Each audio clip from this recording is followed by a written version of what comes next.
The evidence seems to indicate that you're watching Dolly Vision.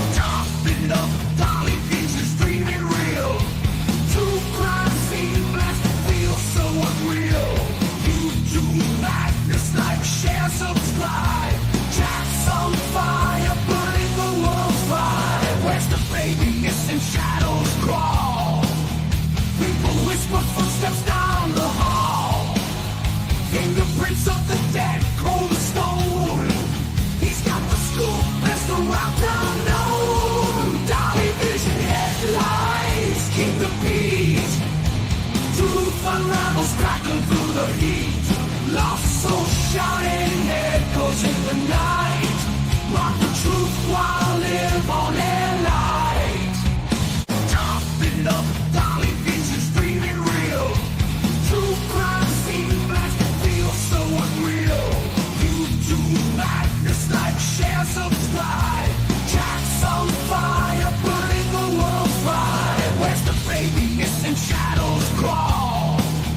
People whisper footsteps down the hall. Fingerprints of the dead, cold as stone. He's got the scoop, best around town known. Dolly Vision headlights, King the Beat. Truth unravels, crackling through the heat. Lost soul shouting, echoes in the night. Mark the truth while live on air light.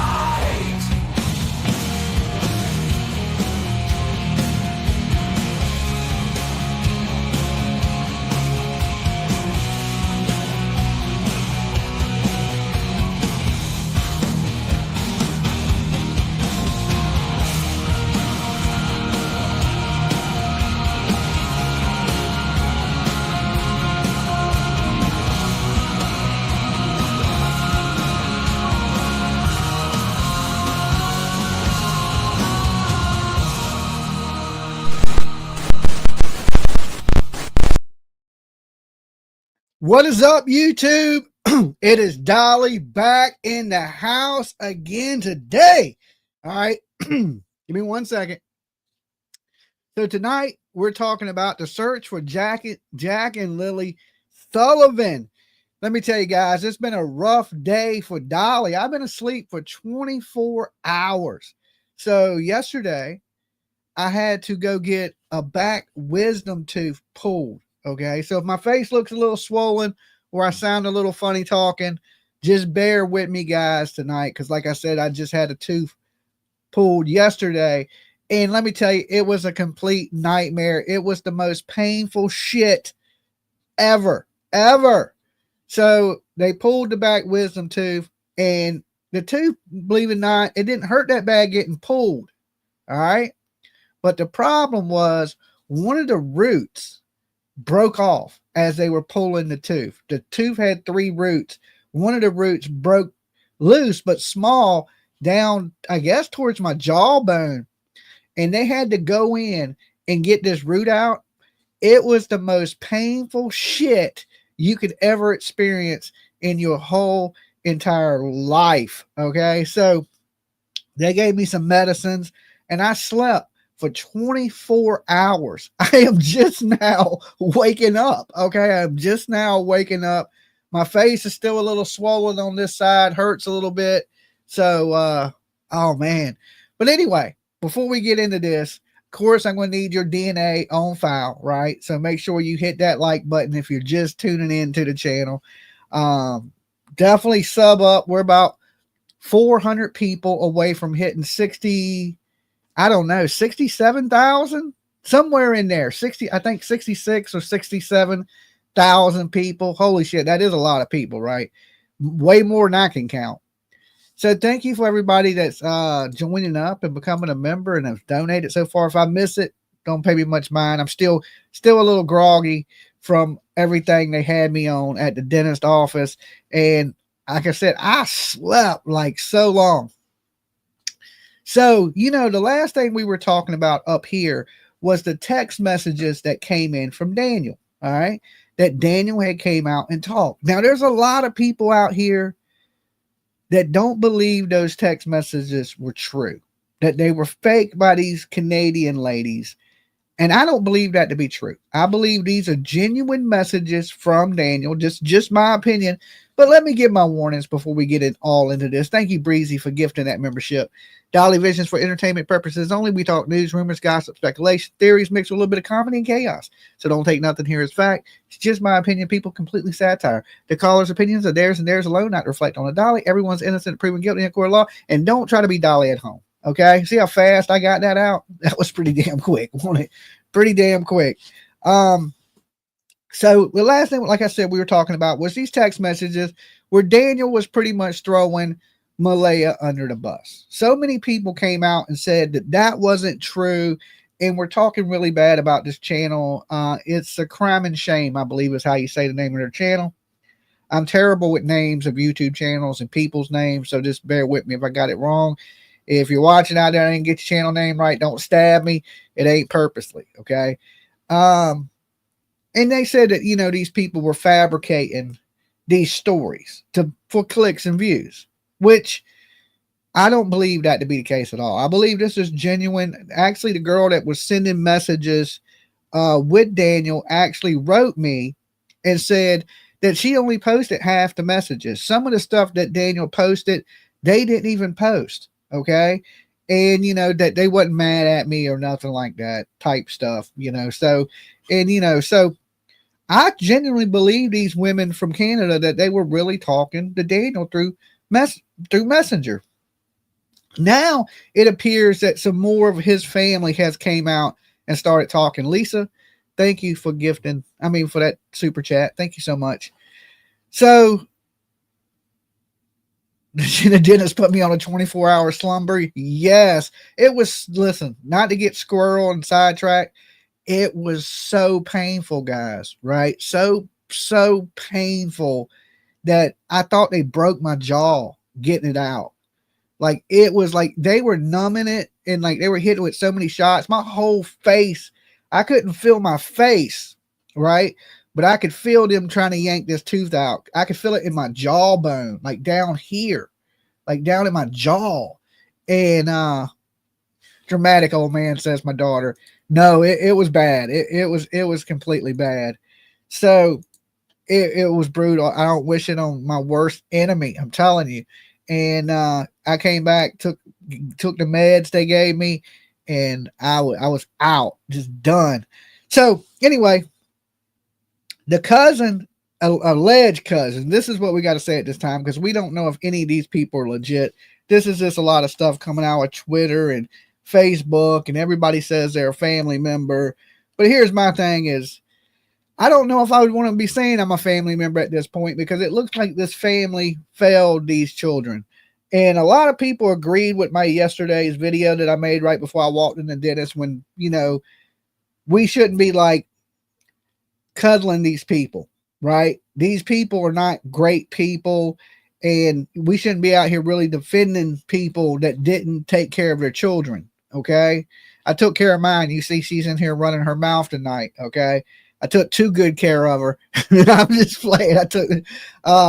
So we shouldn't be so easy on these people. Like, you know, I know sometimes I go a little hard, but these are the things that need to be said on YouTube. That, you know, that these people failed these children. They should technically be in jail right now for criminal child neglect. You know, they didn't get up. They didn't check on their kids. Lily was sick. They didn't check on Lily. They didn't check to see if Jack needed his diaper changed. They slept in, didn't send the kids to school, didn't cook the kids breakfast, and damn sure wasn't watching the kids. So to me, these people have failed the kids. Now, when you look at the text messages from Daniel, it says that, you know, that Meadow, which is the youngest daughter, okay, which is Daniel's daughter and Malaya's daughter together, she was supposed to leave with his cousin. We seen that in the text messages, okay, that she was supposed to leave with the cousin, but then Malaya, mama got in her ear, and mama didn't like Daniel, and next thing you know, Malaya took the baby and they left. Now, we heard a lot of rumors about, you know, the social services saying the kid wasn't supposed to be there. Well, today, Michelle After Dark, shout out to Michelle. I always like her channel. I like watching her walk her dogs. She came out with the audio from what the cousin had to say. So we're going to do a little review of Michelle After Dark's video tonight so y'all can hear what the cousin had to say, because it kind of ties to the text messages, right? That's why one reason I don't believe the text messages were fake. Now, as far as these people coming out that are talking right now, it's a bunch of people that really don't know anything. Let's be totally honest. We've seen the biological baby's grandma come out and talk, which hasn't seen the kid in years. We got the cousin down the street. Now, the cousin may know a little more because the cousin may have had more interaction with him, especially on Daniel's side. Now, I really do believe that Malaya is now the #1 suspect in the disappearance of Jack and Lily. Okay, some of y'all may disagree with me, and you don't have to agree with me here. We're not an echo chamber. This mother, right, has went and lawyered up. She's went, not talking to the media, not saying anything. To me, huge red flags. And from what they were saying in the text messages, contradicts what they were telling the media. That it appears that they were awake when these kids went missing. That Jack they thought was in the kitchen, and Lily, and he says in these text messages that he immediately searched the house and all this stuff that he didn't say to the media. So things have been changing, and I'm truly believe this is a case that Daniel is trying to cover for Malaya. He knows there's more to this. He knows what goes on in that house. And now listen, I still don't trust Daniel either. I believe Daniel is a liar, and he's lied from the beginning trying to cover for his baby mama. Okay? And it seems like he's more sad about the baby mama being gone than he is about the kids being gone at this point. Now, he says he just wants the kids home, but at this point, let's be honest, if they found the kids today, the kids ain't going home to Daniel. They're not his kids. And the mother apparently don't want anything to do with Daniel. And even though people say they're back friends on Facebook, allegedly he's telling these women behind the scenes, and this is if you believe him, that he wanted to get this message out to Malaya because she's not speaking with him. And that's why it rumored he started mentioning the first dates. He's trying to, pull on her heartstrings to try to get her to listen or, to come home. Okay. Now, to me, that's what I think. I think it's truthful. I think right there's some truth in that he is upset about the woman he's been with for the last 3 years, just packing up and leaving him, right? Taking his kid, boom, gone. He can't see the kid, which here's the thing. If there's no proof that Daniel did anything, right? Why can't he see his child? So, I said yesterday that I believe that Malaya is throwing him under the bus, putting this blame on him, and he's sitting back and he's taking it. Now, I don't know if that's a good thing, because I think they both have some kind of concept of what happened. Here's the thing. Somebody on that property knows what happened to these kids. Now, I hate to be like a psychic, like Donna Rever Serafino, however you say that lady's name, but didn't I tell you guys they wouldn't find nothing in them woods when they just searched this weekend? I said they're not going to find anything. The children are not in those woods. These children were taken from that home. And they were taken from a home in a vehicle. That's why there's no dog trails. That's why they brought in cadaver dogs, and they ain't seen nothing, found nothing. Hunting dogs ain't hit a trail, not a track, because these kids did not go into those woods. And I know the police ruled it out early that they didn't believe the kids were in the woods.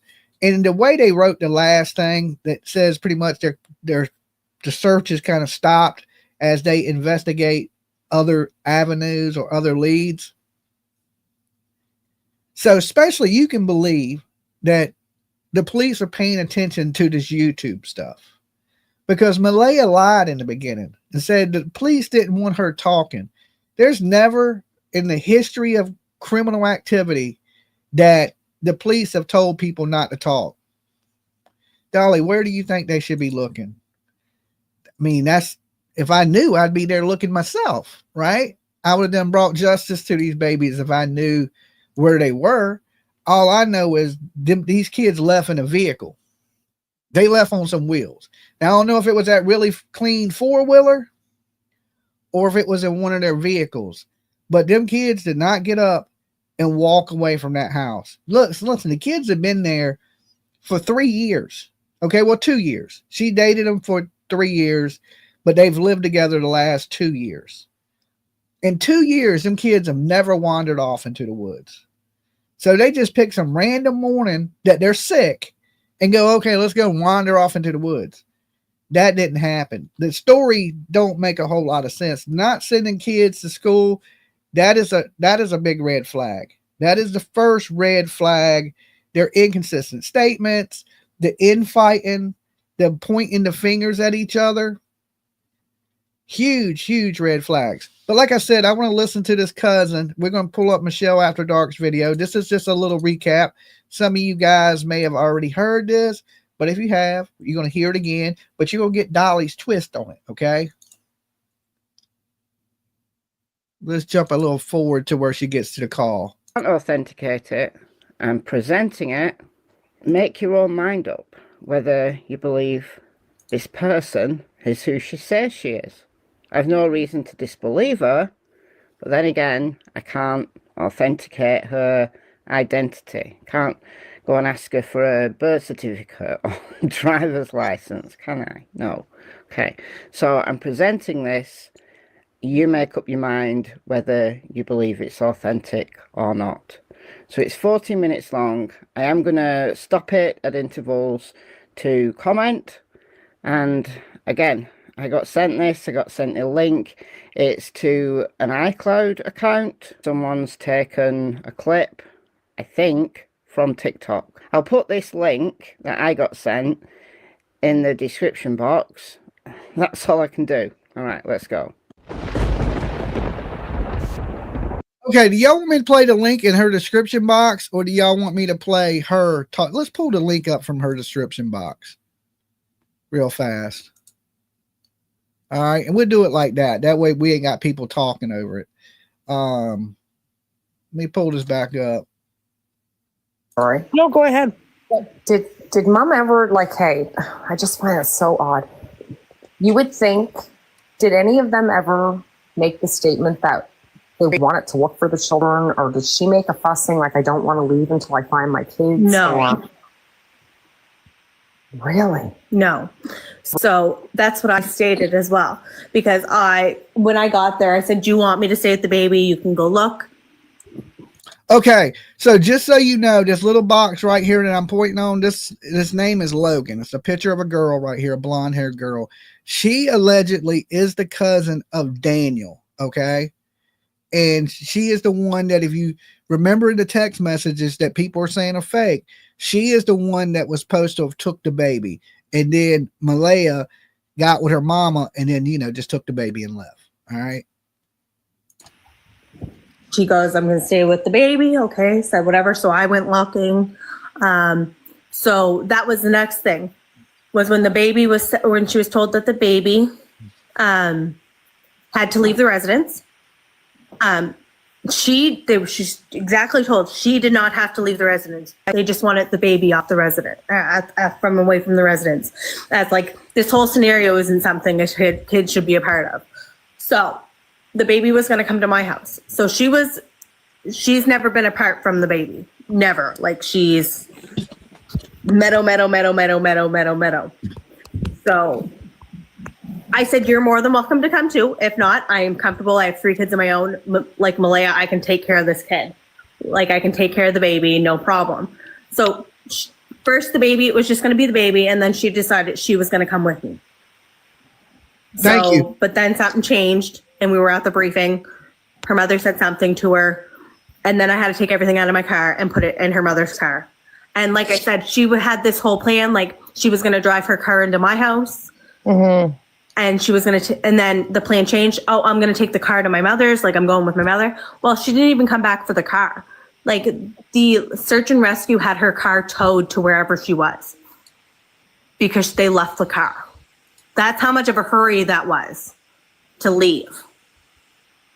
Okay, so she didn't even take her vehicle, alleged this girl here. Like I said, just like Michelle said, there's no way to tell if she's credible, if she's really Daniel's cousin.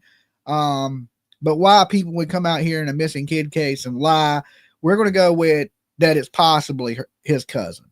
You know, we do know that these things that Daniel said himself, that the mother got in her ear, and within 5 minutes, Malaya had completely changed her personality, not wanting nothing to do with him, the way she was looking at him with anger. So we're going to take this as true. And, you know, this is weird that a mother don't even stick around for the whole press conference. She packs up, she leaves, she never comes back, she never goes to look for the child. She never does any of these things, which is completely bizarre for any mother. And, you know, just basically to Joe Dirt your kids. We've seen it in the Sebastian Rogers case. It's seeming to becoming a really common thing for mothers just to lose their kids and go, oh, well, I'm out. Peace. Malaya stayed at they stayed at the residence Friday night. And just out of curiosity, because I think you said something and I wasn't quite sure I understood. When did Malaya's mother arrive at the house? So she arrived Friday. She was there before I got there on Friday when they went missing. I'm not sure the exact time. We all tried to figure that out. I'm not sure. Okay. Yeah. And did Malaya's mother stay overnight there? I am unsure, but she was there in the morning when I got back, when I came back. So she could have stayed the night. I am, like I said, I am unsure because I didn't stay at the residence that night. I went home. And Daniel did pass the lie detector test. So what was Daniel's relationship like with Malaya's mom? From what I understand, Why didn't she send that to my Facebook? One of my mods will post a link and just send that over to me if there's a new one. Malaya's relationship with her mother was never great. She didn't want to live with her mother. So Daniel's poison is, from what I understand, poison. Like he always said, and he said this in his interviews over and over again, is every time Malaya got ahead in life, her mother pulled her back. So we'll just go with that. I just find it strange how the grandmother would convince her daughter to leave the residence. instead of staying with her to look for these babies. That woman has never shed a tear the whole time she was there. My dad even stated that. He goes, I cried. Like my father cried and cried and cried. This is a 55-year-old man. Okay, my question would be then there, Logan. Why didn't your cousin cry? Why wasn't Daniel crying? Because look, I've seen a lot of fake tears in my life, and I hate to say it, but that man was fake crying. I mean, he wasn't crying at all, right? Like, I mean, he may be upset because his old lady has left him, but far as crying, anybody seen any tears in this case? Press 1 in the chat room. Now, if you haven't seen no tears, like this video, okay? That way we know we got 1,300 likes on this video, because I haven't seen one tear from any of these people, right? She's talking right now. Do you hear any sadness in her voice? And that's the cousin. You know, maybe her dad that cried was the only good person in their family. I don't know. But I don't trust any of them. I don't trust any of them. And he cried for those children, and that grandmother didn't shed a tear. Now, I know you can't speak on Daniel's behalf, but what does he really truly believe happened to these kids? That's something that he has stated all along, that it's something that has to come from him. Honestly, he believes they were, I think he believes that they were picked up by now, like that they were abducted, because there's no sign of them in the woods. He doesn't believe they're in the woods. So he really doesn't believe that mom had anything to do with it. That's something I don't know because, like, you know, you always have your line of doubt, right? Like, you always have your theories and your things. So I can't speak on his behalf on that. Like, Yeah, I whatever he thinks. understand. I just know that they both used each other as an alibi and in the morning in regards to the situation. Absolutely. And no, I don't believe he believed or believes that Malaya had anything to do with the children missing. A question that I have is, did Malaya have, or do you know, if Malaya had her own cell phone? Yes, she has her own cell This phone. girl I've called just her on comes it. off as Daniel's cheerleader. Just my opinion. This girl comes off as Daniel's cheerleader. Is just your opinion. Yeah, I mean, she's definitely taken up for her family. Okay. And they're trying to put shade on Malaya without putting direct shade on Malaya. Now you're saying, y'all acting like, oh, well, no, we ain't accusing Malaya. We don't think Malaya has anything to do with it. But yet your whole conversation is about how strange Malaya's behavior is. Okay, make sense. Maybe why the four-wheeler was so clean, washed away evidence. Maybe Army Mom, maybe, I believe these kids they didn't run off. Okay. Daniel don't at this point, and his family don't believe they ran off. The kids didn't just vanish.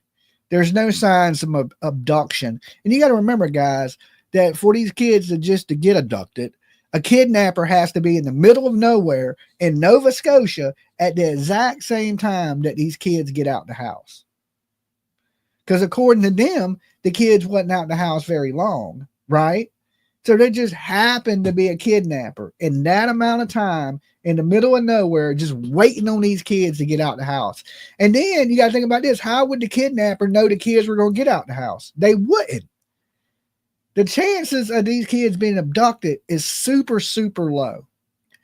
Their stories in the beginning were the most scripted stories I've ever heard in my life. The kids would talk to anybody. The kids would get in the car. They were right then trying to say the kids were kidnapped. They didn't even say, hey, we believe the kids could be in the woods somewhere. Let's get out there, search the woods. They were instantly trying to take the blame away from them. And whatever they did, they discussed what they were going to say to the media, for sure. Okay. And Daniel has his own cell phone. Absolutely. But they're a very open couple. Okay. All right. Yeah, no, I was just curious. I see that. Did you think Malaya met somebody else type deal? Oh, no, that's Wow. not where I was going with this. No. No, I was actually. So what is she saying? They're a very open couple. What are they, swingers? What? Because then she was like, what are you saying, that Malaya met somebody else? They're a very open couple. That's a weird thing for the cousin to say. What, are they hooking up with other people?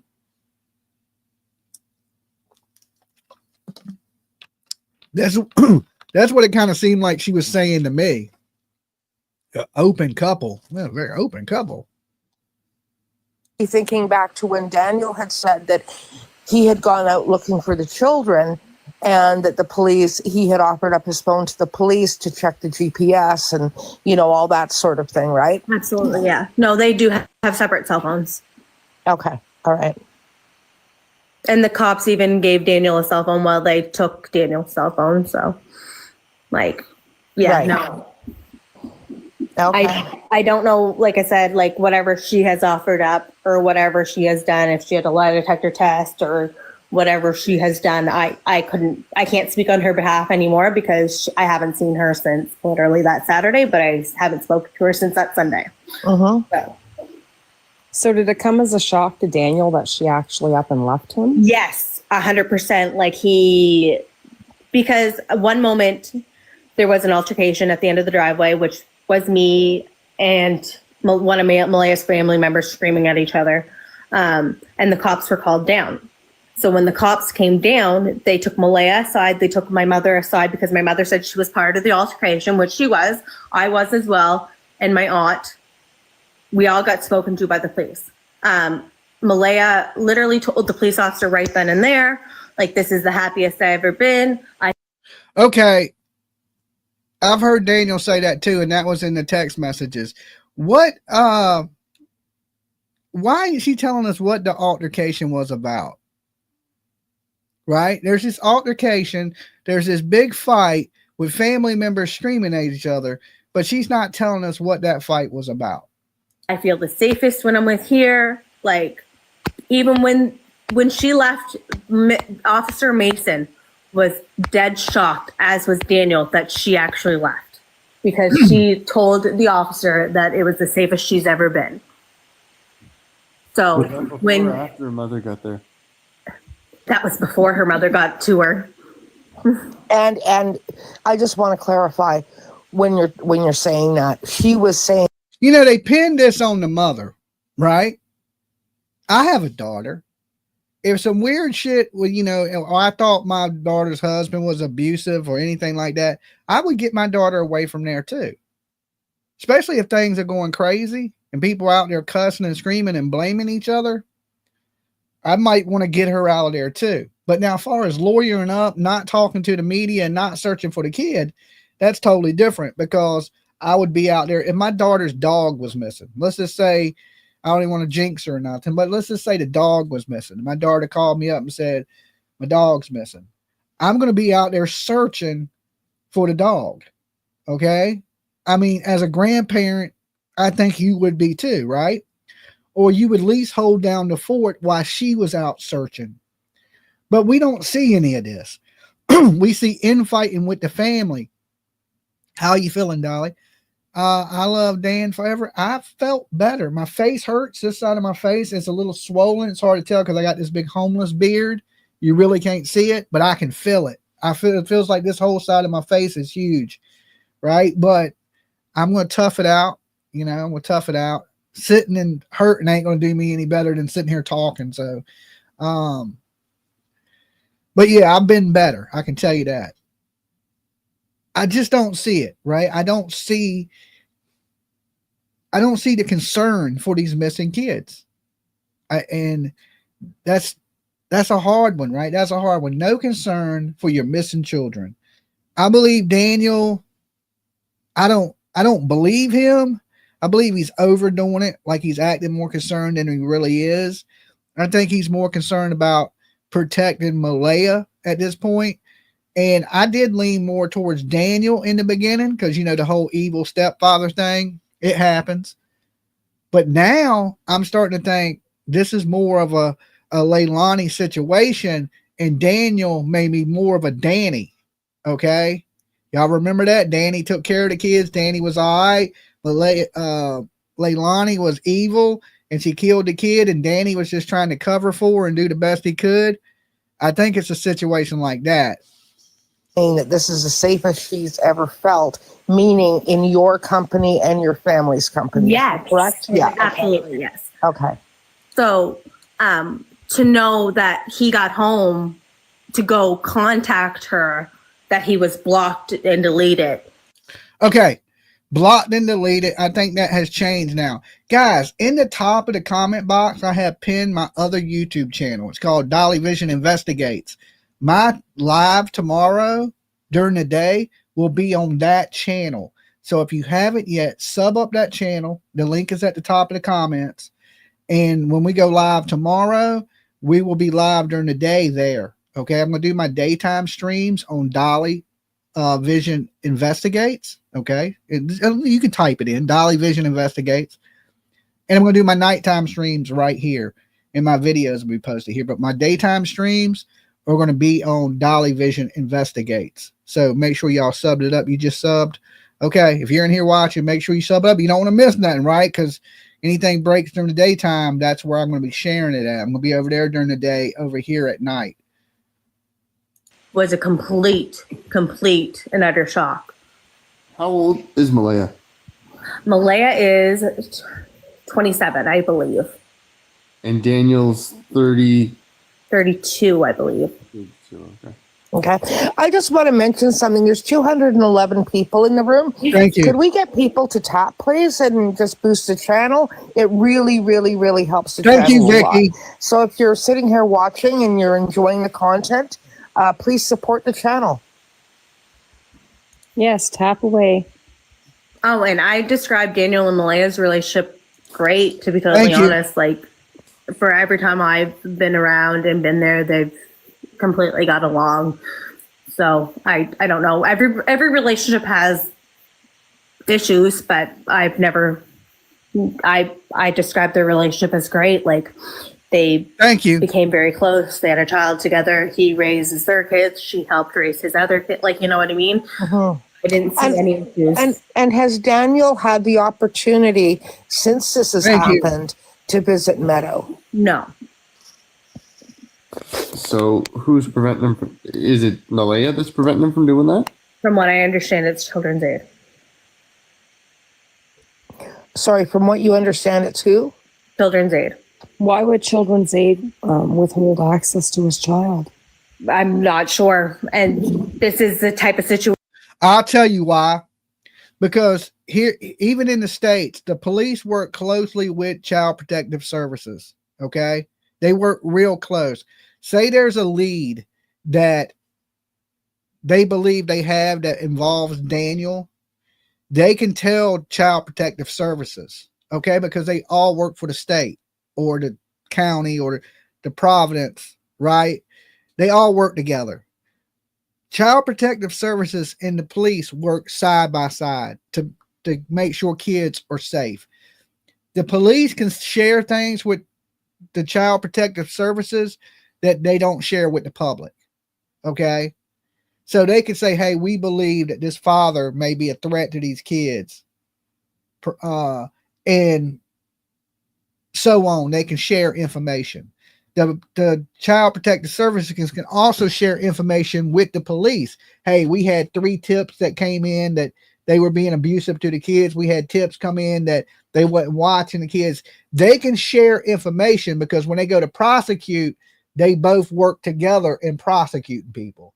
You'll see that in cases of murdered children. You'll see social workers show up to court because, I've been to a bunch of the court hearings, and they work side by side with the police and they share information. So say if the police said, well, we think the baby daddy has something to do with it, we don't want Meadow around him, then social services will push that because they were told that by the police. So that may be what that is. Situation that I've never been in. Like he even, I mean. And he has proved himself over and over again. So, and CPS issue with this is kind of not my spot to say. So what goes on there? But no, from what I understand, and this is the only thing I'm going to say about it, is I believe it is CPS that is doing this right now. So is it Malaya? And if CPS is doing it, it's because they've been told something by the police. The police can share information with the CPS. Okay. The caseworkers and things like that, they share information. For, like I said, I've been to court. I've seen them discuss sharing information between CPS and the police. So I know they do it. So now I ain't from Canada. I don't know exactly how Canada works, but I know here in the States, they share information. And if the police said, hey, we suspect him, or the detective said, do you see Dolly Vision in yellow? If so, click it. Okay. So I'm pretty sure that they were sharing information in the beginning, and the police thought it was best to get away from Daniel because they probably suspected Daniel. Is it Malaya's mom that has access to the little one right now? The baby, Meadow is in custody of her mother. Like Okay. Malaya has custody of Meadow at the moment. I don't understand why they wouldn't allow Daniel access. I don't understand why, if this is a case. And Malaya has the baby. Unless she made allegations of domestic abuse. But even then, it would have to go to family. And I believe you hear that she's made claims of domestic abuse, right? Abuse. And I believe that. And I believe that's why the mother don't like Daniel, because she's told her mother, and then they got out there fighting because of that. There's a reason these families don't like each other. There's definitely a reason. It ain't just name a reason these families don't like each other for nothing. There's always something, right? There's always something. family court, and he should be allowed at minimal right now supervised access with his children. Absolutely, and we've been going through all that, but as of right now, we're working on that. So that's something I don't really want to discuss, is like his doings with the children at the moment. Right. And that's fair enough. Now, why didn't they ask her, is your cousin abusive? Has your cousin ever put his hands on Malaya? Right? Because that's what I'd be asking her. Why would the CPS do these? The CPS wouldn't do that without a reason. They don't just go, oh, you can't see your kid. They tell you why you can't see your kid. Okay? When he goes, I want to see my kid, they're going to be like, well, no, right now you can't see the kid because there's alleged abuse.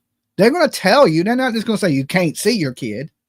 They're going to say, hey, until we further investigate these allegations of abuse, you can't see your kid. So they're going to tell Daniel why he can't see his kid. They ain't going to just say you can't see your kid. They're going to give you a reason. Right? They ain't scared to tell you. They'll say, hey, you beating on your wife. That's what she says. Right now, this needs to be cleared up before you can see your child. She may be taking protective orders against him and things like that to keep him away. And once there's a protective order in place, you can't see your child anyway because you can't be around the baby mama. So we don't know exactly what's going on behind the scenes. And one thing you'll never know if stuff is through CPS, because that's not public. They're not going to tell you anything to do with a child. Nothing. Absolutely. And I don't believe she's met anybody else. Like I said she felt the safest and everything there. So everybody's saying that maybe she met somebody new. I don't believe that. Her and Daniel were great. So I can't. So just your gut instinct. What do you think? If you're not comfortable, that's fine. I mean, what is your gut instinct? What's going on with Malaya? Why is she doing all of this? Thank you, Dad. I believe her mother's kind of manipulative. From what I've seen of her. Why would the mom want to do this? I don't know. But what I've met of the mother, I've been Daniel and her have been together 3 years. This is the first time I have ever met the mother. And like I said, when you get vibes from people, I don't know. I get vibes from all of you, right? She said, when you get vibes from people, if the mother had to show up, right, that tells you something right there. Something is happening to make this woman show up. And I mean, of course, if my grandkids or my grand fur baby, because Tiff don't have kids, went missing, I'm showing up. Okay, I'm going to show up. So, I mean, they're kind of like, why the attack against her mother so bad? Because she left? They're mad that she left. So it's the attack on the mother. Oh, this mother's this mother's that, this mother's this. But it was her choice, Malaya's choice to leave. Okay?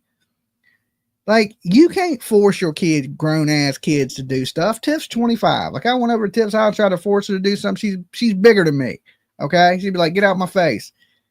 She chose to do that. Now, the mother, did she plant a seed in their ear? Like, yeah, this dude's bad. I've been telling you he's bad. You need to get away from him. We need to figure out what's going on. It may be something like that. Or the mother knows Malaya did something and is protecting Malaya. Right? Let's get you away from it. Let's shut up. Don't say nothing. Let's get you a lawyer. The mother could be looking at it and on another aspect of, let me protect my daughter. Let me protect her, even if she's did something wrong. Okay. Now, don't think parents won't protect you. Look at Gabby Petito, the laundries. Remember the dirty laundries? They were willing to bury Gabby. Most parents are going to protect their kids no matter what. A lot of us say we wouldn't. Right? We say, I wouldn't protect my kid. They did something horrible. Yes, you would. You most likely, you would. All right. You think you wouldn't, right? Because you're not in that situation. But when you're pressed into that situation, you're going to tell your child, shut up, lawyer up. All right. We don't want you, spending the rest of your life in prison. You're going to try to protect your children. It's instinct. I ain't even mad at you, right? because I know you're going to do that. Most people are going to do that. If you really truly love your kid, they could Jeffrey Dahmer a mofo, and you still would try to protect them, right? You wouldn't want to believe it. I mean, it's just the way it is. So I know, like I would say, I wouldn't protect my kid, but push come to shove, I'd probably try to protect my kid, you know? So it is what it is. Jesus. Even when I was putting my phone number in Malaya's phone for her, when she was leaving, her mother seemed like I was doing something wrong. Like, she was like, what are you doing with Malaya's phone? Like, what are you doing? I said, I'm giving her my number so she has me to call. Like, I'm a safe place. Like, you, Right. why are you being so nosy on what I'm doing to your daughter's phone? Like, you know what I mean? Right. Like, why? But when I did try to call Malaya afterwards, like on that Sunday, to check on Meadow and to check on her, she answered. And as soon as she answered, what I got was, I said, how is Meadow? She goes, Meadow is fine. And then I hear in the background, who are you talking to? Hang that phone up. So She's very toxic. Yeah. yes. So then when I called back the next time, because I'm very persistent, I'm going to call the next day, my number was blocked. So, you know, little trick on your phone, if you're blocked, you can private your number and it will still go through. So I did call, but I didn't say anything because I wanted to see who would answer the phone. Her mother answered the phone, and she went Malaya's phone, so I did not talk, and I just hung up the phone because I knew I wasn't going to get anywhere. Okay, do y'all believe her? That is the question. Do y'all believe this woman? Let's do a little poll.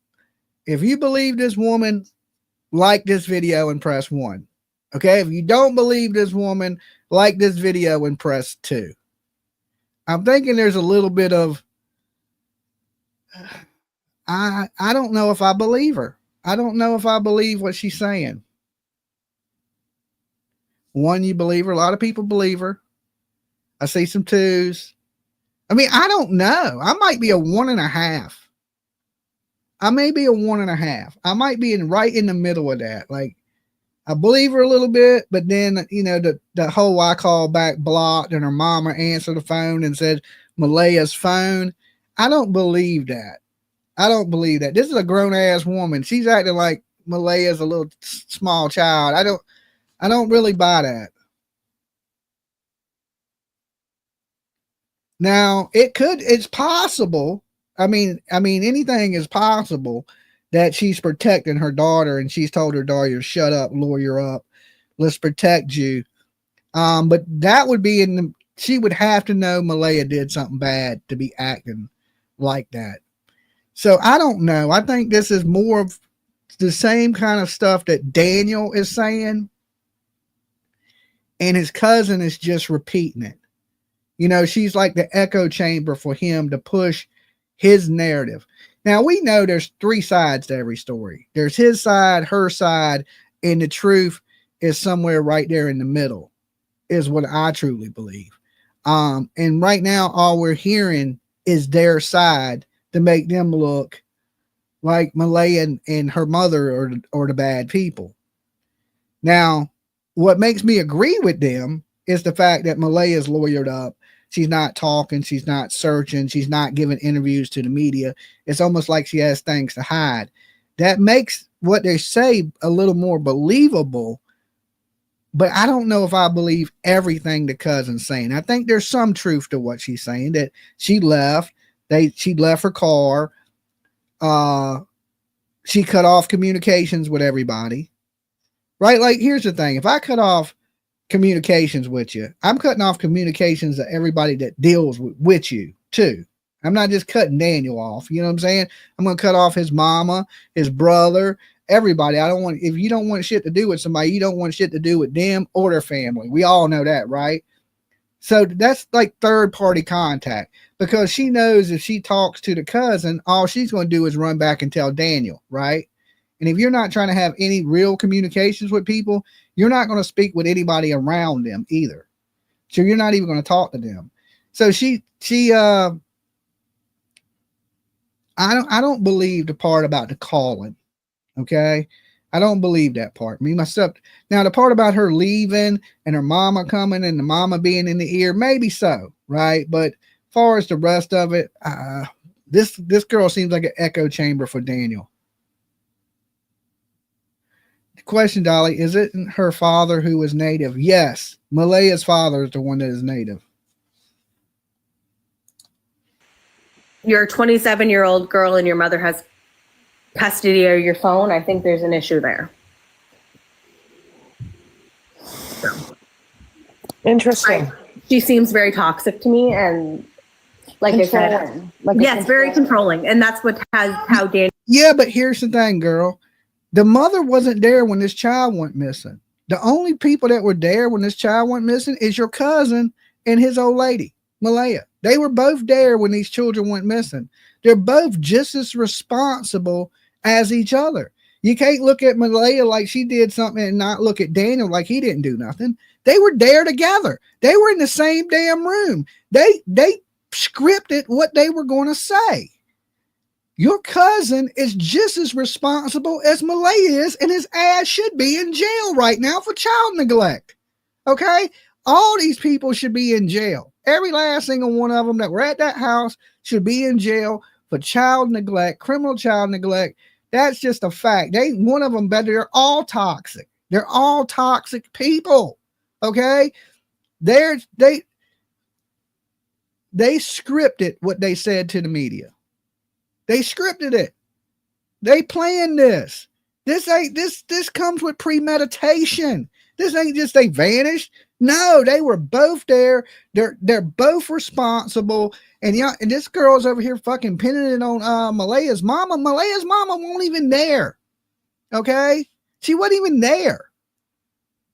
She probably the most innocent person out of all of it. At this point, she probably don't know what's going on, and she's trying to just protect her daughter. Like, if I didn't have no clue to what's going on, my first instinct is going to be to protect my kid. First, right off the rip. One guilty, they're both guilty. That is absolutely right. And they're acting like this lady, like the goddamn grandma did it. Right? No. Daniel and Malaya know what happened to these kids. Okay? That's the bottom line, because Dolly said so. Daniel has described her to me because I've asked about her. Yeah. Jack, it's time to go to bed, baby. No, it's time to go to bed, baby. That 3-hour late nap was not a great idea. I'm sorry. But yeah, no. And this lady just happens to have a kid named Jack. That's weird in itself. Jack, go to bed. Good Lord. Good Lord. She had a kid named Jack. Yeah. So if there's not anything else, I'm going to try to get this little creature to go to bed. And she just called her kid a creature. Okay. Named Jack. But yeah, I kind of hope that I helped squash some. You know, Logan, I want to thank you again so much for trusting this channel. Logan don't know shit. Okay. No, here's the thing is you could talk to 700 of their family members. They won't dare. Okay. Talk to Daniel's mom. She was there. Talk to Daniel. Talk to Malaya. They were there. They know what happened. And of course, you know, people are saying that Daniel's brother don't live there. Okay. He has 2 brothers. I just have a feeling that one of those 4 people, they're still my top 4 suspects, is Daniel, his brother, Malaya, and his mother. There's these rest of these people, y'all are just talking to get some attention, right? These attention ass seeking people. They're like, ooh, this is my 5 minutes of fame on fucking TikTok. It's weird. Understand that you haven't ever spoken out. You have not spoken to the media. I won't speak to the media. I've been contacted daily. I won't speak to the media, but I will speak to fucking TikTok. Okay? Make that make good sense. Look, girl, shut up. Okay? Go take care of Jack before he comes up missing. They, that, did you anybody take anything away from what she said other than Malaya's mom's bad, Malaya's mom's bad, Malaya's mom's bad, Malaya's mom's bad? That's all I heard. Well, again, I just want to thank you so much. I really, really appreciate and the trust that you have in me, in the channel, in our mods, and you are very welcome back anytime. Thank you. Like I said. Okay. So there you have it. Now, take from that what you want. All right. Take from that what you want. But that's his alleged cousin. And you see her story lines exactly up with these text messages that you see on the screen. You know, and people are saying these messages are fake. Well, if these messages are fake, then she's fake because she's going right off these messages. Now, I don't know. To me, it was the same stuff that they were saying together, right? Like, all of this is scripted. It's all scripted. They've discussed these things. She sounded like another Daniel talking. That's it. Blame it on the mom, blame it on mom, blame it on mom. But the problem is this. You can put blame everywhere else. You can blame it on the kids ran off, the kids were abducted. But here's the facts. Y'all didn't watch the kids. They failed these children that day. And I know a lot of these people want to be friends with these people. I don't try to befriend alleged baby. I don't want to say killers because we don't know if they killed these babies. I want to watch my words wisely. But people that are responsible for the disappearance of children. I am not defending anybody, right?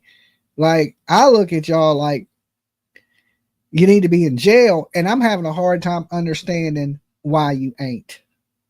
Okay? Because all I see is criminal child neglect charges. That's all I see.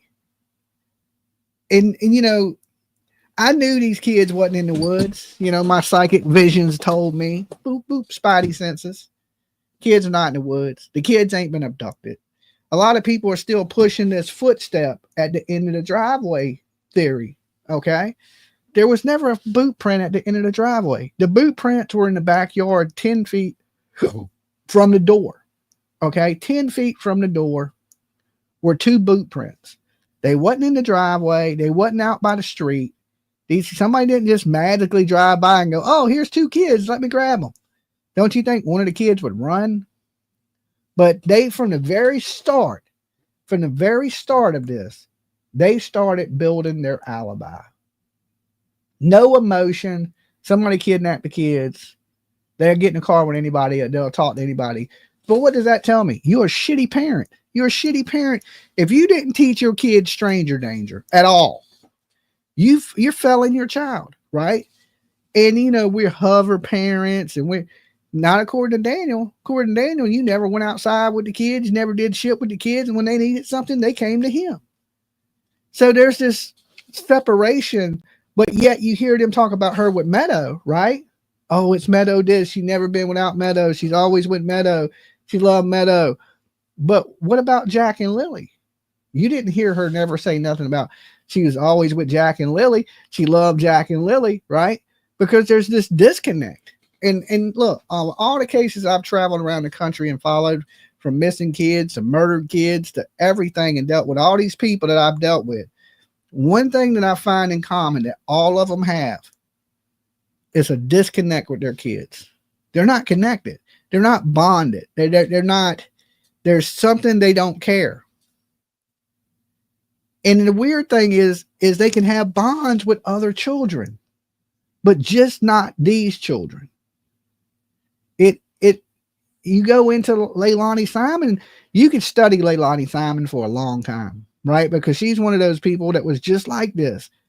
She loved her other 2 kids, right? Treated them good, but she had a disconnect from Quentin Simon. Would abuse him in front of people, didn't care about him, would say things about him.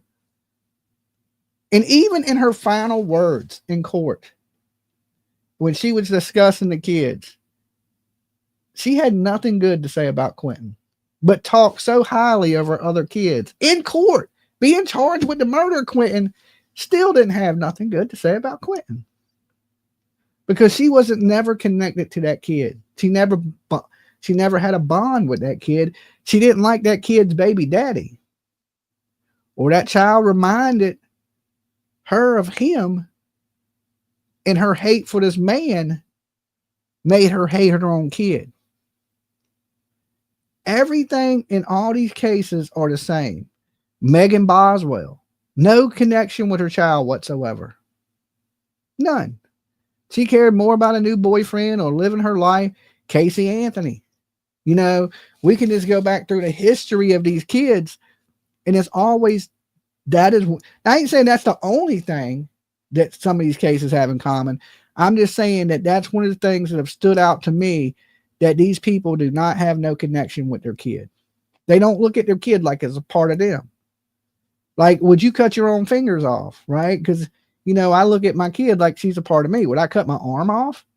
No, that's part of me. Like, I wouldn't hurt my kid just like I wouldn't hurt my own arm. You know, it don't make a lot of good sense. And to see these mothers out here, you know, and it seems to be like it's getting worse, of mothers hurting their children. Like, it's like a growing thing. Somebody said there was a new interview with Daniel, but I don't think it ever got sent to my Facebook. Somebody said they tried to join the group, but you shouldn't have been joining the group. It should have went straight to my Facebook. So if there's an interview with Daniel that I've missed, you can shoot it to my Facebook. My mods can post it in the room. So let me go ahead and open up the phone lines for a few minutes, and let's hear what you guys think about what Daniel's been saying, what his cousin's been saying, and what y'all think have happened to these children. Now, these kids didn't just vanish, okay? They didn't magically go poof. And I don't think a lot of people believe there's been an abduction of these children. Still to this day, no Amber Alert for the children, okay? And it's not getting very much press, especially here in the States. The States, we ain't talking about it at all. And I've seen somebody in the group say, hey, why don't somebody report this to America's Most Wanted? I mean, the title kind of says it, America. You know what I'm saying? I mean, I know America's Most Wanted, they do cover some stuff abroad. And it wouldn't hurt to bring it to their attention. But hey, maybe y'all need a Canada's Most Wanted show, you know? I think more evidence would show an abduction. Now here's the thing. They are asking for stuff, you know, dealing with that road and video cameras and seeing if there was any strange vehicles in the area. Now, there has been some cases in Nova Scotia reporting of strange vehicles rolling up the kids too. Now, there's weirdos. Don't get me wrong. Everywhere has weirdos. There's predators everywhere. Okay. They're everywhere. But we got to remember, one would just happen to have to be right there at the right time. Oh, let me pull the phone lines open. I forgot to open the phone line. That these kids got out the house. And if that was the case, and you thought your kid was being abducted, somebody sent me an image. I don't know what that is. The road was used, I believe, something brother.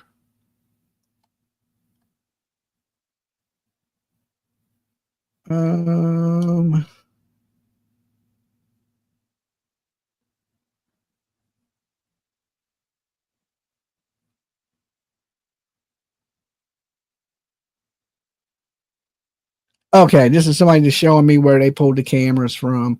All right, let me open the phone lines now. I was just reading messages, make sure I ain't miss anything. Apparently, you know where that lady's house is with the trail cams. Dolly. Hello. Hello. Dolly. Hello, Yes. Doug from Tennessee. What up, Doug? Can you hear me? Can you hear me? I can't hear you. You can't hear me at all? I can't hear you talking. Can you hear me now? Can you hear me now? Hello? Doug, can you hear me? Still can't hear you talking. Can you hear me now? Yeah.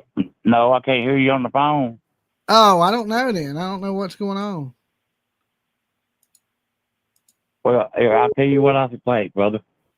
I think they had a party. The kids got a hold of some stuff, and they had to get rid of them because they would all be charged with murder. Okay. I don't know if you can hear me, so I don't know how this is And going to work. that's what I believe.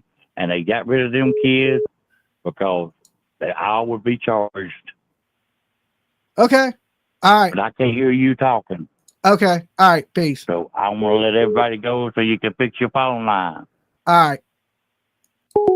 I don't know what's going on with the phones, guys. Hold on. Let me see if this caller can hear me. Dolly.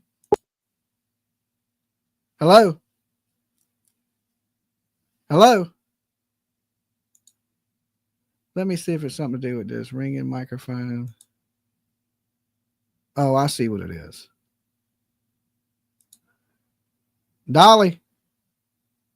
Hey, Dolly. Margot from Florida. Hey, Can you hear Margot. me? Yeah, I can hear you. Hey. I had to fix my microphone. Sorry, I reset my computer, so I didn't realize I had to fix my microphone too. Yeah, I heard the guy before having difficulty. I was like, maybe he's talking and I can't hear him. But Yeah, well, okay, awesome. I had my computer off, and when you turn the computer off, I have a digital mixer, so you have to physically put it on to the mixer to make everything work. Okay. I don't know anything about that stuff. So Yeah, it's just basically so you can hear me, I can hear you, and they can hear the YouTube can hear both of us. perfect. So as far as the text messages, so I still think Daniel, he gives me weird vibes, whether they're both involved or not. Things that stuck out to me in the text messages, there was one part where he said that she had no control over her kids. And that statement just kind of irked me. And it made me feel like someone, like, I don't know what happened in their home. I know there's the speculation of domestic, or, you know, there might have been issues. But it does seem like a very, like, almost controlling, like, if you're going to put someone down, especially because she, you know, she went as far as to make them seem a certain way. We're helicopter parents. We never leave them alone. She cares what people think, obviously, about their parenting to some degree, to go out to try to tell people what kind of parents they are. Yeah. So I just felt like that when he said, it's almost like, so what did you do to control those children? That's how it made me feel. And then later, he had said, what was it at the end that really set off alarm flags for me with, he said something about, oh goodness, now I can't remember. But I also up on how the cousin said how she was always with baby Meadow. And she didn't say she wasn't like attentive to the other kids. And that could also play. We don't know if she had postpartum and she just wanted to be around that child at that time. But it's almost like they're doing everything to make the mom look bad.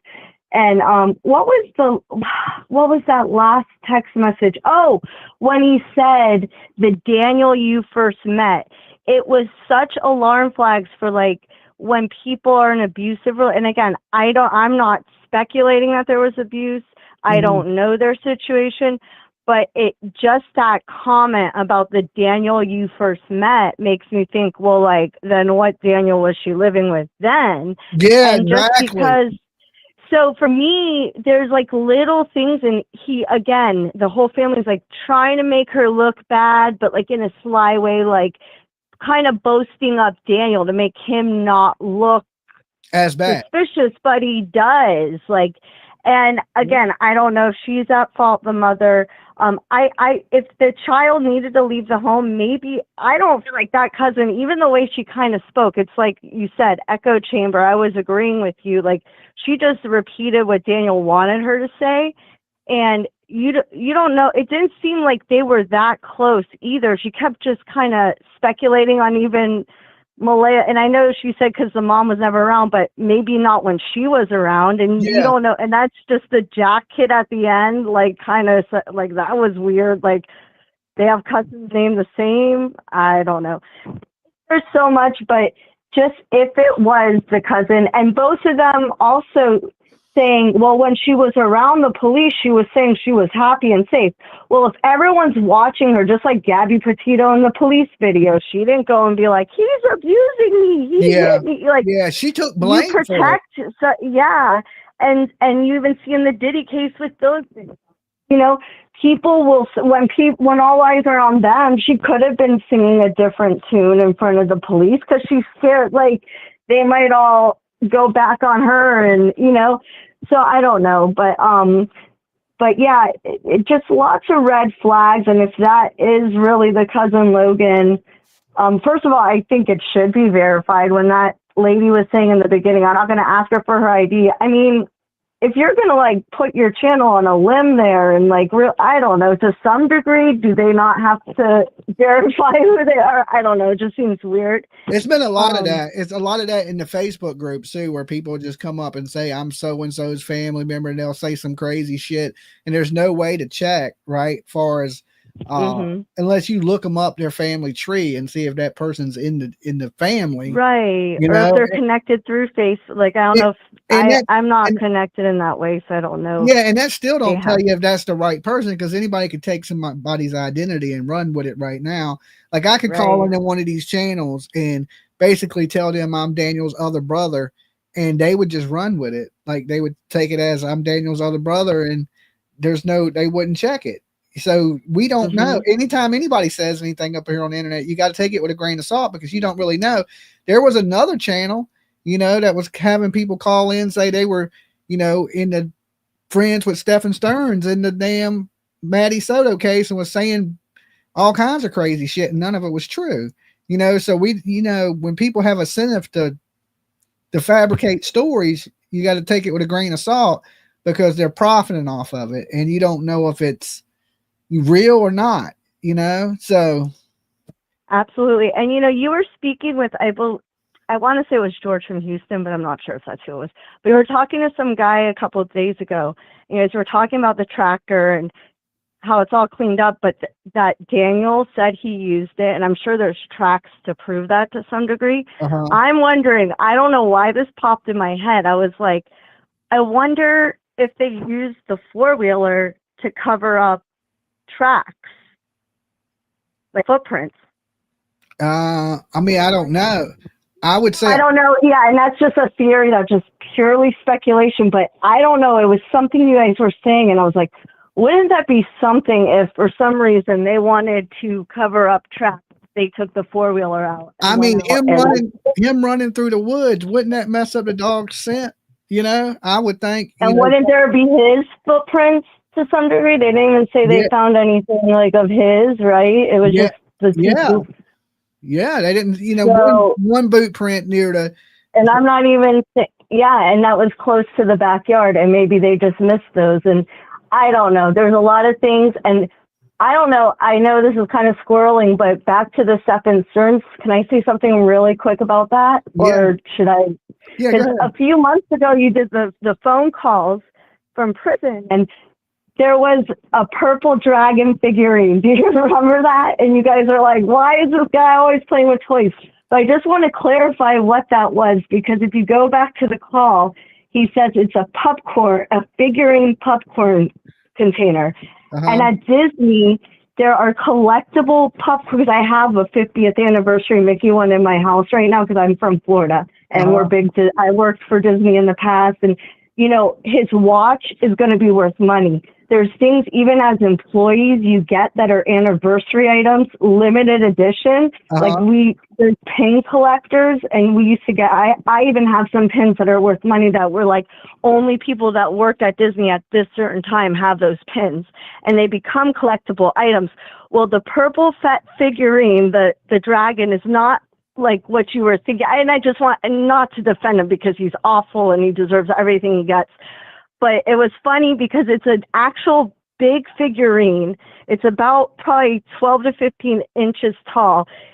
The purple dragon is Figment. I don't know if anyone is old school Disney. Figment of your imagination. That Walt was like, there's a whole big thing, lore behind. And I don't even think Figment really exists anymore. So that would be the thing about the watch and that specific popcorn container. That's a collectible item. Because like the head will open up and you can put things. It becomes a container that becomes a collectible.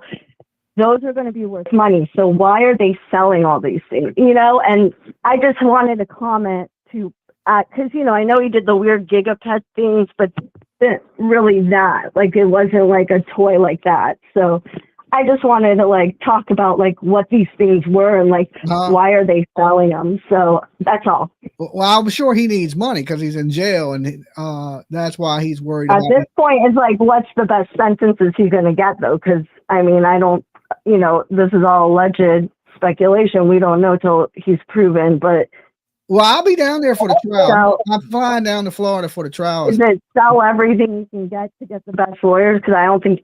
Do his parents really think they see him coming out of this? Like, I don't know. It's just weird. I don't know. Yeah, I would sell it and send it to his canteen because he ain't never getting out of prison. Yeah. All right. Definitely. All right. You be good. Thank you, Dolly. You too. Thank you. Bye-bye. So, yeah, that Stephen Stearns thing, you know, we got a busy year this year. I will be down covering Stephen Stearns. And if y'all ain't familiar with that, he is the man that murdered Maddie Soto.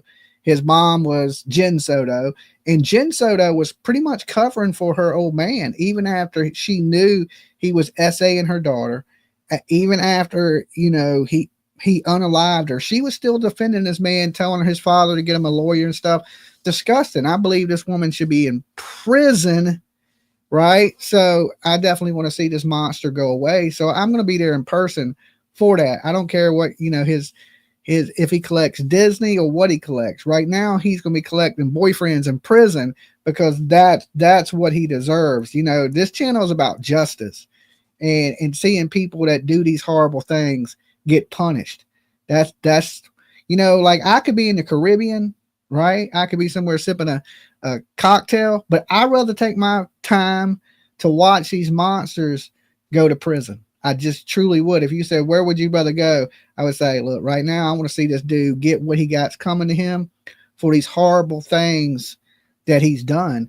And so make sure y'all follow me when I go down to Florida to cover that trial live. And like I said, tomorrow I'm going to be doing a stream on this case, and we're going to be going over from the start to where we're at right now, from the whole timeline, everything that's been said, every interview, everything. But I'm doing it on my other channel, Dolly Vision Investigates. It's pinned at the comment box at the top of the chat. So definitely, you don't want to miss out on any of this stuff, right? Because during the day, I'm going to be streaming over there. And at night, in my videos will be here. So make sure y'all add my other channel, Dolly Vision Investigates. And because we're going to be doing our daytime live call-in shows, everything right there. I've had this channel for a while. And it's just been kind of sitting. I've been kind of thinking, well, what can I do with it? Well, you know, I figured, hey, I'll do the nighttime stuff here. I'll do the daytime stuff there. That way, both my channels are active and one's not just sitting. Okay. So make sure you sub it up. What is the difference between Dolly Vision and Dolly Vision Investigates? Day and night. Okay. That's the difference. Daytime stuff will be on Dolly Vision Investigates, and my nighttime stuff will be right here with you guys right now where you're at. All right. So there's 3 channels technically. There's Dolly Vision, there's Dolly Vision Investigates, and there's Dolly Uncensored. Dolly Uncensored does my game show, Turtle Island. And it starts back in just a few weeks. Okay. I got still some merchandise that I got to ship out that I've been so busy I ain't been able to get to, but I'm getting to everything this week. So if you guys are waiting on an order, be patient with me. It's going to go out this week. Okay. You have my word. I've been super busy with the dentist and just everything that's been going on. So I've gotten a little tied up, and it will ship out this week. Cause I've had some people sending me messages. Dolly, I ordered some lotion. I ain't got it. I make everything. Right? So I got to make it. I'm going to ship it out to you, but everything will be done this week. You have my word. So if you're waiting on anything from Turtle Island or my other, it will be out this week. I'm working on stuff today and tomorrow. And then once I do that, everything's pretty much done. It's only a few orders. It ain't a lot. Most everything has been shipped, but there was a few things that I was waiting on as far as getting art done to print shirts. So that held a little bit of stuff up. But as soon as I'm done with that, everything will be out on its way to you. So have a little patience with me. And for you guys that have been waiting, I apologize. Okay, I got a little behind. PJ needs to quit tying you up. Yeah, I'm like Houdini. I get out of a lot of ropes, right? So, but the moral of the story is definitely add Dolly Vision Investigates. Like I said, the link is pinned at the top. Sub it up. We're going to be there tomorrow during the day. Okay. And we're going to go over this whole timeline, every interview Daniel's done, everything that's been said up until now. All right. So let me open the phone lines back up. You guys let me know what y'all think happened to these kids. Should we be believing Daniel and his family? Dolly. Now I got Hey, Doug. Doug from Tennessee. Okay, I heard what you said. You believe the kids got into some Colombian Bam Bam or something bad and they died and these people have covered it up. I think they got into the M. Oh, into some M. Yeah, because he looks like he's been on it. Well, I mean, he looks a little thin, but I mean, that's hard to say. He could not be eating good. But see, what it is, the reason they ain't got him yet, and the reason she had to get that child away from her, is because they got to find out where the stuff came from. Just like they did on the Kansas City 4. They arrest nobody.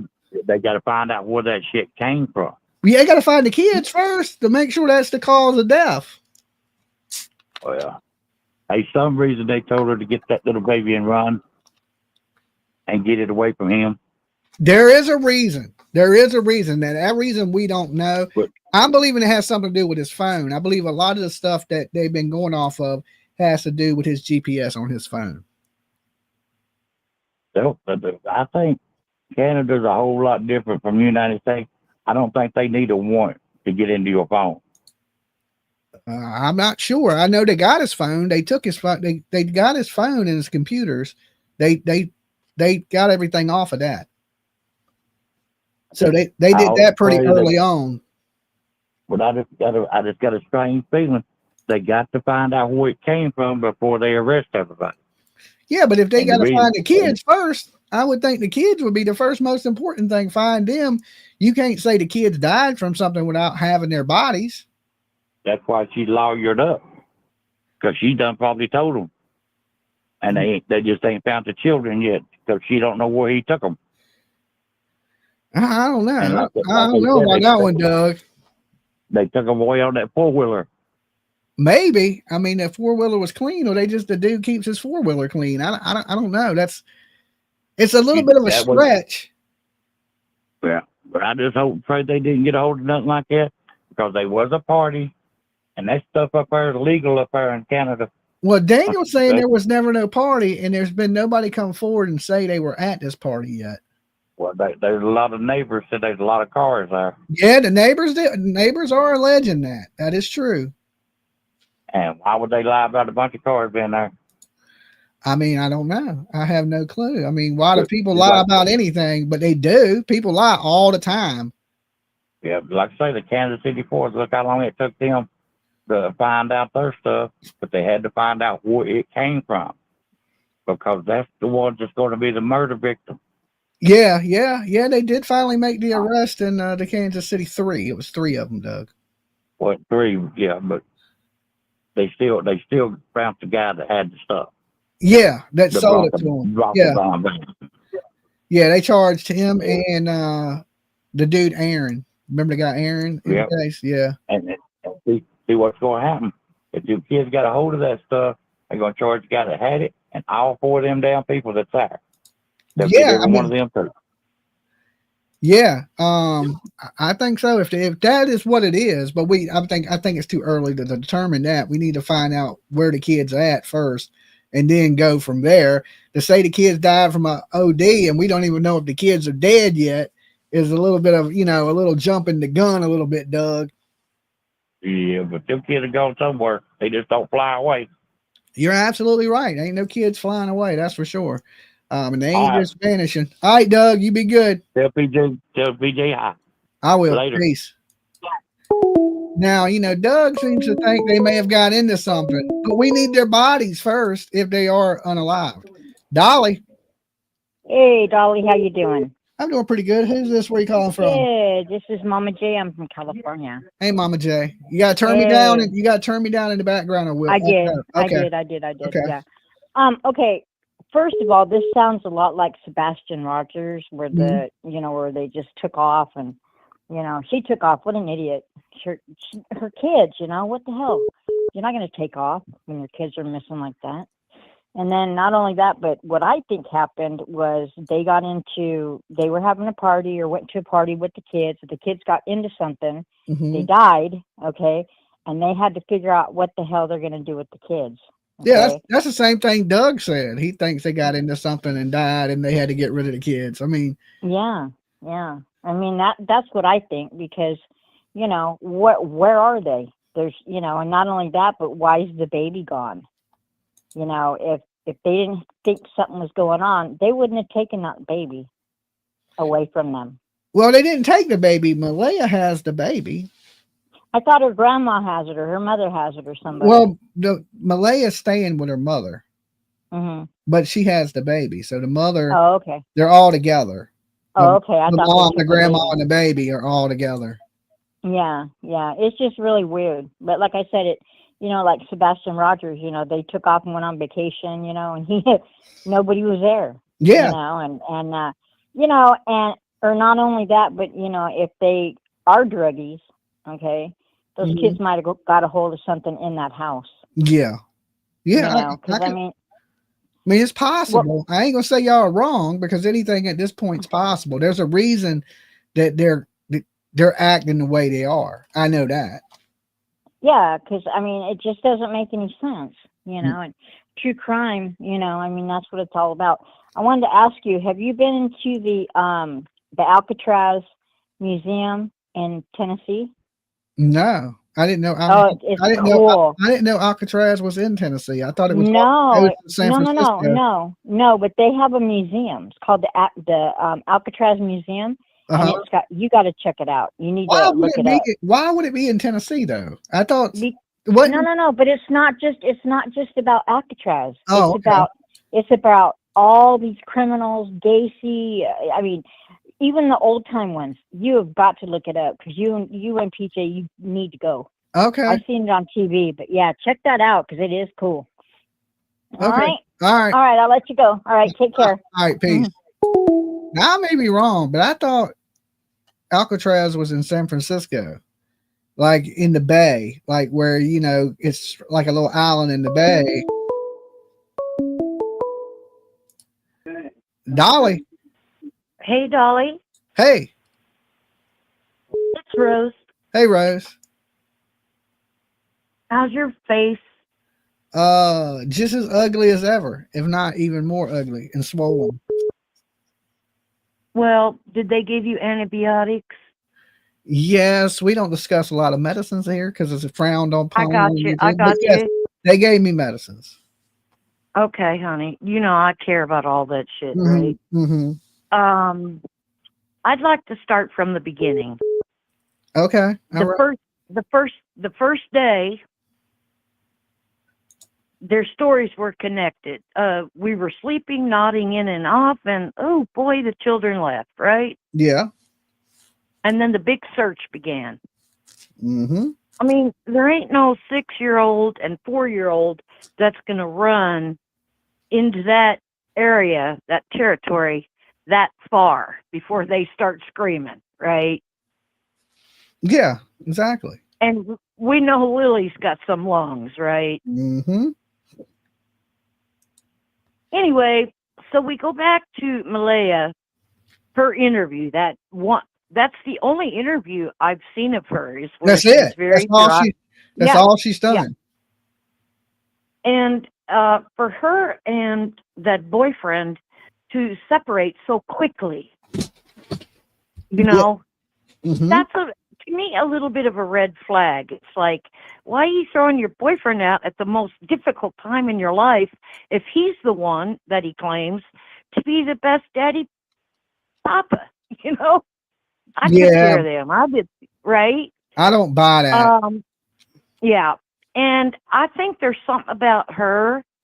Now, it's hard for me to believe that she threw her children away because the other videos you pulled up that I've watched, clearly there was, the children were dressed nicely. Only a mother can like kind of do that. You know, I want my girl to wear this and the boy's wearing that.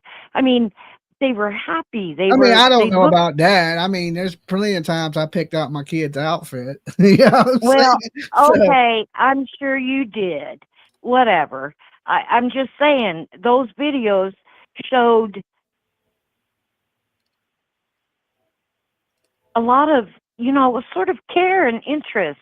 And I don't know who all the family members were in all those pictures, that the video, you know what I'm talking about. But there looked like there was some well-being and some care for these children at one point. yes, So absolutely. They I'm look like they were thinking well taken care either of. the mother found someone else, a new man. Mhm. She was sick and tired of this Daniel. Okay. I don't know why you would get rid of your children for that reason, or maybe the boyfriend that's being left behind would do that. I'll keep your kids away.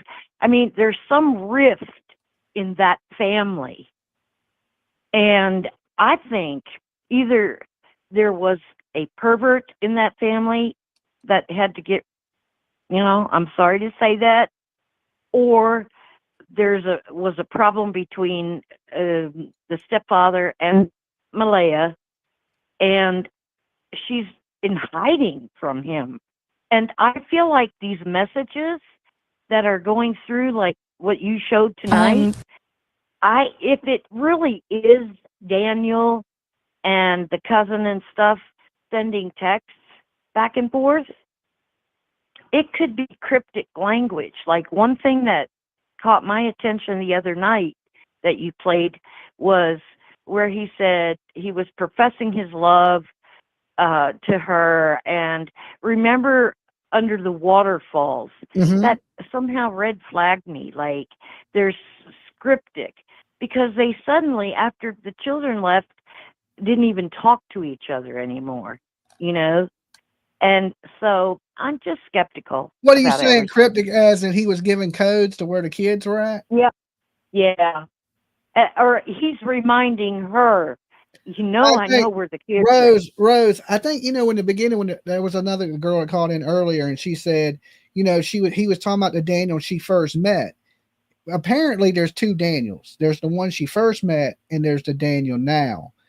And I think that was good that she brought that up, because every time you meet somebody in the beginning, they're usually pretty normal. You don't see the bad qualities. They hide those.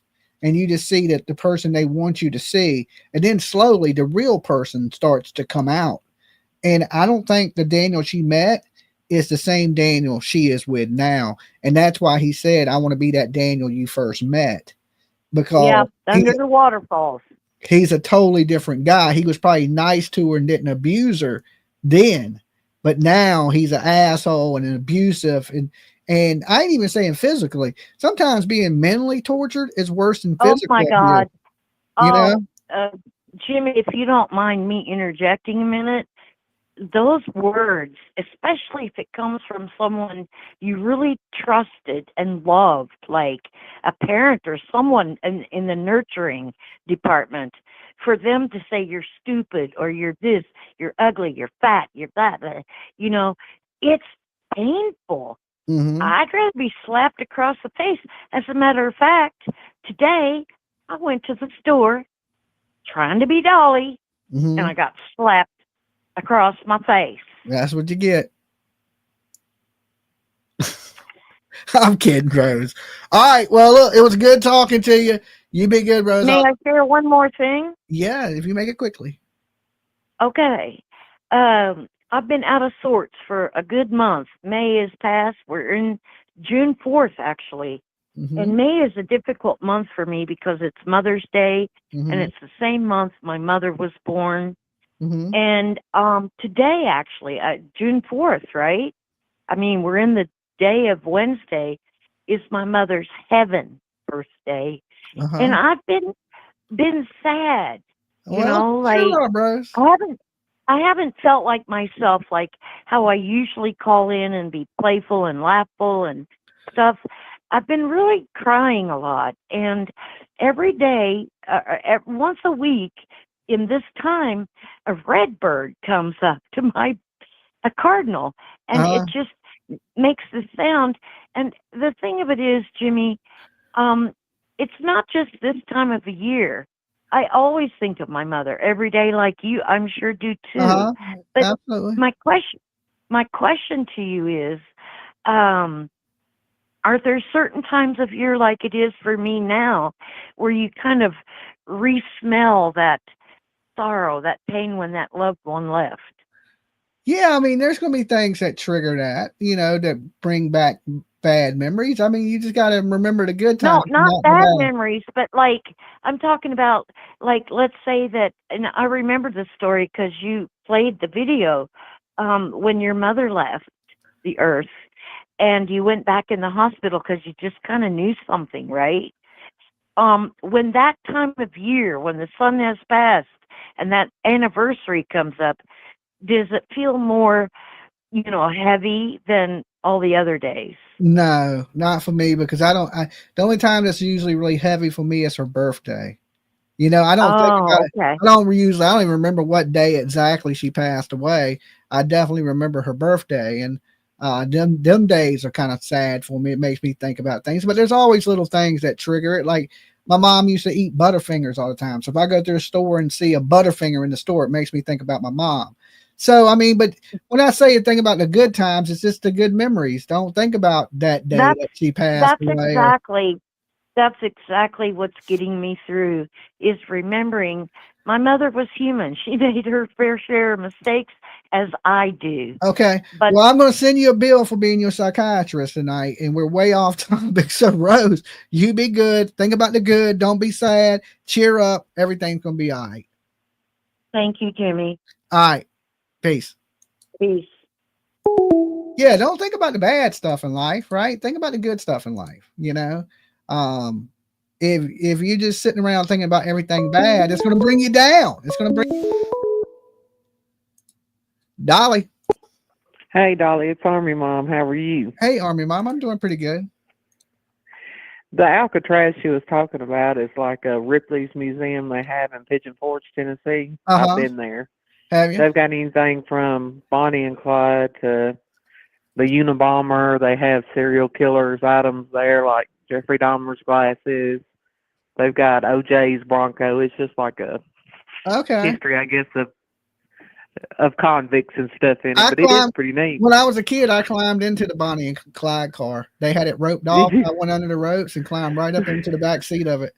Yeah, you could still see the blood in the bullet holes in the car, like the blood on the door. Yeah, they have that one. They have their car there. It was like a little, no, it wasn't the Bug. The Bug was a... No, it's like a mobster car. It's like one of those old, I don't know what they are, some type of Plymouth, I don't know. Gangster car is what I call them.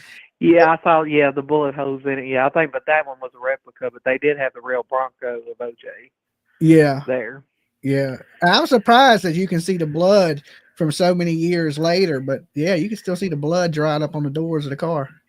Yeah. But do you notice how well she looked? What's her, Malaya? Am I saying it right? How well she looked? Before she met him? Yeah, she looked a lot better. And the kids looked real neat and had a lot of pictures and everything. And it seems like after she met him, she just kind of went down on a downhill barrel. I mean, some people say them pictures are like, got, them apps on it, or what do they call them? Filters? The filters, yeah. Yeah, filters, and She looks pretty much the same. I think, I mean, just looking at her, like the picture I'm looking at on the screen now, don't look like the photos. She looked happy and healthy. She don't look happy and healthy here. But then again, this is her with her kid missing. But I didn't see no real emotion from her. No, none. You know, so, and then her behavior is bizarre, you say the least. You know, you're not out looking for your kid. You're not begging for your kid. And it seems like your first story was scripted. The only thing that boggles my mind is if they were scripting stories, at what point did they go, okay, well, let's be enemies, because you're more likely for one of the other ones to turn on you if you're not sticking together. You see what I'm saying? Yeah. So, or unless she knows he ain't going to tell, because if he tells, he's going to prison for the rest of his life too. And do you think maybe she's scared that he'll come after her and the baby if she says anything?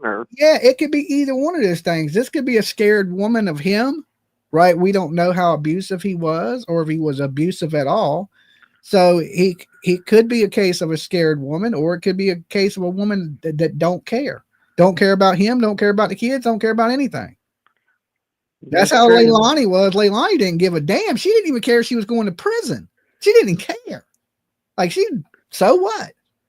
Didn't care. Still don't care. Yeah. And gave that speech that she'd be the first one to turn herself in and go to jail. She's in prison right now. She's in prison right now and don't care she's there. Yeah. Right? You see her phone calls coming out. She don't give two shits. Never did. Never will. Chewing on food, smacking on food while she's talking. Got fat, just living her best fucking life. Like, she'd rather be there than in a life she was in. Like, I don't know what was going on in that girl's mind, but yeah, I see a lot of similarities in this girl and Leilani. They kind of look alike. Yeah, I see a lot of similarities between her, the Summer Wells, kinda, and Sebastian too. It's kind of all some kind of story within this one altogether. So yeah, and that's the red flags that you're seeing, that the similarities in these other cases. There's, because them are the big, huge red flags, you know, and they stick out. Their behavior, you know, she Joe dirted her kid, Sebastian Rogers, they Joe dirted him. You know, this looks like, according to Daniel, she had no connection with the kids. They didn't listen to her. Same thing in Leilani. The kids didn't listen to Leilani. They listened to Danny. They liked Danny better. So, I mean, it has a lot of similarities of a lot of cases. The Cal City boys, it has the shit. Some of the things they say remind me of damn Chris Watts. I mean, it has a lot of similarities to a lot of true crimes thing. And I could sit here for hours and just talk about the red flags in it. And the truth never changes, and their stories changed. It's changed multiple times. And there got to be a reason. They're trying to get ahead of things or just making it up as they go. But in that statement, he said in the very beginning that my story hasn't changed. He said, and when your story doesn't change means that you're not lying. But yeah, your story has changed. And yes. Yeah, you're lying about something. So yeah, I absolutely agree. If you look at these text messages that everybody's trying to say is fake, I don't think they're fake at all. Myself, I mean, that's my personal opinion. I believe he wrote those things. And now that it's out, he's like, oh shit, I can't, you know, he's trying to reel it back. And, you know, the girls even said they took him down because it was upsetting them, because it was upsetting Malaya. So I ain't taking nothing down. I don't care who gets upset. Cry me a river. You know what I'm saying? I want to see tears. I expect to see tears, and I haven't seen one tear yet. So these messages ain't upsetting somebody but so bad, because I ain't seen none of them crying. Well, Brandy Vaughn, bless her heart, that's how a mother would act if something happened. Exactly. That's exactly how a mother would act. And and they don't even compare to her. And like, I hate to use Brandy I use her as in every case of how a parent would act, is because that's what you expect a parent to act like. Now, I know no two people act exactly the same, but they're not going to be that far off. Okay. I mean, no, miles apart. Like you're talking years later, and Brandy, if you even mention Mike Monkey, she's going to start crying instantly. You're going to see real tears, snot bubbles, ugly face, breakdown. And in every interview I've seen of her, I cry with her because I can feel her pain. You can feel her pain. Exactly. That's how I was around her. When I was sitting there with her, when I flew out to Fruitland to meet with Brandy, I was sitting there with her and I was interviewing her, and I was just on the verge of crying. I had to stop the interview. Right. And then I was just like, I ain't gonna sit here and just cry in front of everybody on YouTube. I just ain't gonna do it.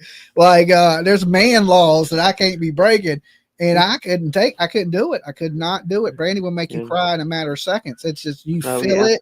It ain't just, hearing what she's saying. It's you see her in so much pain, you feel her pain. Oh, absolutely. So I know all about that one. That's why my interview with her was so short, because I was starting to choke up and tear up, and I was just like, I can't do this. Yeah, so I can understand that. But yeah, and I hold her as like, this is how normal people act. This is how I would act. This is how upset I would be. And then to see these people that just don't give two shits and couldn't shed a tear if they wanted to, it's a huge red flag. Huge red flag. Especially now that you got one child missing, but two. Yeah. A good majority of your family just vanished, and you sitting there like it's another day at work. I don't know. But hey, look, I appreciate you calling in. All right, Dolly, you get to feeling better. I will. Peace. All right, peace. I'm sure in a couple days my face will stop hurting. It might not stop hurting y'all, right? But as far as me, right, it might stop hurting. All right, so I want to play this real quick, and this is just this emotionless mother. And like I said, I don't see much emotion in it.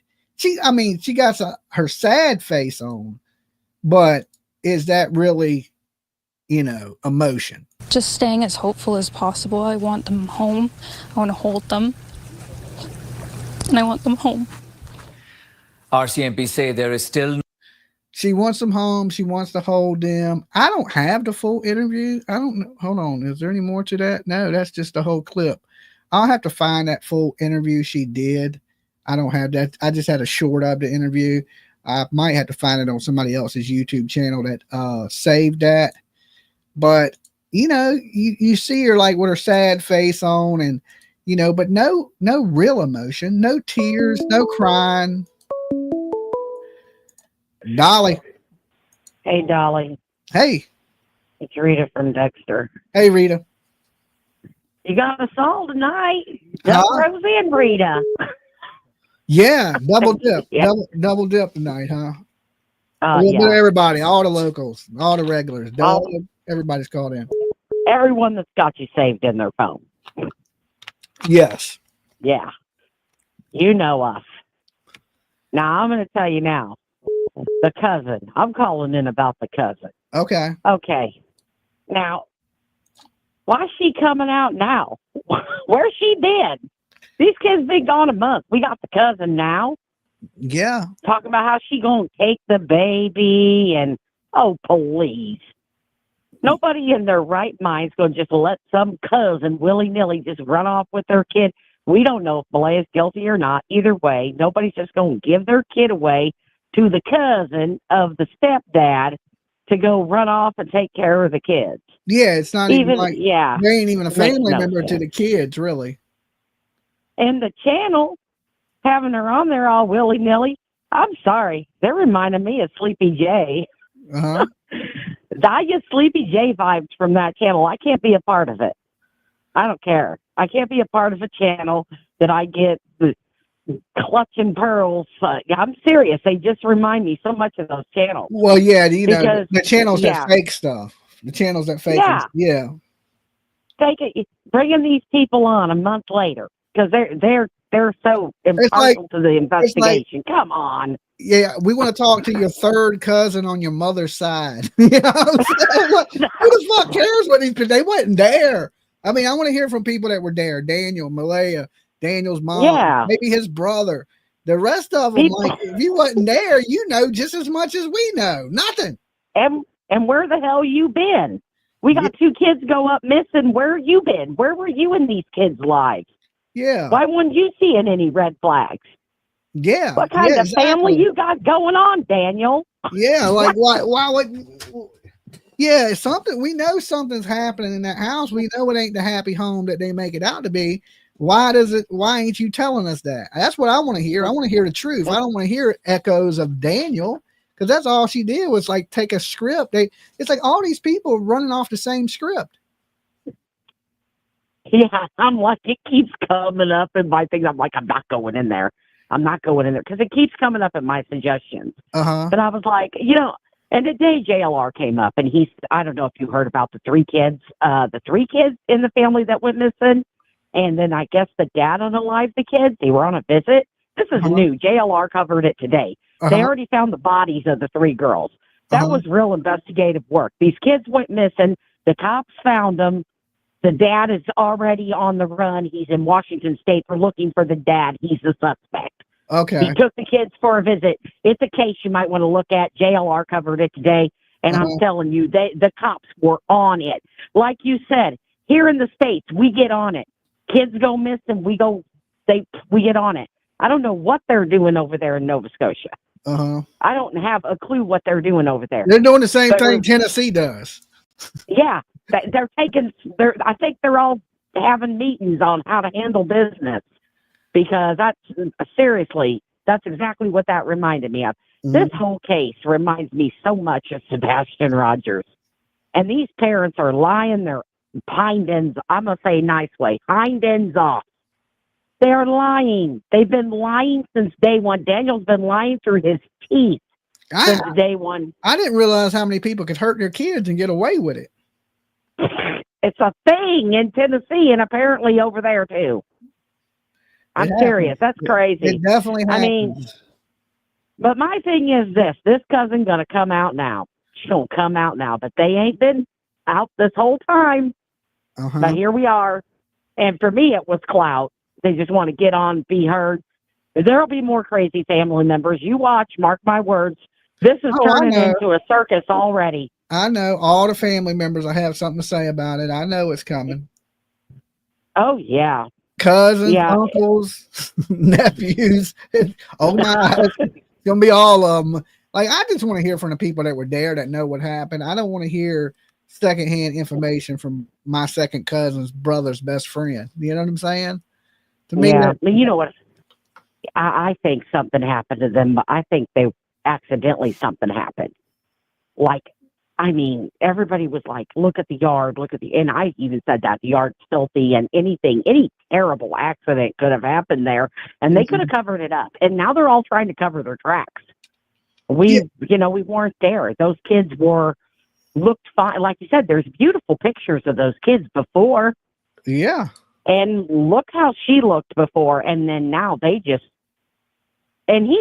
got that vibe. I don't care. He's got that sketchy vibe to me anyway, that stepdaddy vibe, and the wanting to go back to the way that he was when they first met. That all tells me that something was going on in that house way more than they're telling. I agree 100%.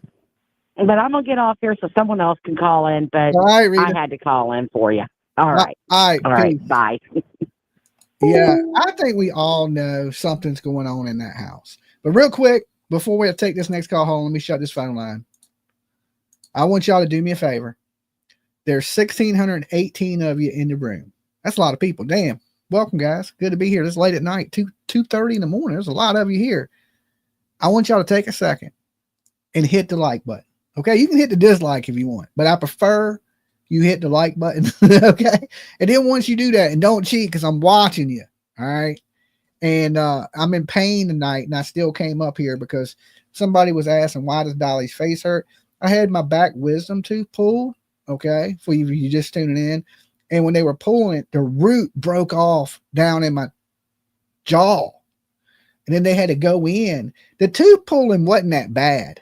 Okay, it hurt. Don't let me lie to you. It fucking hurt.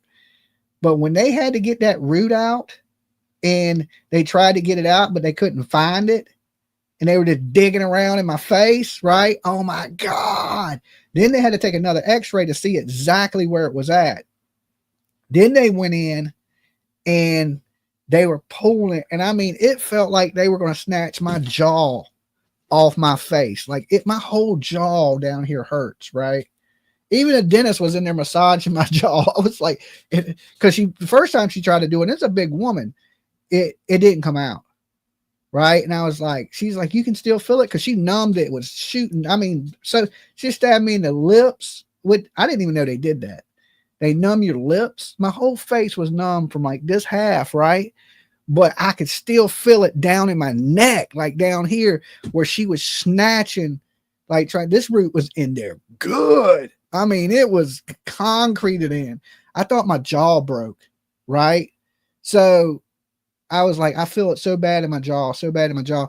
So they took more x-rays of when they took the tooth out, right? Tooth pain is worse than labor. This shit wasn't no joke, right? It wasn't no joke. So then they took another x-ray and they could see where the root broke. And it was like low down, like near my jaw. And when they were pulling on it, like I said, I thought they broke my jaw. I honestly did. My jaw is so sore that the dentist was laying there between the x-rays massaging my jaw. And I was like, does it usually go like this? You know? And she's like, no, And then when it finally came out, when she finally got that damn root out, I was like, thank you, Jesus.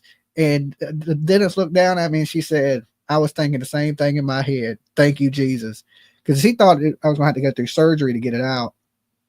But, oh my God, the pain, so bad. So bad. I wouldn't wish it on my worst enemy. And then, of course, I slept for 24 hours. My face was just like, oh my God.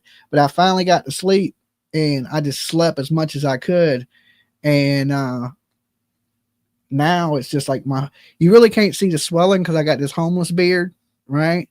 But it is bad. Oh God. So, but that said, that's to answer your question of why my face would hurt. The reason my face is hurting you is because I'm ugly. Okay. But the reason it's hurting me is because I had this wisdom tooth pulled and it was a nightmare. It was just, it was like torture. I can't think of any other word to describe it, right? It's just straight torture. No, the tooth wasn't rotten.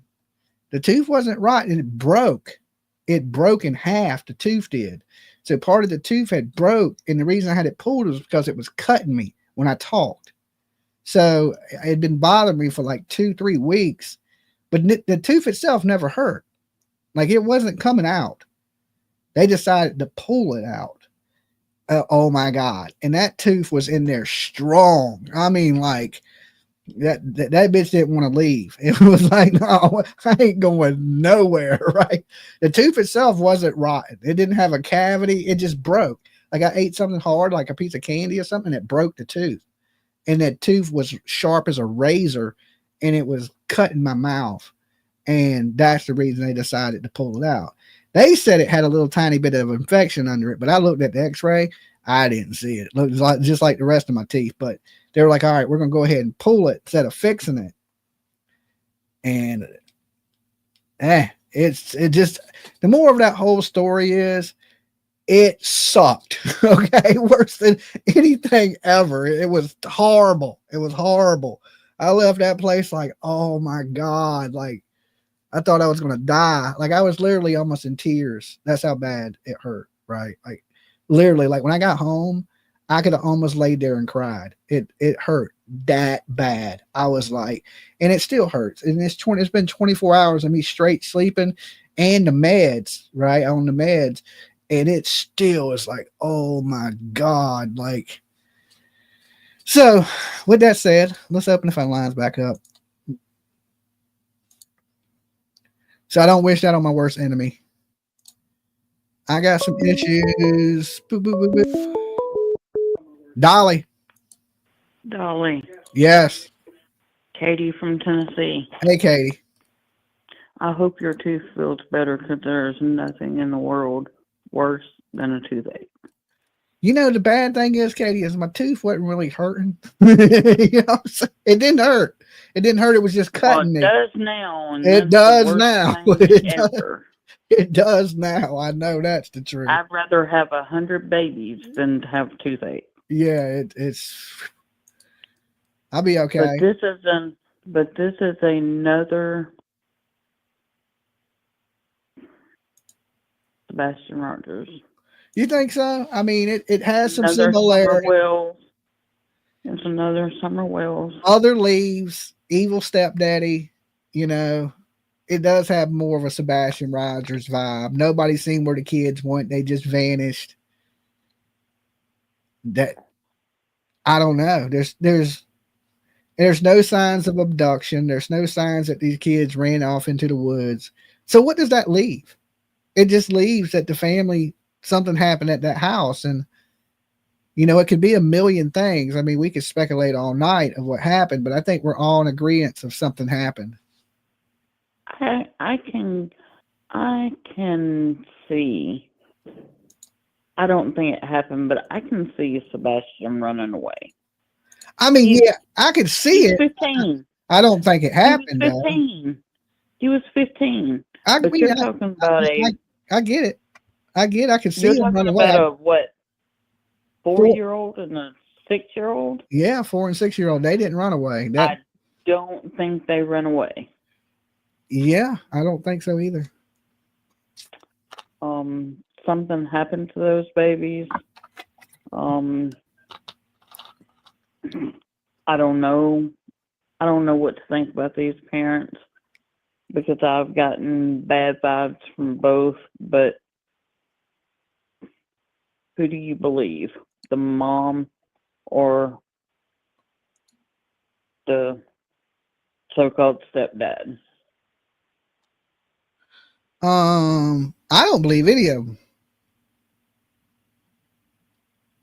And then there was 4 people around that property that they didn't I make any changes with see nothing, hear nothing. And that poor Lily, I could have heard Lily from where she lives to Tennessee if she was screaming. Yeah. You could hear that little girl. I agree. She had some lung power, so I don't think it's just something that, you know. I hope they find these kids, Dolly. All of them. Every one of them that's missing, I hope they find them. Oh, I do too. And I mean, I think they will. I hope anyway. I mean, I thought this would have already been wrapped up by now, to be dead honest, because, you know, the infight and how things, there's no signs of the kids running away and there's no signs of the kids being abducted. And they were kind of pointing the fingers at the family that it would be over by now, but it ain't. It's still there's going. There's one case that got me into where I wanted to dig into true crime. And that was a little boy that come up missing about 25 miles from where I live at. His name is Baby Joe Clyde Daniels. And that got me into true crime. And he was 5 years old, nonverbal, autistic, and his remains have not been found yet, except for his father admitted to killing him or unaliving him. And he's sitting in prison for 52 years. But he won't tell where the child's at? No. They took him, his father took him to 3 separate places, but he said he couldn't remember where he was at. I don't know. And that's what got me into true crime. Yeah, that is horrible. I mean, there's a lot of parents out there that will hurt their kids, fathers, mothers, stepdads, cousins, brothers.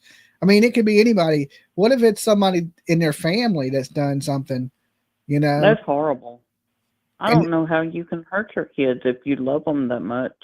There's people out there that do it every day, every single day. I mean, and for a normal person, it seems wild, right? But for somebody that's crazy and don't care, it's just another day in the park.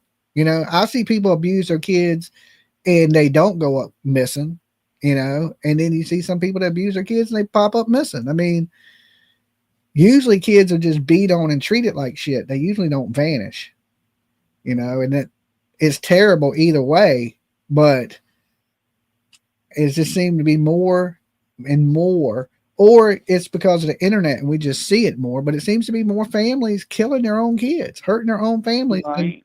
And you know, statistically, you're more likely to be hurt by someone who loves you or a family member than a stranger whatsoever. My mama used to always tell me that, Dolly, when she was alive and I was a little girl. She would always tell me, Katie, you are more likely to get killed by someone you know than by a stranger. Absolutely. Absolutely. Way better chances. And it's very rare that, there's cases of Pete strangers that kill you, but they're rare. There's so many more people that get murdered every day by loved ones and in domestic situations than there is at all of random killings. So it's a crazy world we live in, and you got to watch the people around you the most. And you never know what people are thinking inside their heads. They could be looking at you and look just as friendly and happy as anybody else, but in their mind, they're thinking, I want to stab this woman in the face. You just never know. Right. I'm sure Jeffrey Dahmer and Ted Bundy's parents never thought they were murderers, Right. Well, Dolly, it was so good to talk to you. It's been a while. I hope your face gets better and you feel better soon. Okay. That's a nice way of calling me ugly. No, I'm kidding. You're not ugly, Dolly. I'm kidding. You be good. You too. Peace, Dolly. All right, peace. Oh, what I was saying before I went to the phone call is I need you guys to take a second. We ain't even hit 1,000 likes. Okay. I'm about to rage quit. Okay. I'm about to rage quit on you guys. No, I'm not. But look, anyway, hit the like button for me. It's free. It don't cost you anything. It helps spread awareness to these cases that we talk about. It also helps the channel grow. It puts us higher in the algorithm, so they share our videos in more places. It shows interaction with the channel. But once you hit the like button, I want you to shout out where you're watching from in the chat room. But don't cheat. There's 1,600 of you here. We ain't even, 600 of you didn't even hit the like button. It don't even cost you nothing. It's free, right? So once you hit the like button, shout out where you're watching from in the chat room. I want to see where you beautiful people are at tonight. I see Alabama in the house. Thanks for being here, Bama. Number 1,000 here. Thank you, Misty. The UK's with us. Tennessee, Indiana, Georgia, Dayton, Ohio, South Africa's with us. All my South African brothers and sisters. Wales is with us. Oregon, New York, Netherlands, Utah, PA, New York, more Georgia. Good to see Georgia. Where I was born, good old Georgia. Nova Scotia's with us. Somebody told me it was snowing today in Nova Scotia. So that's crazy weather, right? Australia's with us. Washington, Vegas, Wisconsin, Kentucky, California, Oklahoma, Kentucky, Arkansas, Virginia. Thank you, Ashley, for becoming a member. Not a member, but for subscribing. That's one step closer to us hitting 67,000 subscribers. Thanks to you beautiful people. Maryland's in the house. Good to see you, Maryland. Tampa, Pittsburgh's with us. The Great Pacific Northwest, America. Get her done. Okay. 2 up, 2 down. Virginia is in the house. Nova Scotia. Thank you for being here with us. And hopefully, guys, you guys in Nova Scotia, you get some answers that you all been waiting for. And just know that us here in America, we stand beside you in finding these kids. Michigan, Ohio. Good to see you, Ohio. So sad. Tennessee. You're from Ireland's here with us. Denver. High Desert, California. I hit that like button. It was 500. Okay, thank you. Thank you, guys. Thank you for everybody that likes the videos and stuff like that. That is super awesome of you. It does help the channel, so thank you for helping out. We can't hit that 100K without the help of each and every one of you. And, the more people we reach, the farther we spread awareness.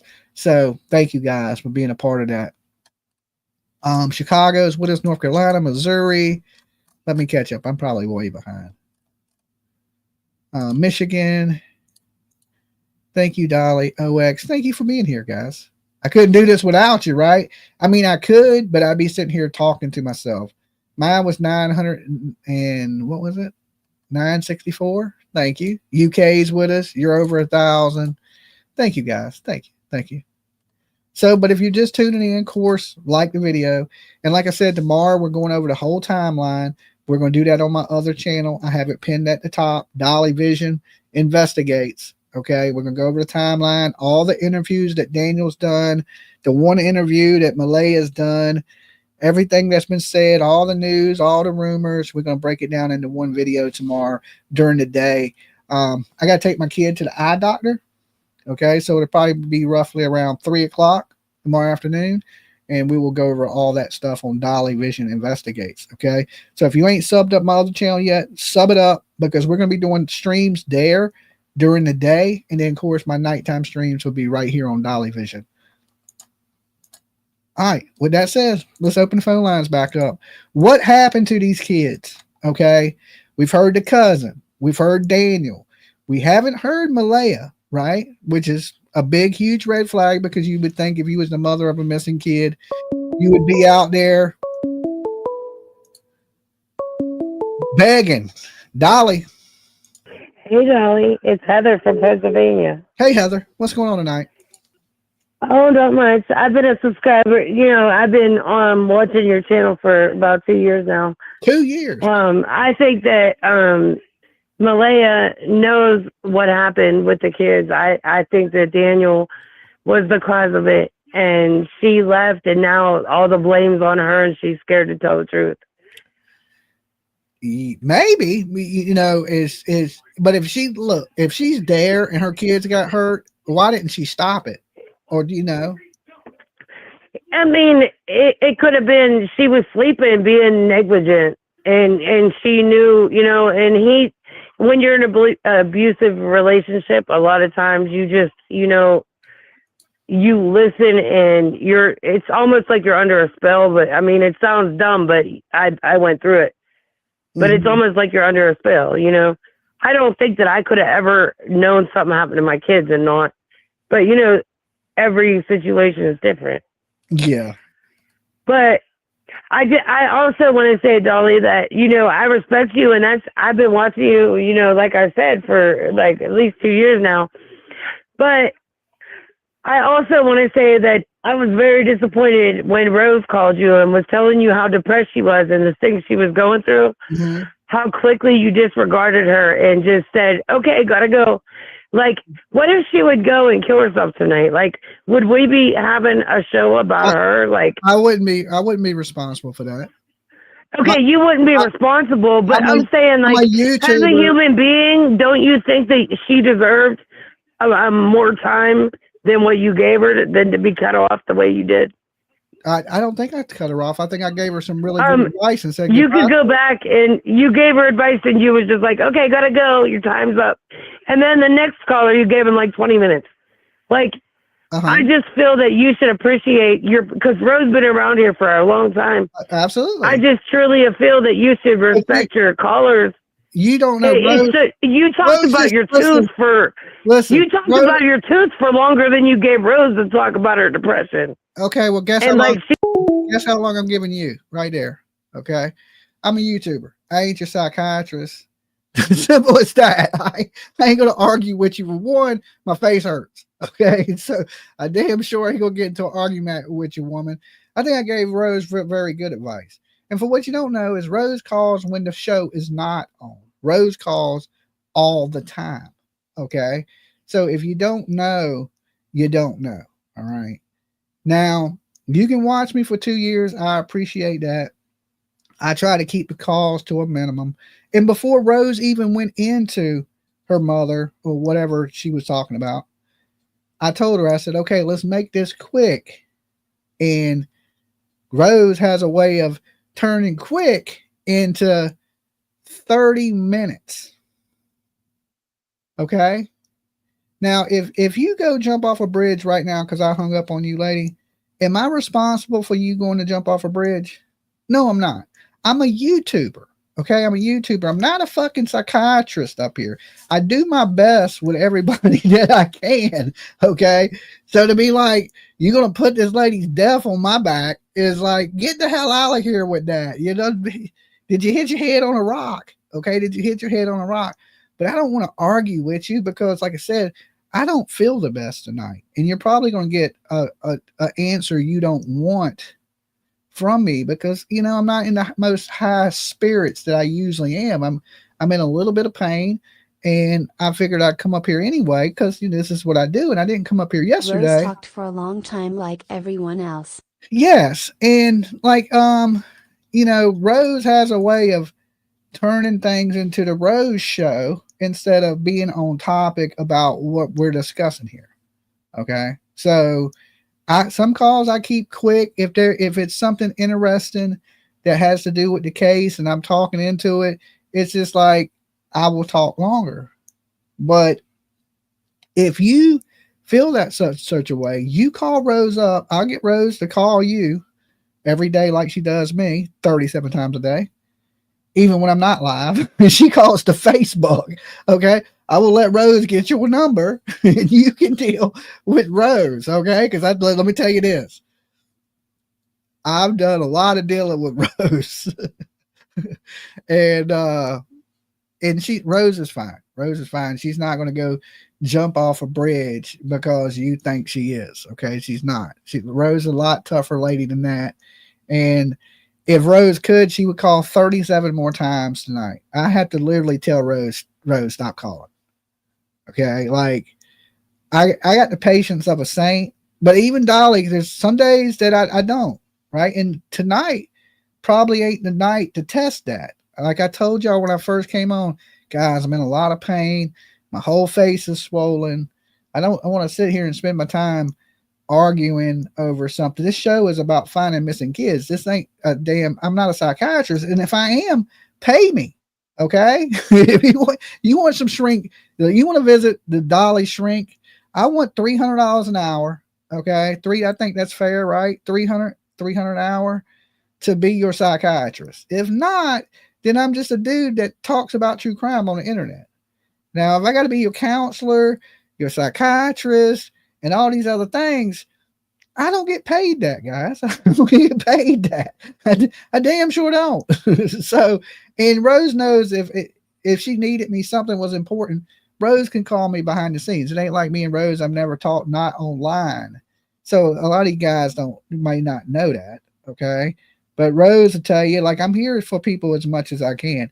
Name another YouTuber that deals with the type of things I deal with. Just name one. Share with me. All right, because I want to know.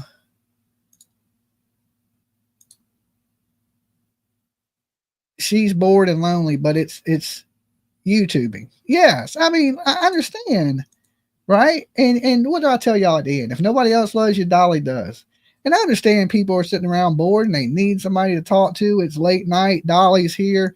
I think I treat everybody fairly well, except for that last caller, because you were getting on my nerves.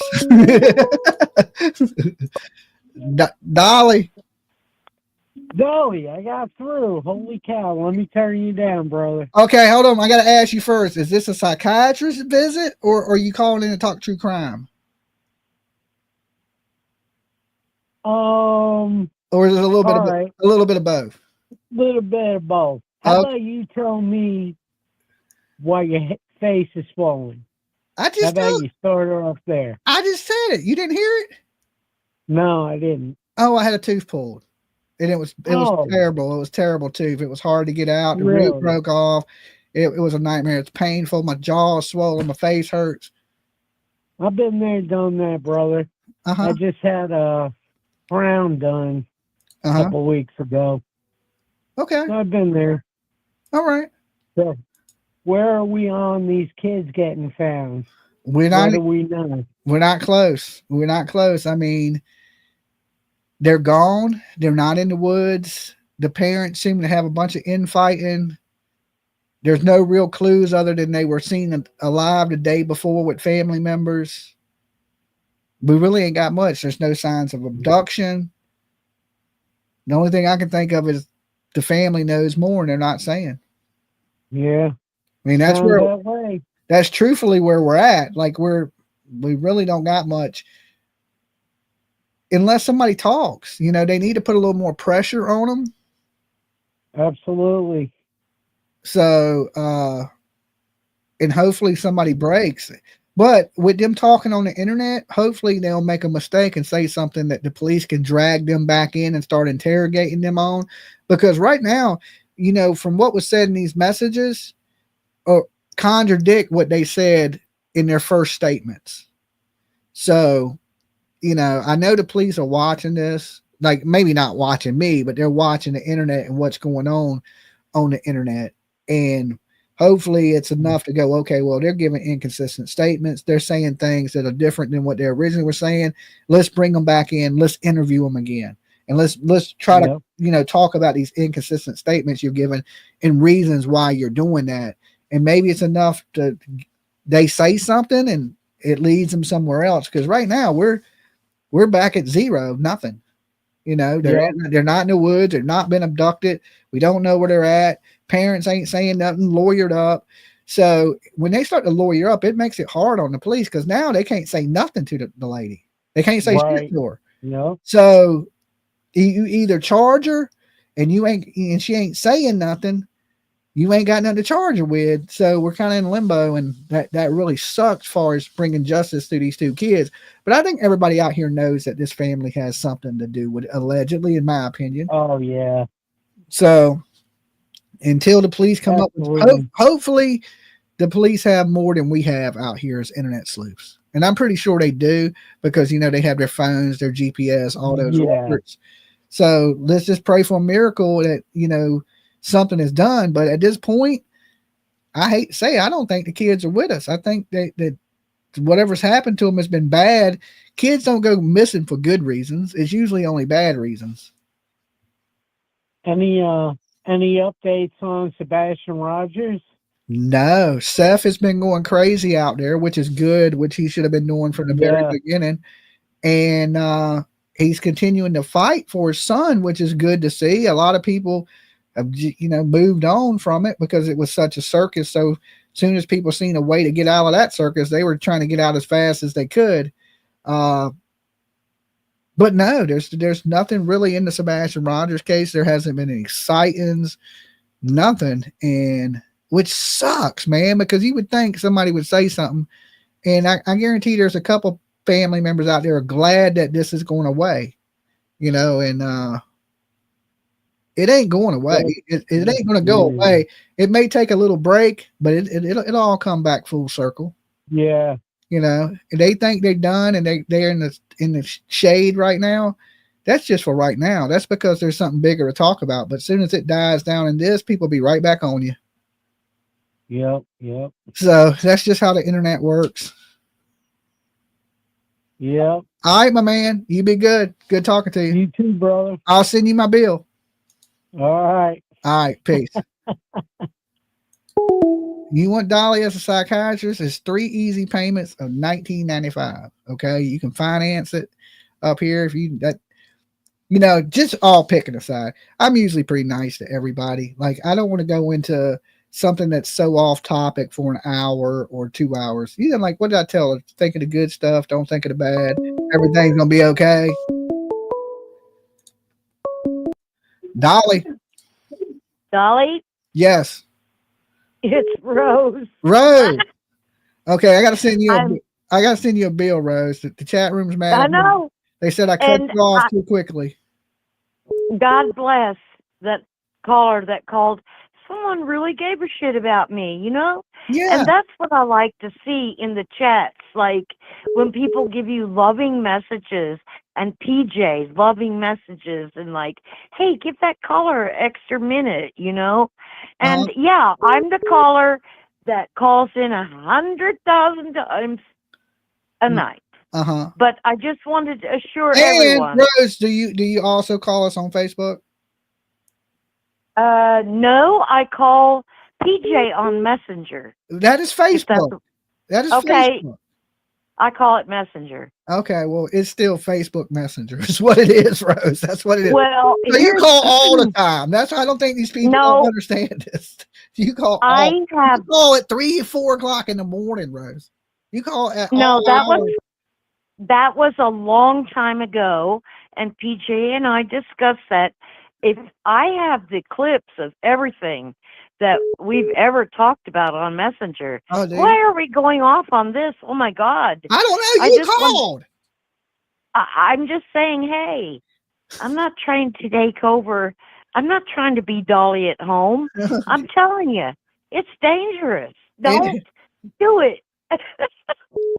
Okay. And I miss the times when I used to could call in and just laugh a little bit and make a joke.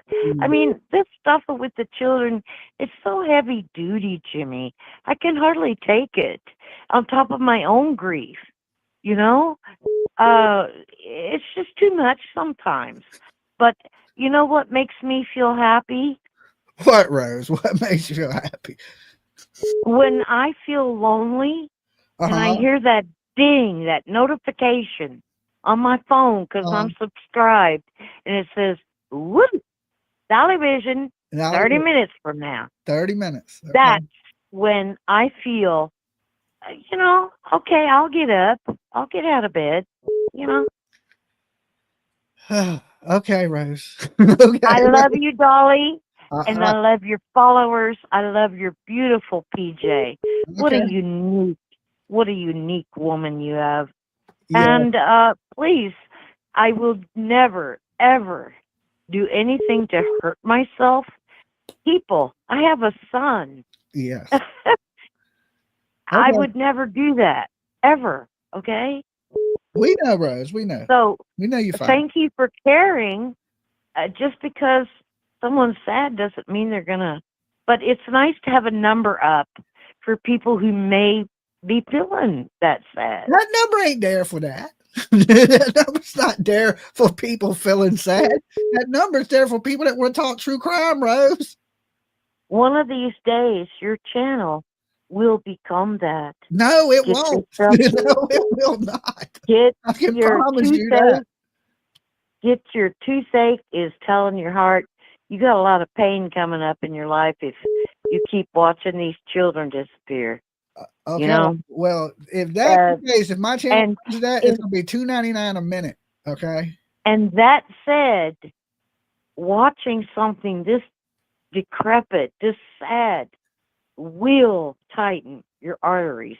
Ask Dr. Latina about that. And Okay. now I'm going. All right. I'm bye. hanging up. All right, bye, Rose. All right, that caller should worry about me finding a high spot. Okay. Y'all should be praying for me at this point. We shut this phone line for. I need a break after that. I need a damn break. Good Lord. Okay. Good Lord. Now, my show was never listened. I understand. You listen. You can be out there lonely. You can need somebody to talk to and all that good stuff, guys. My show's not that. Okay. I mean, I'm just a nice person. She's already at 850. She's already. I wouldn't be as broke. You may be right, Rose. I might need to turn my show into that. You need life advice with Dolly, right? And then you just have to donate, and then you can call in the number, right? So, but yeah, I'm not. I try to be, a decent person. I'm not a psychiatrist. There's only so much I can take as a person. She's like, I don't call you on Facebook. I call you on Messenger. What the hell is Messenger? Okay. This phone never stops ringing. It don't matter if I'm live, not live, 3 o'clock in the morning, 4 o'clock in the morning, if I'm watching a movie, it doesn't stop. Okay. And here's the crazy thing, guys. In the beginning of this, I used to give out my personal number. The call-in line was my personal number. It got to where my phone never stopped ringing. Never. It rang the whole time until from the time I took it off the battery charger to the time the battery was dead. It never stopped ringing. There's a rapper out there that used to put out his phone number and his shirt say property of Mike Jones. Anybody know who Mike Jones? Any rap fans in here? But he put his personal phone number on his t-shirts. So you could call Mike Jones whenever you wanted to call Mike Jones. And when I first came on to YouTube, I said, well, I want to be one of the most accessible people on YouTube. When you want to talk to me, you should be able to reach me, contact me. That's the least I can do for you. Right? Yeah, his shirt said, who's Mike Jones? All right, so I see somebody, and it had his phone number.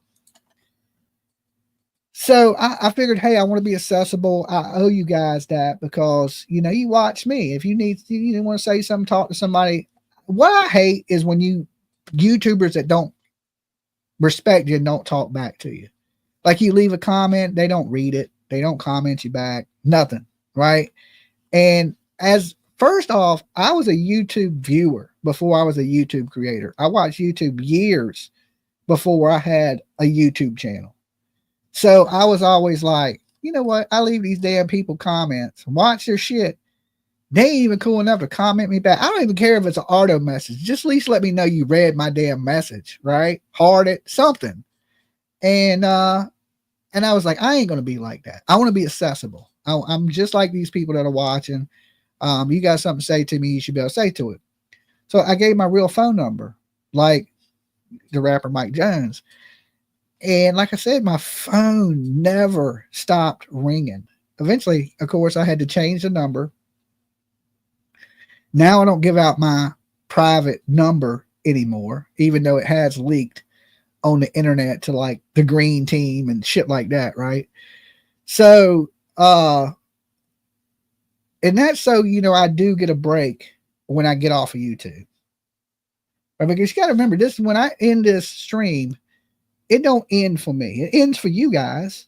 Okay. But then I got Messenger. So then people sending me videos. So, Dolly, did you hear this? And so a lot of times it's the same thing. Like, Dolly, did you see this? Dolly, did you see this? Dolly, did you see this? And it all be the same thing. But 50 people have done hit me up with the same thing, right? This is the part you guys don't see. So my phone is always like ding, ding, ding, ding, right? And really sometimes it's important stuff, right? But sometimes it's, you know, Dolly, this person said this about you, or did you hear this? Daniel's, you know, cousin spoke out. I probably got 30 messages that say Daniel's cousin spoke out. I've only needed one, but you guys don't know that other people have sent it to me, and y'all are just trying to help. So y'all send a message, right? And I'm glad y'all do, because I don't miss anything. But you got to remember, I don't just get it once. I get it like 50 times, right? So there's 50 messages you have to go through. And then you got people that are calling you. Matter of fact, this is the thing. If I leave the phone lines open, people call all night. They don't realize the video is not live. Okay. They'll call watching the replay. Like sometimes I'll have the phone open and just randomly answer the phone. And I'll be like, I'm not live. I'm just was sitting in front of my computer and I heard the phone ringing. Because the number you call is a Google number. It's not my personal number. So I can take messages, text messages there, but usually this phone is turned off when the show's not live. But people still call it constantly. Like, and you know, sometimes I play the messages for you. People call in the middle of the night, shit-faced drunk, or they didn't take their meds, all kinds of crazy stuff. So when you're watching, just know that you're only getting half of it. Okay. That I get it 24 hours a day, 7 days a week. Sometimes it becomes a little too much. All right. Everybody needs a little break from the internet every now and then. You can, you know, like I said, I try to be a decent person, but I'm not a psychiatrist. I'm only human. Like sometimes I'm not going to be in the mood to joke around or play around, or I put up the number and then everybody wants to talk about everything different than what we're talking about. And I try my best to keep things on track, right? Celebrity Dolly. No, it ain't even that. It ain't even that. One, I never look at myself like I'm a celebrity because I'm broke. Okay. I ain't seen too many broke celebrities, right? You know. Now, if you want some life coaching, this is how Molly Golightly used to do it. She would like life advice with Molly. She would charge you $50 to be on her Patreon. And that included, or you could get life coaching for $50. She charged you $50 and you wanted to talk to her about something. It cost you $50. If it wasn't something she was talking about or dealing with, if you wanted like one-on-one with her, it's $50. I ain't like, but she, you know, she had her old life coaching thing going on. And, you know, now I may set it up. I ain't no doctor, but if you want some life advice with Dolly, hey, it might cost you $50. I didn't know people would get mad and expect me to sit up here and do those types of things when I'm a true crime guy.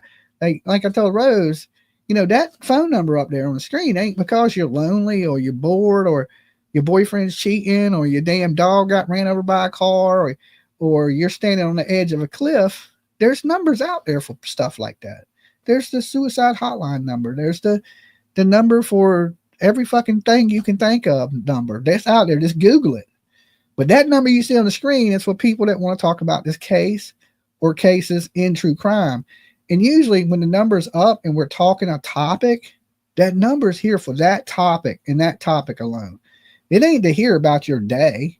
It ain't there to be what your fucking grandma's apple pie recipe is. You know, it ain't there to be like, you know, but you know, over time you get regulars that call in. So we start to share a little bit of life and how you doing? Good to hear how's it, you know, and you get a little bit of that.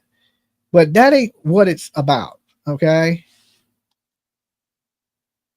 Okay. With that said, let's open the number up. Now, if you got any life problems, okay, now I will take your calls about your life problem. You got a problem in life. You may be thinking, what has Dolly got in his hand? Okay. I got a bloody axe. It ain't real. It's fake. It's rubber, guys. Okay. It is a rubber axe. I got it at the Lizzie Borden house when we were up there ghost hunting. So it is a fake axe. It ain't real. It's a stage prop. Look, it don't cut nothing off. It's rubber. It's bendable if you bend it, but it is. Dolly. You're a fake crackhead and T-Rev is better than you. Okay. Yeah, you talk so much shit on T-Rev. Good Lord. Good Lord. Good Lord. T-Rev is better than me. I made that lady mad. Oh, good Lord. I better get me a real axe. I might be in danger. Damn, lady, you got that mad over taking up for Rose? She called me a crackhead and said T-Rev was better than me. Good Lord. What is people smoking tonight? All right. He's better at doing DoorDash. Okay, we will order some DoorDash. I need some soup and some crackers, maybe some ice cream. Good Lord, let's call back. Call back. I want to hear your insults. Come on, Dolly. Hey, Dolly. Hey, what's going on? People being crazy tonight. I guess I don't know. I'm a crackhead, and T-Rev's better than me. Well, you know what? They're wrong on both counts. Huh? They're wrong on both counts.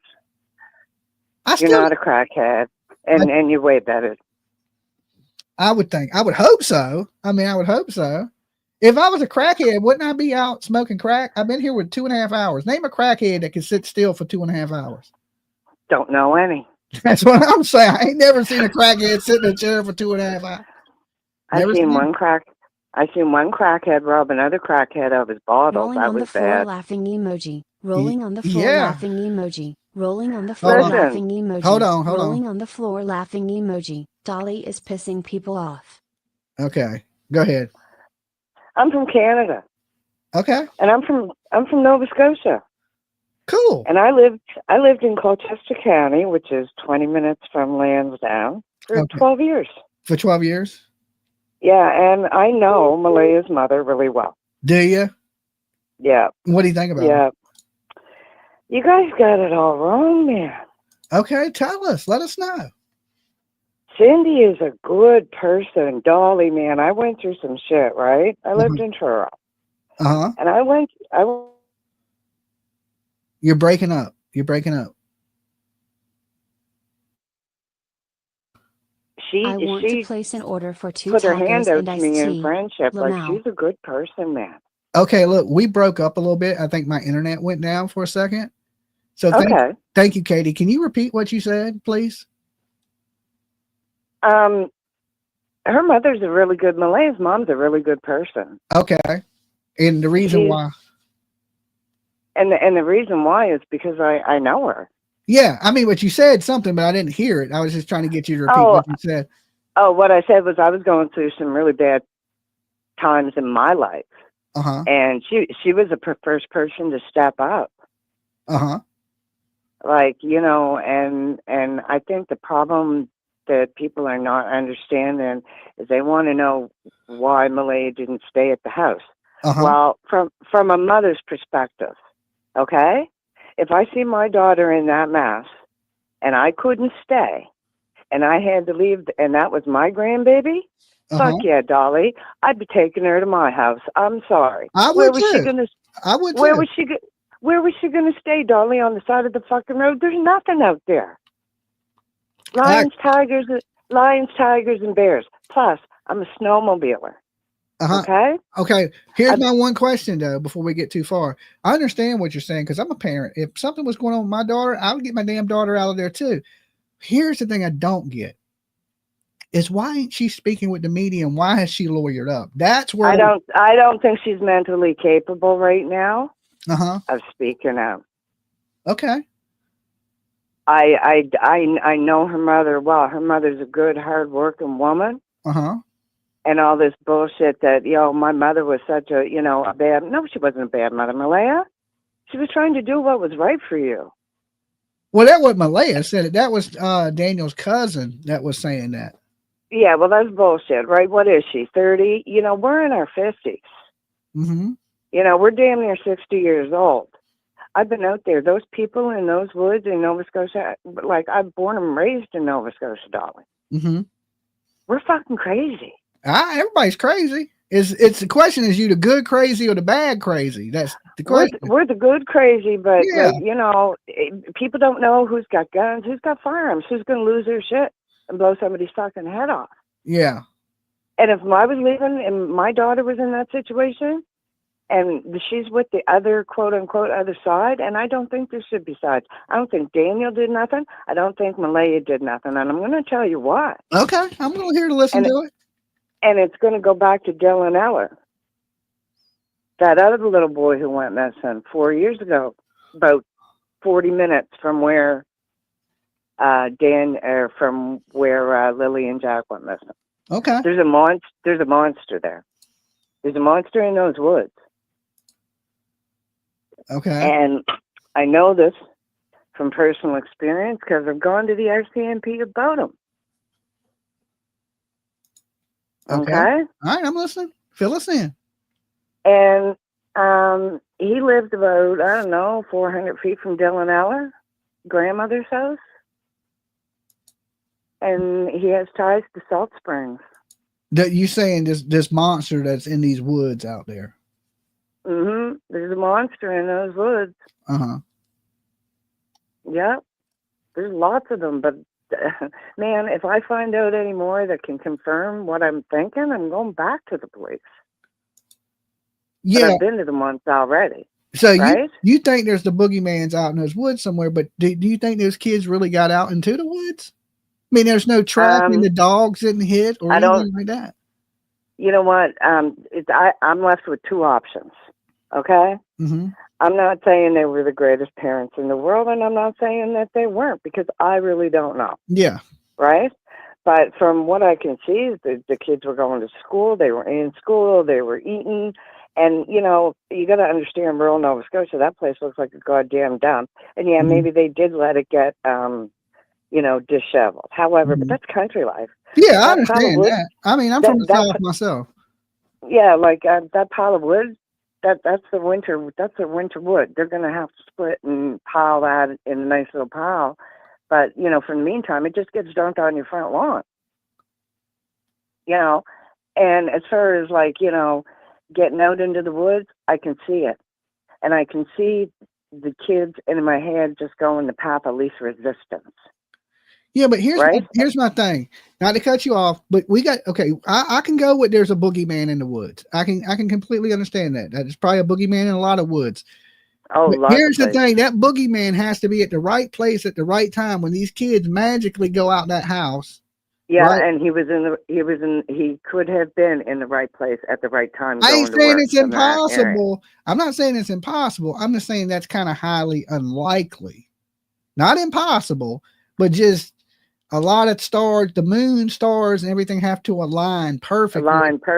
For that to happen, And I ain't saying they can't. I'm just saying they would all have to align up perfectly for this to happen. Because, the kids have been there for 2 years and they never ran off into the woods before. There's always a first time, You're, right? you're There's always a first time. You're absolutely and you know what? right. Maybe that little head poking in that bedroom was saying, "Mom and Dad, get up because I want to go to school. Get up and get up and get us ready for school." And maybe they headed down the road.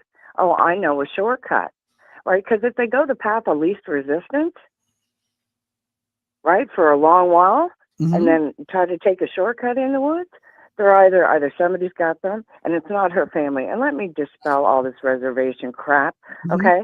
There's like a bunch of reses. There's Millbrook. I lived on Millbrook for 3 months. There's Escasoni. There's a couple big Waikagama. There's a couple big reservations up in Cape Breton. Okay, the reservations don't have gates on them. And as a matter of fact, there's RCMP stations on the reservation in Millbrook. Okay? So there's no hiding the kids on the res. Please, my God, stop that nonsense. There's none. Our reservations don't go for hundreds of miles. Millbrook Reservation is, a fairly small res. Everybody knows everybody. There's no way anybody is hiding those kids. And most definitely Cindy Murray and Malaya are not hiding those kids. Not a chance.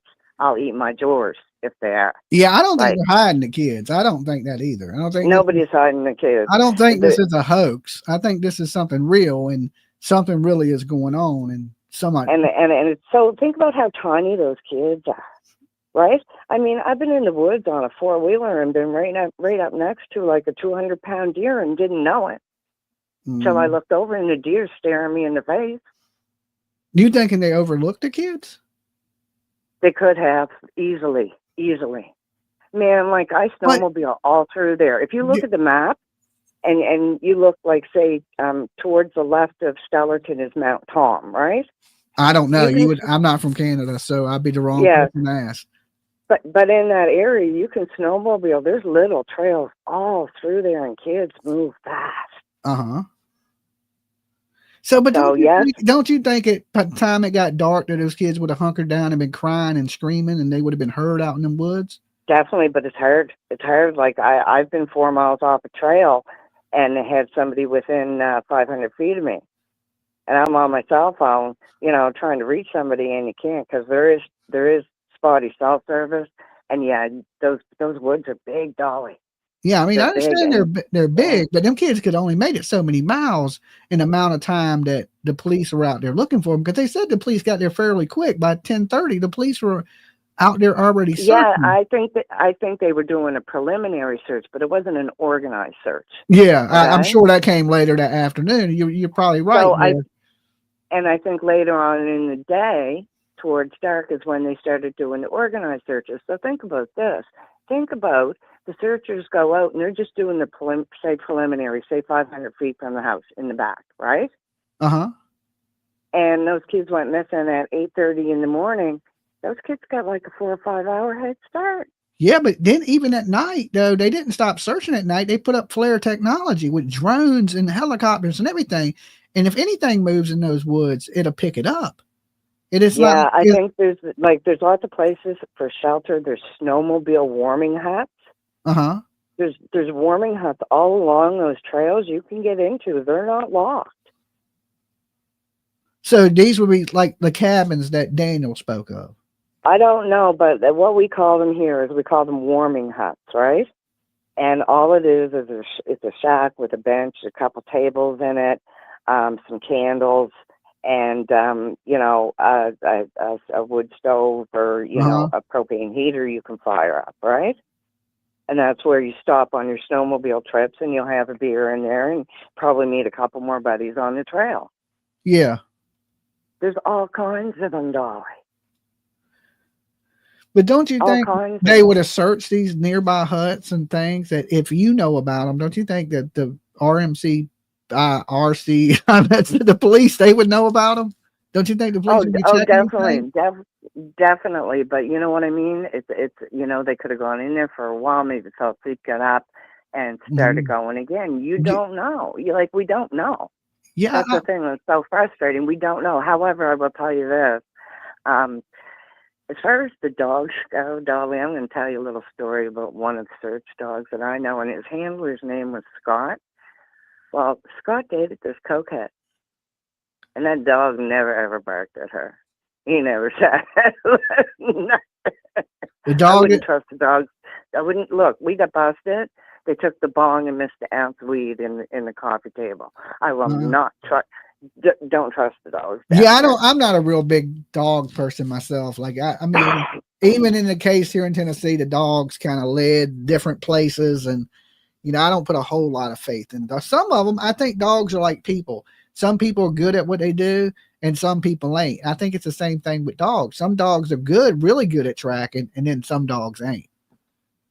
Yeah. Just because you got a bloodhound don't mean it can track. You got to train that dog to track. Yeah, I don't think either one of these parents, they might dabble, in some things, but they don't look like, diehard, meth heads, crackheads or anything to me, right? I mean, she seems kind of plump in the face, but give this kid a break because she's what, the same age as your daughter, like 25, 26, 27? Yeah. And I've been watching true crime for a long time, Dolly. I can even tell you what happened to Summer Wells, right? She went home and told Daddy what Mommy was doing, and she took a beating for it. I mean, I wouldn't. Well, according to them, Don wasn't there, but I think Summer may have seen something. I'm not blaming little Summer. Don't ever take that. She's like, I've been watching true crime for 100 years, Dolly. I'm an old woman. I had to go to the darkest places in my mind to figure out what happened when Summer got home. And what happened when Summer got home is Dawn either come home or was home, and she told Dawn what Mommy and Hunter were doing that day, and she got a backhand, maybe, I don't know from who, but I think she paid with her life for her mother's mistakes. See, I've always thought Summer Wells was an accident, but we're getting way off topic. But hey, look, I appreciate you calling in. Yeah, no problem, Dolly. I just wanted to get some facts straight, Okay. All right. Well, I like to hear different. I like to hear different opinions. This is not an echo chamber. Somebody thinks some kids are out there in the woods. We want to hear that just as much as we want to hear that they're responsible for it. I keep an open mind to everything. I don't close no doors on anything because I know in these cases anything's possible. And things do get overlooked. I mean, I admit that you do, bring up some valid things. Now, I don't completely agree with it 100%, but I'll listen to it and I can entertain it and run it through my squirrels and see what nuts they kick out. And my squirrels say she's a really young, overwhelmed lady, and I don't think that's what scares me, though. Just your words right there. That's what scares me. That I think she's young and she's overwhelmed because I'm old. But it would overwhelm me. We're the same age, and I had a heart attack 2 years ago, so I really feel you, right? Yeah. But she's really young. She's overwhelmed, and her mother is doing what any other mother would be doing. I don't blame her mother at all. I don't blame her mother, even if she told her mother she did something. It's her mother's job to protect her, and her mother wouldn't. No, her mother would not protect her. If people say that. I'm telling you right now. I'll eat my drawers. Like I said, there's no way. I hope they're clean. Always, right? But no, her mother never covered for her, not in a million years. Okay. All right. Well, I thank you for calling. On that note, you have a good night. You too. Peace. Okay. Bye. Everybody says that the mother won't cover for their kid. I wouldn't say every mother would, right? But I'm saying a good mother would. A mother that loves their kid unconditionally, they're going to protect, right? And listen, I don't blame Malaya's mom for what has happened. Okay, I don't. I blame Malaya for what has happened. Her and her mom are two different people. You can be great and give birth to Jeffrey Dahmer or Ted Bundy. Was Ted Bundy's parents bad? No, they were good people. Never been in no trouble their whole life. Same thing with Jeffrey Dahmer's parents. They had never been in no trouble. Good people. Went to church, all kinds of stuff, right? Religious people. And then they gave birth to a damn monster. You can't control what your kids do. You can teach them. You can teach them values and morals, and you send them off into life. You hope they do the right things. But if they don't, okay, that's still going to be your child. Just like Stephen Stern's parents. Look at them. They baby him, sending him money, and he's a fucking monster. But they still there to protect their kid. And if Malaya's mom knew something was bad was happening to her daughter in that house, it was only right that she got her out of that house. I would do the same thing. Now, if Malaya's mom knows Malaya's done something wrong and she's given her legal advice, get a lawyer, don't say anything, be quiet, all communications turned off.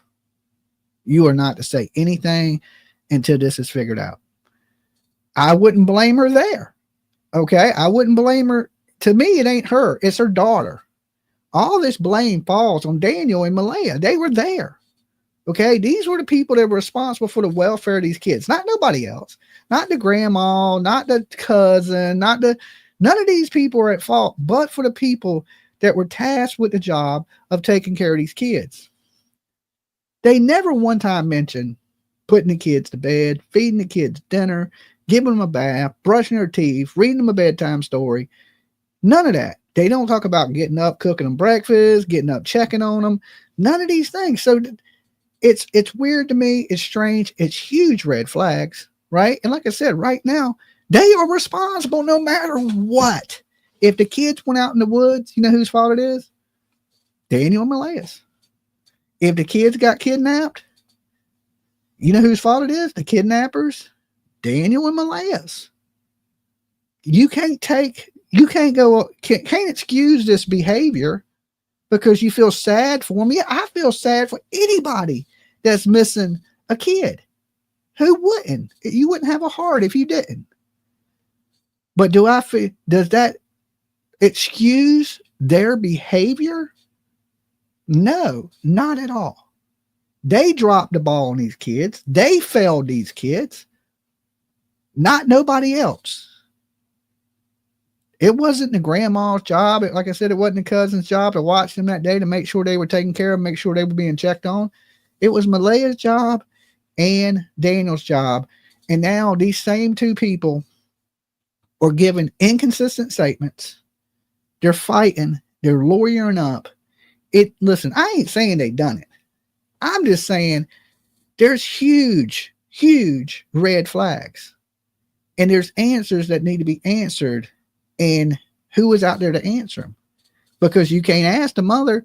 You would think this mother was so quick to say these kids were kidnapped. But what happened to saying, hey, could you please release my kid? This child is loved.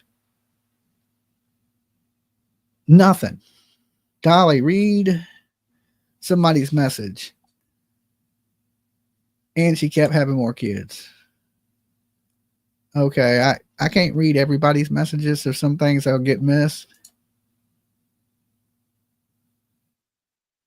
They stay up on drugs. I'm young and my kids right here. Them kids always miss school.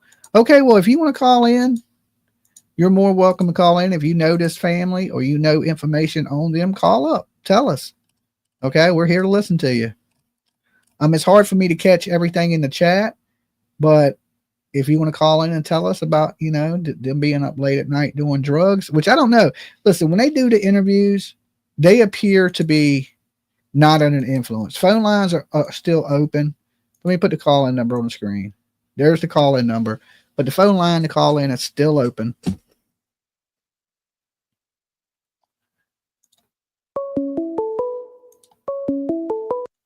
Dolly. You're a narcissist and a fake, and you need demonetized. Okay. You are worse than T-Rev. Why are you mad? I'm going to make sure you're heartless. Why are you mad? You're heartless. My heart is beating because I can't believe that you're only out here for the money. Why do you think that? Because I've been watching you for 2 years, and you started off whenever you were nobody. It took you, and you cared. Now that you're so big, you don't care no more. How am I big? I'm the same height as I was 2 years ago. I've been 5'7" my whole life. Okay, go ahead. You think your jokes are going to get you through life? Like you don't care about nobody. You have no empathy. They've done pretty good so far of getting me. You have no empathy. You talk so much shit on T-Rev. T-Rev at least cared about his people that called. T-Rev cared. Is that what? Yeah, he definitely did. He definitely cared about his people that called in. Well, what I don't care what you say. He was also praying to y'all, right? What he praying? Okay, what do you do for your people? Besides talk about yourself and make yourself have a bigger head? You think that Dolly's just the shit? It's my channel. You I don't talk about myself all night. You only care about people sending you money. Did I ask you to send me money? You have to. Dolly needs to eat. You only care about. You don't gotta eat. You don't gotta eat. Everybody give me your likes and comment where you're coming from, just so that it'll monetize you. Everything's about monetizing you. What are you secretly mad about? Look, I'm gonna give you a free psychiatrist run tonight. What are you? Because I've called you and I've watched you for so long, and I've watched you deteriorate to where you used to care, so that you could get to all your subscribers. What has now that you have all your subscribers, you don't care about nobody. Hold on, but let me yourself. talk. Can I talk? Can I talk? I don't know. I mean, you spend all your time talking about you, but don't care about nobody else. Is it my job? I figure. And you know what? A lot of people in your chat, they can talk shit on me. I don't care. I'm speaking the truth, and I bet you a lot of people see where I'm coming from. Maybe I can help you tonight. What is your underlying? What was you mad about before? Even when Rose called you back, you didn't have empathy. No, listen. And I remember when she's talking about, that was a year and a half ago when she was calling your messenger, and you made it a big deal a year and a half ago. Don't call my private messenger on Facebook. Call the show. But then she calls the show. Now that you got all these subscribers, now you don't even care about her. Do you even breathe? You don't even care about her. Take a breath. Here, breathe. You care about yourself. That's it, and it's pathetic. I'm trying to get to the root of your problem. I'm trying. Okay, tell me. You won't let Tell me where I'm wrong. Do you have empathy for people? You talk shit. When do you really go out for Sebastian? You post all this shit about Sebastian, and nobody searching for him. You searched for him for what? 5 hours? Did you? And you were done? Have you ever? That don't matter. I'm not making all this money. I'm not making all your money to sit and talk about it. How much money am I making? How much money am I making? You forgot about Sebastian the second that the Sullivans came along, right? You let me talk. You said I'm making all this money. What money am I making? Yeah, I see all the people that send the money on their chats and their special shit. Yeah, I mean, you may see a $2, $3 super chat. You know? Oh my God! I've seen $50 and $100 sent to you, Dolly. Don't sit and play. Okay, what time you two? I've seen you sit for 2 hours and make hundreds of dollars. Don't sit and play. Don't sit and play. Okay, can we get down to the root of your problem? What was you mad about before you called here? Because you know what? People listen to you and they find a connection with you, and they start to feel, as a viewer, people start to connect with you. Okay. And then when somebody relies on you, as maybe they have nobody else in this world but Dolly, and then they call and you shut them down, you don't think that fucking fucks with people's hearts? You have no empathy for these people. I have no. We sit here as viewers. We watch you every night. We grow a connection with you. You don't grow a connection with us because there's thousands of us. Insult me, but I give you a voice to sit here and insult me. I take away You're what pathetic. I'm doing to listen to you call me names. You're cold. You're a narcissist. Well, what are you calling strangers? You don't. You only care about yourself. That's what you. Because maybe I'm one of them people that watch you and actually get a connection with you and actually thought you had a heart. Do you? Maybe that's where I come from. I thought you had a heart. Do you personally know me? Do you personally know me? Have you ever met me? No, I didn't. How the fuck are you supposed to know me? How do you know what I care? Everybody's viewing this. You see that he never met you personally, so we are nothing to him. He just said that to everybody. I sit here for 2 years, and I really cared about you, but you just admitted it. We're nothing to you because we just watch you. No, we don't know you. To me, you seem crazy. No, you admitted it to all your viewers. You seem That's crazy. what I wanted. That's what I wanted was for you to be exposed. Well, let me tell you this too. You're a fucking nut, and I don't give a fuck what you think. How about that? And listen, I'll be a nut. Good Lord. I don't care what you think, lady. I try to be civil with you, try to bring you down, and you are just mad. Go hate yourself. Okay, go hate yourself. To be like, yo, I'm making all this money, and You look for so bad, but you ain't done none of that shit. You ain't done what I done, lady. You don't personally know me. You don't know me. Okay, you see this up here, you feel you know me and all these fucking things, and you're that mad over something that don't have nothing to do with you, right? Like you are the bored, lonely lady, not Rose. Okay, you the bored, lonely, like you sitting around your house by yourself, mad. Make that make good damn sense. Call her back when she's nursing a hangover. No, good Lord. To be like, this fake ass dude comparing me to some fake dude. And I tried to get down to what was she mad about before the Rose thing, right? Because she ain't mad about Rose. She don't know Rose. Okay. She's fucking was mad about something else. Somebody had pissed in her Cheerios before that even happened. And she wanted to use it as an attack against me. Like, be quiet. Like, listen. I think these people get it twisted that this is like the psychiatric hotline or something. I don't know what the hell. Look, listen, I don't have to give you the time to say mean things about me. The reason I let you do it is because I know those things ain't true. When you're saying these things about me, it don't bother me. I know that's not me, right? Like you can have this perception, but you don't know me. Dolly. Hey, Dolly, it's Rita from Dexter, and I'm sorry about calling back in, but I'm calling back in about that last caller. Now, no disrespect, because I know the rules. We're not supposed to call in all night, but I'm going to address this right now. I have a daughter in renal failure that needs a kidney transplant, and you have always let me talk about that girl on your channel. You have never shut me down, and I don't even give money to the channel. I know. So that lady is wrong about you. I absolutely know she's wrong about me, but I give her chance to say what she wants to say so I can try to, talk her down from the ledge. And she just wanted to overtalk me and not let me talk and be just rude and hateful. And like I said, more power to her. Like, I don't care what she says. That don't bother me none. I'll sleep just as good tonight. I know. So she called you 3 times tonight. That was so disrespectful. And when she does that, she's taking away from the people that try to get through, that can't get through. We've had this conversation. Yeah. I get through every time, but we have people that just can't get through, that really want to get through, that want to talk about these cases, and they just can't get through. And then she calls in with all her insults, and that was overboard. And I don't know what she's smoking or what she's drinking, but she's wrong. I give people the chance. If they want to say something mean about me, they're more than welcome to call in and say something mean. As long as you don't try to, if you'll let me talk and defend myself about what you're saying, but when you're not going to even let me defend myself and you're just going to say some things then how am I going to have a conversation with you? I can't conversate with you. So what are we doing here? You just screaming at me. And you was really patient with her. I tried the whole time she was nothing but rude to you.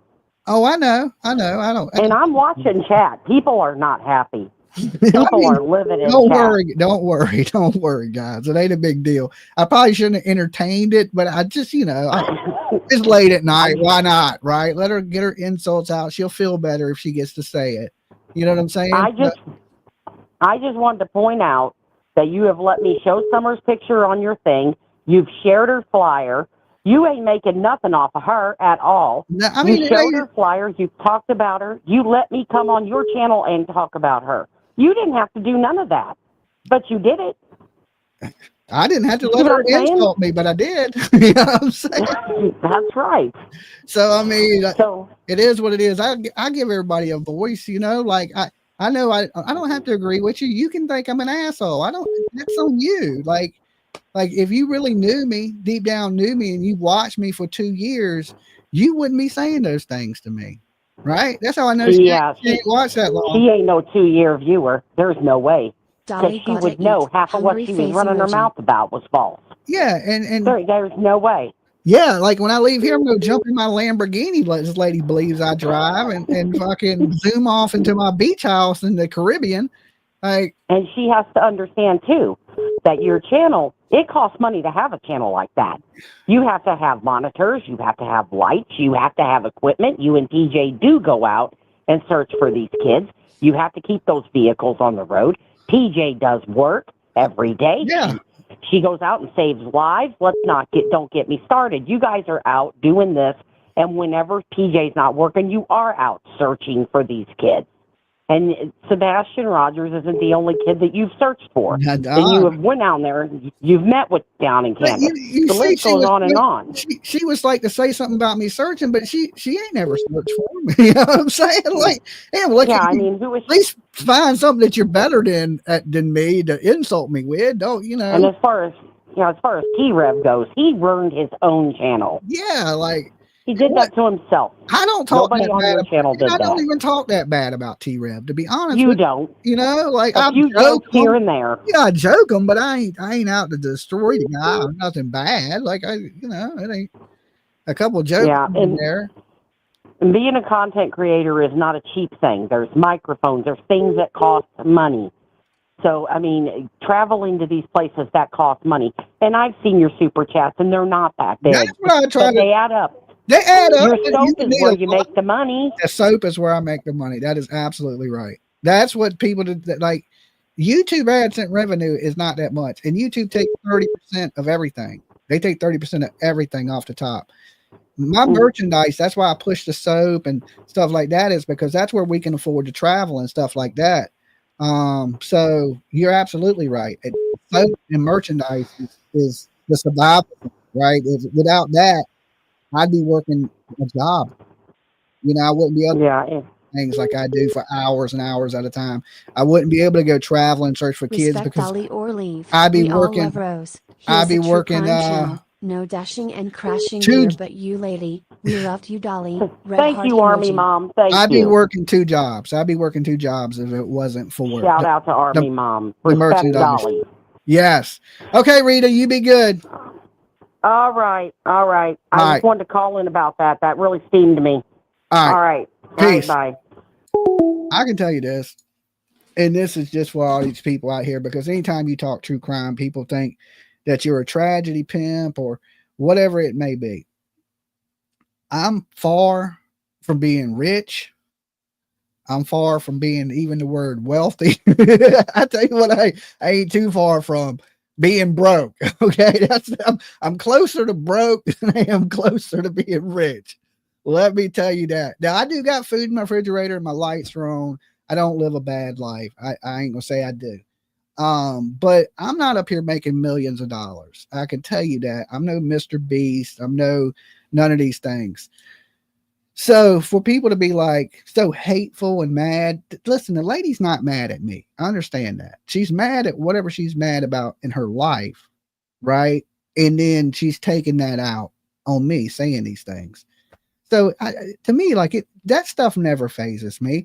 If it was phasing me, I wouldn't have kept her on the phone. I wouldn't have let her throw out these narcissist insults that she was throwing out.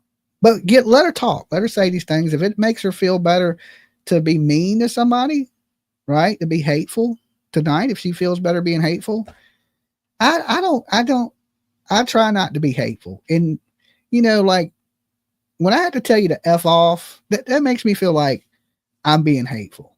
And I don't like to be hateful to people. Like, you don't have to like me. Okay. I don't force you to be here. Like if you like what the content, you like what I do on YouTube, come hang out with us, come chill, come rock with us. You a good person, I like you. If you don't like what you're seeing or you think I'm a bad person, listen, there's 15 million people on YouTube. You go watch those people. If I'm not your cup of tea, and I don't claim to be everybody's cup of tea. Some people don't like the F-bombs. Some people don't like the jokes. There's different people for different reasons. You better stop playing, Tiff. You are hateful. I am not hateful. I'm taking you to the doctor tomorrow. Okay. I remember that when I'm late to pick you up. All right? I remember that. And so like, woman, you just don't know all the good things that I try to do. Right. I'm a good person, and not because I gotta be, it's because I want to be. I don't have to be a good person. I don't have to sit here and listen to your shit. I choose to, right? I choose to do that. But yeah, like I said, guys, if I'm not your cup of tea, you don't have to be like an airport and announce your departure, just, go watch something else. Like, I don't force anybody to be here. Like, I don't remember twisting her arm saying, hey, lady, you got to watch me for 2 years and think I'm a saint. Have I ever claimed to be? I always tell people, you ain't got to be a great person, but be a decent human being. Okay. I don't claim to be a saint or any of these things. I don't claim to be everybody's psychiatrist. Some days I'm in a good mood. Some days I'm not in the best mood. Maybe she's drinking. I don't know. But I tried to explain to everybody. I said, listen, guys, tonight I've just had a tooth snatched out my face. I'm in a little bit of pain. My face is swollen. Tonight probably ain't the night to test those boundaries with me, because I may be a little more more on the angry side towards you than I would be on a normal night. Okay. Dolly, I don't think you need to be talking phone calls live anymore. No. Listen, guys, if the next 50 calls called in and were like, Dolly, you're an asshole, I would give you a chance to speak, long as you would let me defend myself and say, well, why do you think I'm an asshole? Why do you think this? But don't sit out here and spit out statements that, like I make all this money and I don't give a shit, without me being able to talk and say how my side of the story, and if you're just going to overpower me, then we can't have a conversation. And then there's no need for me to talk to you. All right. It's your channel. You can talk about your tooth. You're given a tiny little option for people to call in, and this is what they're doing to you. Yeah, if I wanted to make the whole stream about my fucking face hurting in my tooth, I could, but it ain't that. It's bring awareness to these kids. I can't control who calls. Like, I open it up to everybody. You could be somebody that loves the channel, or you could be somebody that's truly passionate about true crime. You could be like Rose that just wants to talk. Okay. Sometimes. And I mean, I try to make it cool for everybody, a good vibe for everybody, but you can't listen. Here's the thing I learned in life. I can't make every one of you happy. Some of you are going to be upset with me. Some of you are going to love me out there. Some of you are going to hate me out there. It is what it is, right? My thing is this. If I got more people that love me than hate me, I'm doing all right. Who remembers the love bombs? There you go, D. Now, D's been here for a couple years. You can tell by her statements. She's been here for a while. Who remembers the love bombs? I came into this the most friendly person that could be.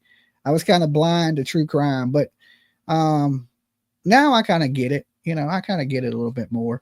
And fuck T-Rev. I'm just kidding. T-Rev was mad at me. I was never mad at T-Rev. Okay, that's the thing. She was like, you did talk about T-Rev. I was never mad at T-Rev. T-Rev copied me. I didn't copy T-Rev. Okay. T-Rev copied me. And then when his channel fell off, then it was F Dolly. Like, I tell people all the time, don't try to be me, right? Because you don't want that. You don't want to be me, right? You might want to be anything else out there, right? But you don't want to be Dolly. You see how people treat you when you Dolly, right? You see that, right? Y'all know why I say it now. Y'all might not have got it before, right? Y'all were like, don't be Dolly. What the hell is this man talking about? Now y'all know, right? Now y'all know why it's not good to be Dolly at home, right? So, and for the most part, like, people come up to me in public and they're usually pretty friendly to me, right? But there's been situations where people have come up to me and not be friendly over something they heard that they didn't like on the internet, and be disrespectful to me, not only just, but in public, be disrespectful to me. Now, here's the thing. You may not like my opinion.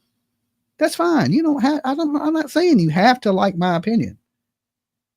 Right? But I don't want, mad women sticking an axe in my back. Okay. Like Lizzie Borden, 40 whacks, right? I don't need that. Y'all crazy women, leave Dolly alone. Okay. And she said, Dolly got to eat. That was the best part. And I do. Okay. I do got to eat. I'm hungry now.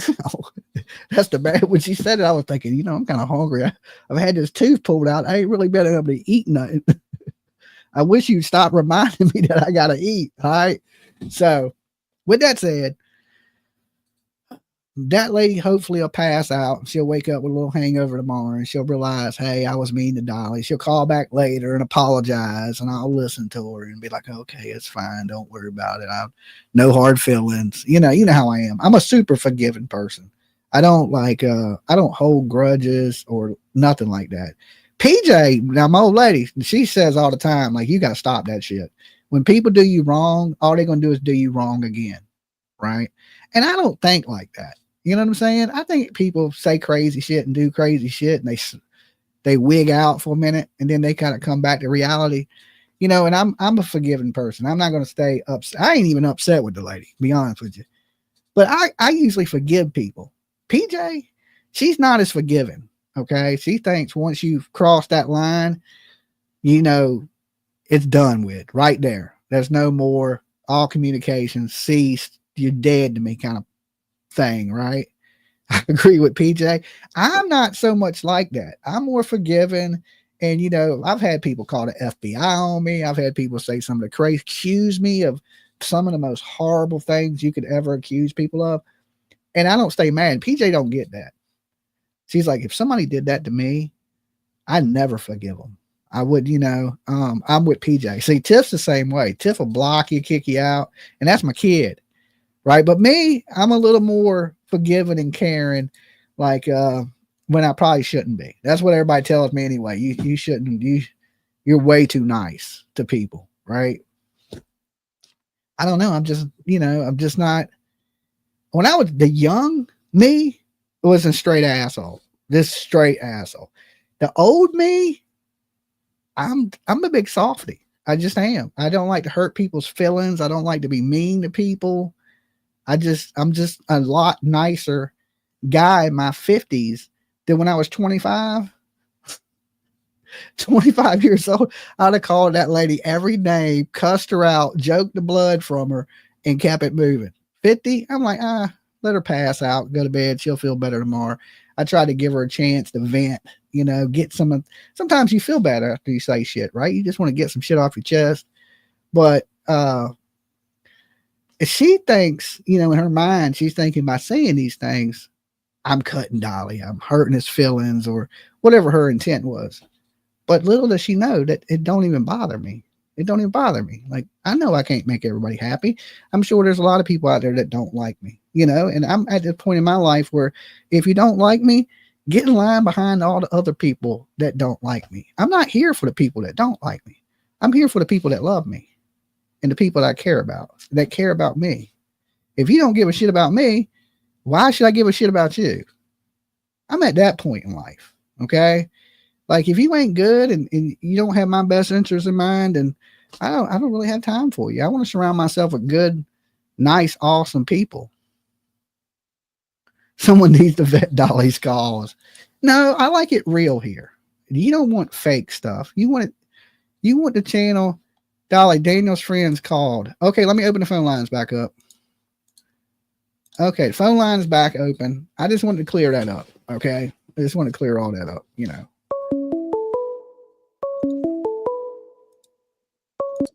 Dolly. How you doing, Dolly? It's Buzzy from Wright City. You say Bugsy? Buzzy? Buzzy?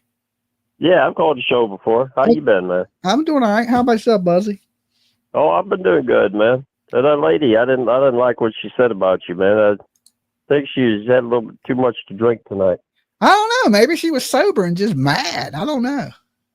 Yeah, she's taking out on her own people. That's what I thought. And then she's saying that you haven't been to, you just worry about yourself. Now, look, I subscribe to your channel.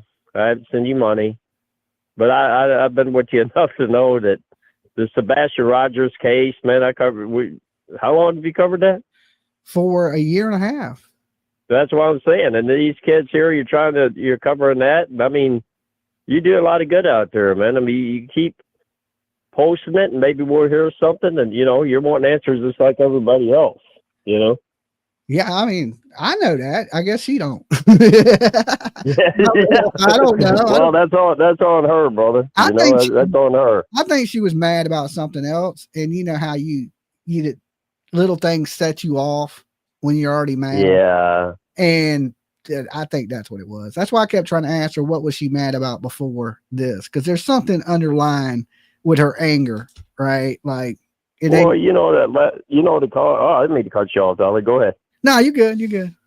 No, you know what, the last caller, the one that called, she defended you right after that. I agree with her. I mean, man, you know, you've been on there and you're trying to bring some good here. That costs you money for equipment. I mean, people, like she said, that's ain't not you had to redo your studio. A lot of that shit ain't cheap. Yeah. I mean, I'm paying some bills now. You know what I'm saying?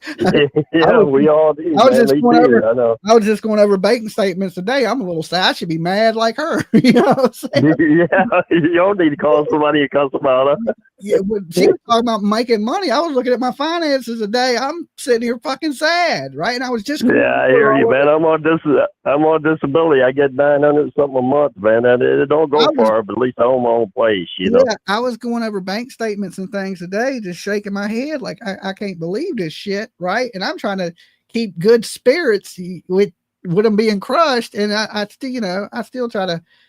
Nothing's going to change what you owe. You know what I'm saying? You're going to owe the fucking same thing next week as you do tomorrow. Yeah, if I'm happy or mad, nothing changes. The bill is the same. No matter how. And the bills, every time you check the mailbox, it seems like the motherfuckers get, they're always there. There's always one coming in, Yeah.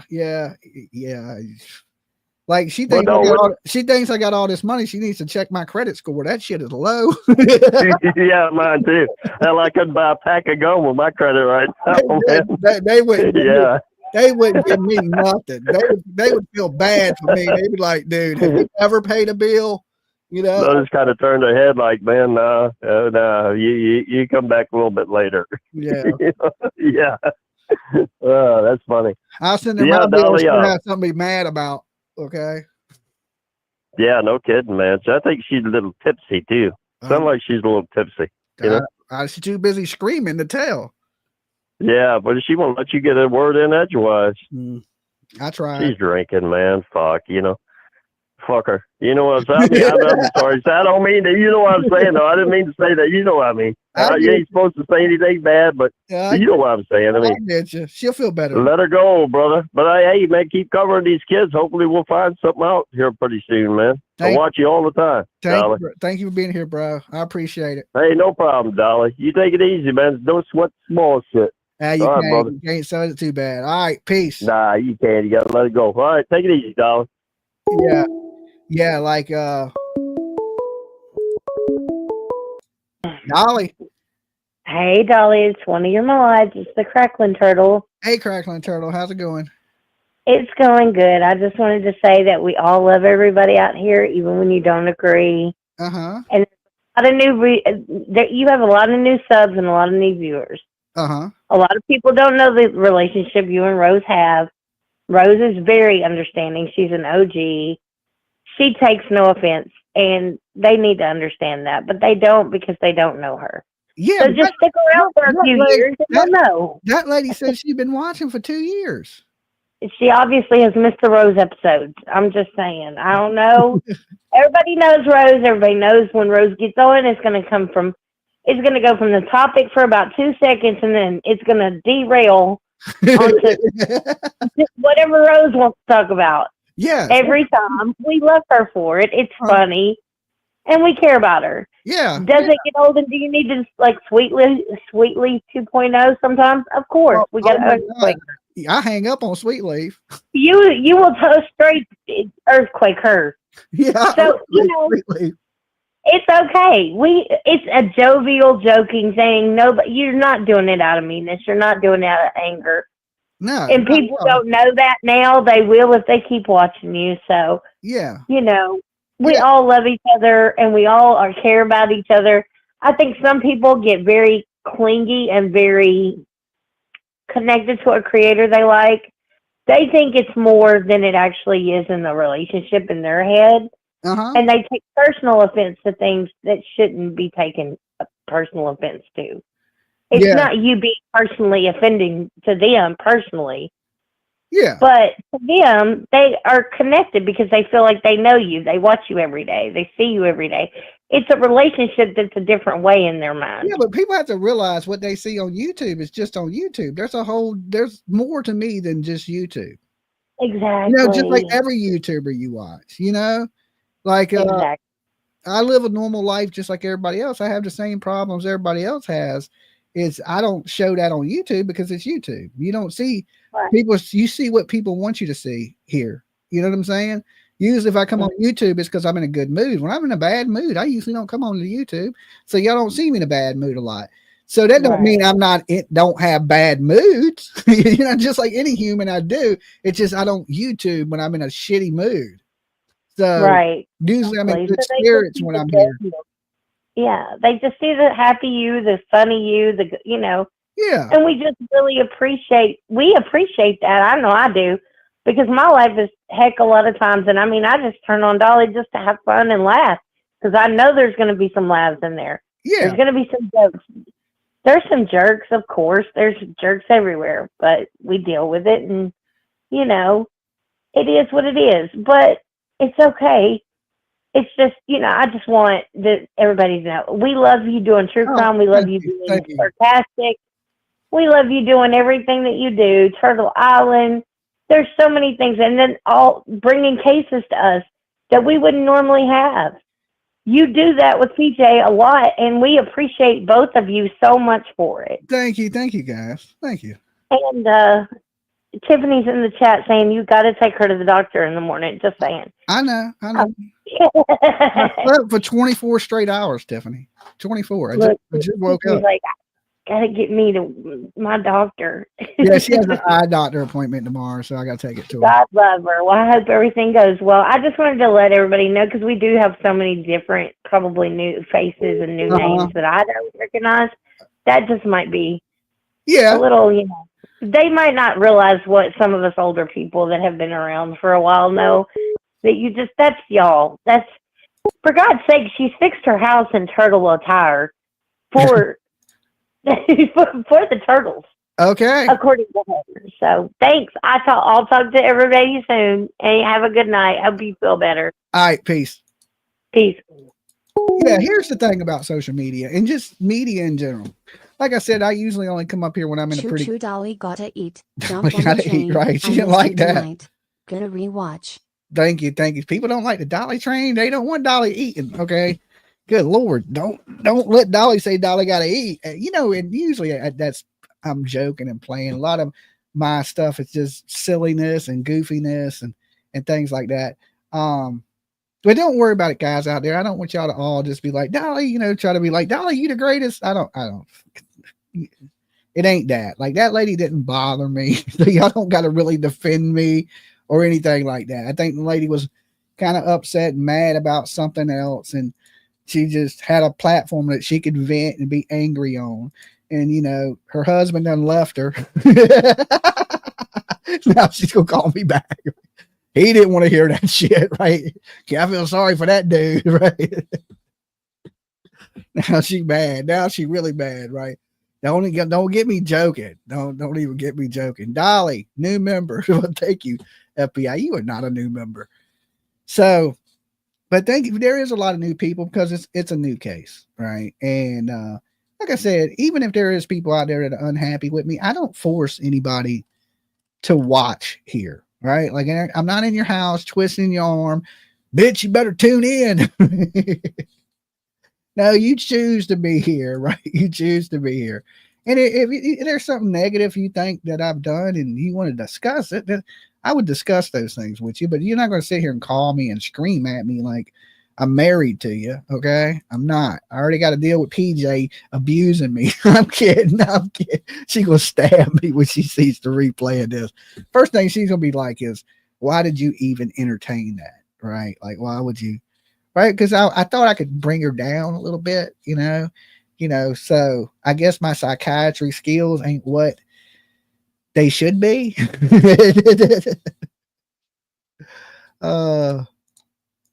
The caller, wake me up. I am pissed. Dolly, you are a good dude. Screw her. And I said it. Thank you. Well, the people that have been here, you know, a long time with us, y'all know the deal. You know, it's about this true crime stuff to us. If you know,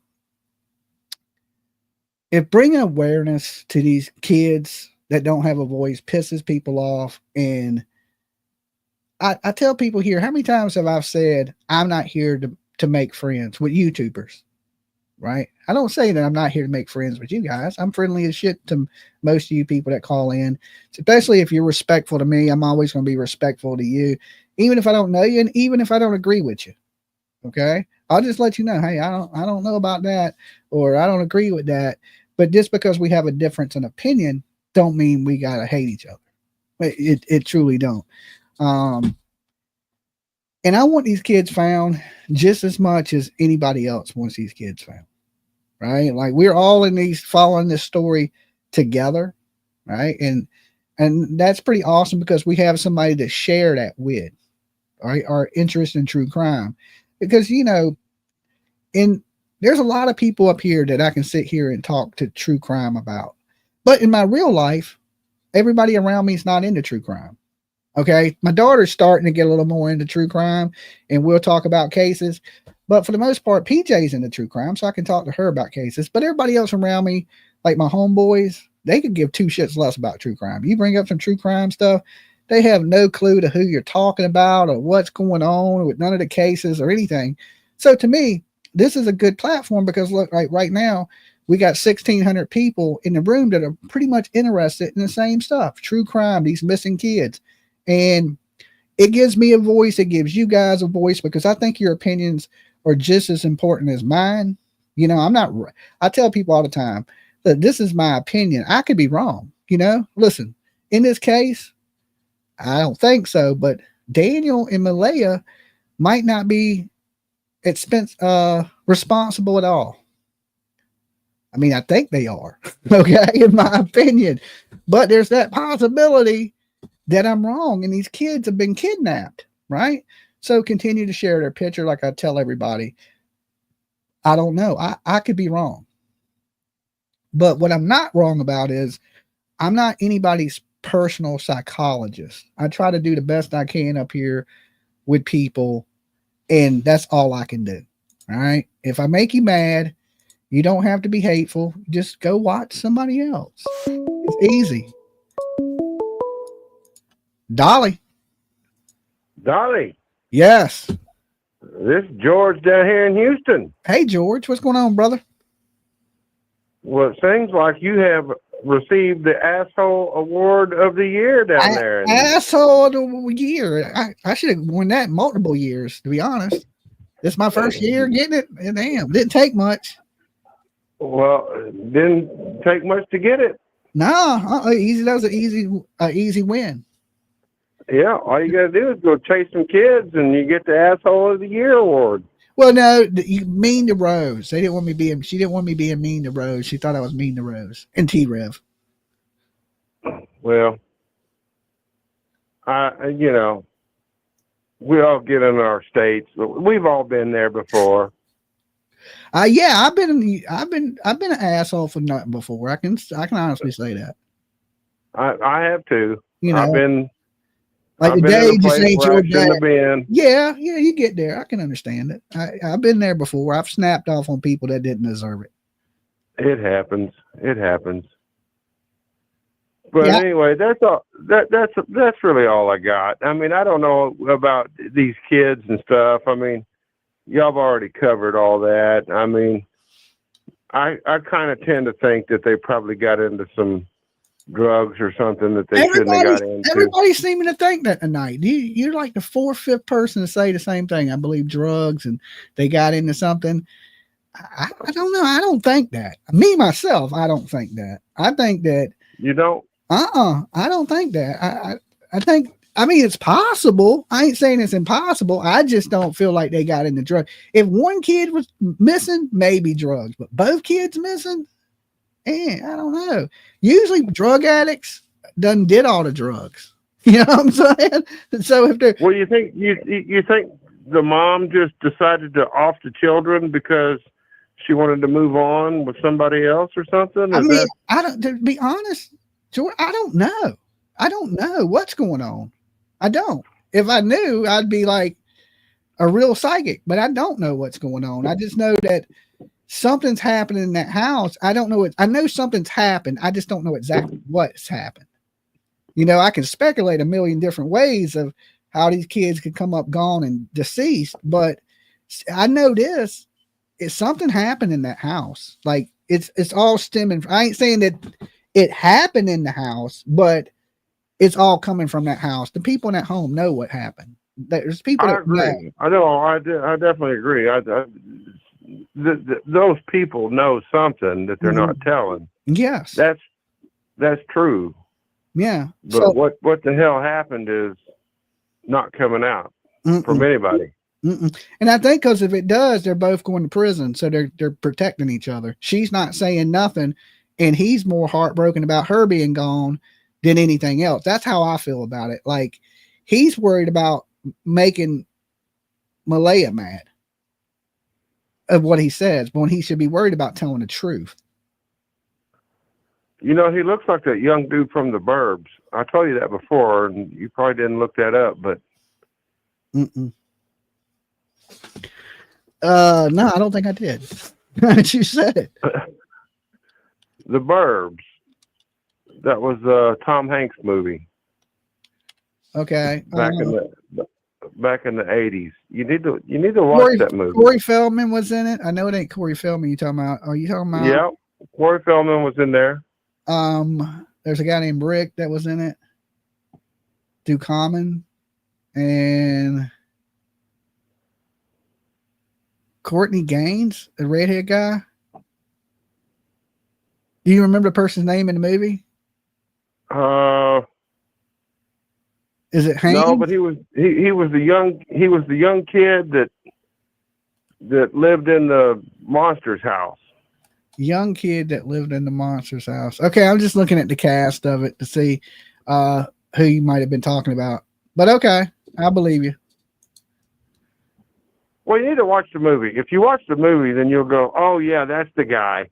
Okay. All right. I might have to put it on. I'll try to remember to watch it. I'll be watching some old movies every now and then. The Burbs. It's not an old movie. Hell, it's got Tom Hanks and got a good cast. Got Tom Hanks. Tom Hanks a little bit of weirdo these days, ain't he? That's what I hear, but I don't know if that's true. I mean, I don't know. I just been hearing it a lot lately that he's a little bit on the P. Diddy party kind of guy. I've heard that. He might be. Yeah, I mean, that's what I've heard. I mean, I don't know. It's something about when people get rich and powerful, they get really weird. You know. Well, in the QAnon phenomenon, we don't talk about that here. Has already been killed. Oh, okay. We don't we don't talk that stuff here. YouTube frowns upon that whole letter. So they got rid of channels that supported that stuff. So we don't violate that rule here. Okay, but anyway, I follow that kind of thing. Yeah. I look at it. I mean, I look at it.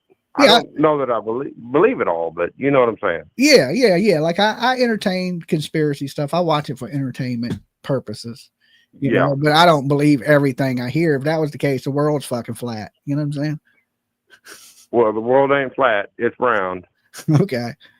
Yeah, I agree. I agree that the world is round, and there's some crazy people in it. And you know, these people that are hurting kids, they're really out there. And the whole stuff about Hollywood, you know, we've heard child actors say it for years. You know, we know they're not lying. That really bad things are going on in Hollywood, and it's crazy that you can want to put your kid in a movie, and then next thing you know, there bad things are happening to them. Speaking of Corey Feldman and Corey Haim. You got Corey Haim and yeah.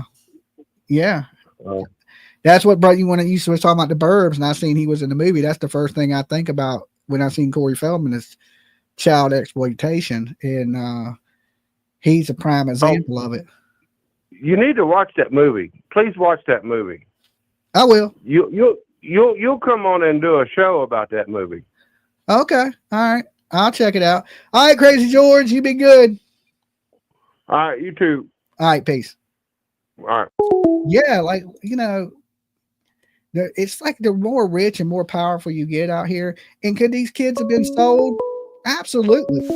Absolutely could have been sold. Dolly. Hey, Dolly. Hey, Rose. Oh, wow. Your show is like everywhere tonight. Uh-huh. Yeah, somebody And threw, I'd like somebody threw it off track. I ain't gonna mention no names. Rose. I am Rose from Virginia, the Uh-huh. peaceful one. The peaceful one. And then I'm watching this thing that there's another Rose that called in very upset about your treatment of me or other people, and that's not what I'm about.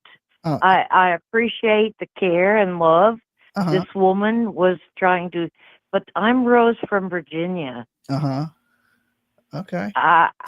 It's important to me. Who was this other woman? Was her name Rose too? I don't know. You the one that's saying her name was Rose. I don't know who the damn woman was. I call her mad. Oh. She was mad about you, the treatment of you, Rose. Well, you know what? I appreciate that. But I don't really don't appreciate it too much. She might call back. Aren't she the funny one, right? No, now she's going to be mad again. She's an angry one. She's like the Grinch that tried to steal Dolly Vision. Oh, well, that's hilarious. But some people just have really, like this, it maybe bothered her because it was something that resonated inside of her from her own pain. You know what I'm saying? She wasn't loved as a baby? She wasn't breastfed? No, I was loved as a baby. No, I'm talking about her. You said it resonated. Yeah. Maybe she wasn't hugged enough as a child? No, I think maybe it resonates with her because at some point in her journey, she got treated in a way that people made fun of her instead of taking her a little bit serious. You know what I mean? Well, maybe because she was angry. Well, maybe all right. Too angry. Yes, I get it. And, that's the thing. If you're going to be voicing and talking and doing, make sure your voice is intact. Make sure you are able to present your message in a way that is neutral, not angry, not this, not just present. Amen to that, Rose. Now, look, we got one of Daniel's friends saying they want to call in, so I'm going to let you go, Rose. Hopefully nobody kills me for getting you off the phone, but I will talk to you next time. All right? Later, Hosen. Later. Okay, listen, guys, real quick. Let me shut this phone line. So if people are saying Daniel's friend wants to call in, what's his friend's name? So that way we know when they call in. If you're not that person, don't call in. Okay? Keep the phone lines open. If there's somebody out here saying they know Daniel, we want to hear from them because the show tonight is about Jack and Lily. It ain't about every damn thing else in the world. Okay? It kind of got thrown off, got sidetracked, but let's try to get back on track. Okay? Well, I'm going to wrap up for the night and just shake my head. But let's try to get it back on track. And if we can, I'll stay here for a little longer with you guys. All right, phone line is back open. Call-in number is on the screen. Leave it open for Daniel's friend if he's still in the room after all that craziness. Dolly. Hey, Dolly. Hey. This is Grammy T. Grammy T. What's going on, Grammy T? Yeah. I was just calling to tell you that we love you and we adore you. And what you and PJ do is a wonderful service for missing children. And thousands of dollars out of your own pocket every year. And we see you. Thank you. Thank you. I appreciate it. It means the world. Don't let these hateful women get to you. There's something wrong in their life, just like you said. Yeah, I mean, there's some underlying issues. I was just trying to get to the root of the problem. But, maybe another night. Yeah. So I just wanted to give you a virtual hug and thank that you. You're very loved and we appreciate it. I know. Yeah. And like I said, y'all don't got to tell me. I know y'all guys love me. I love you guys. I knew that when I had that heart attack and everybody was there for me. I was like, that's awesome. So I definitely felt the love.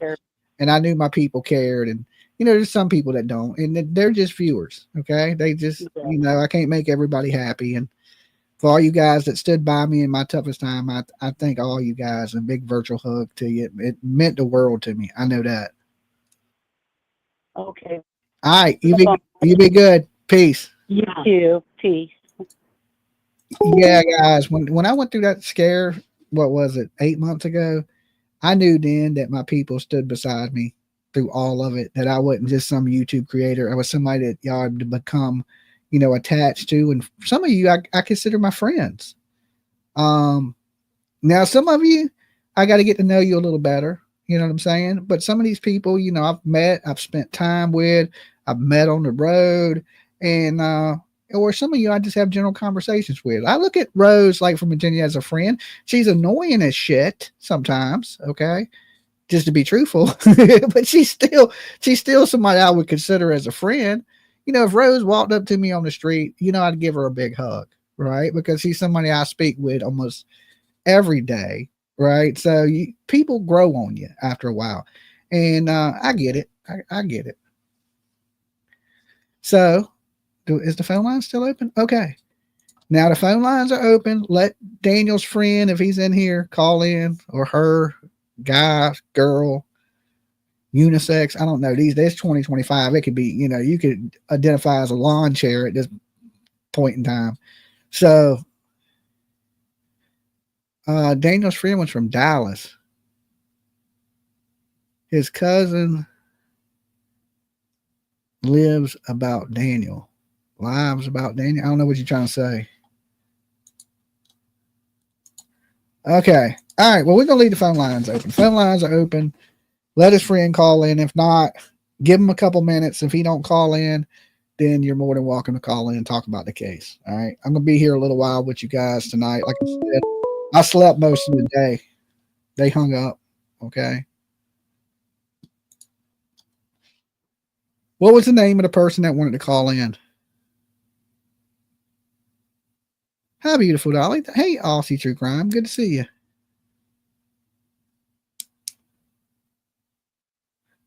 His cousin lives close to Daniel. That's what she said.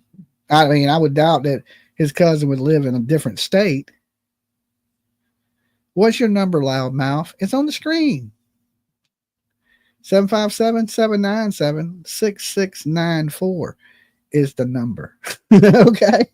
Damn, what's with everybody tonight? Thank you. Is that Megan?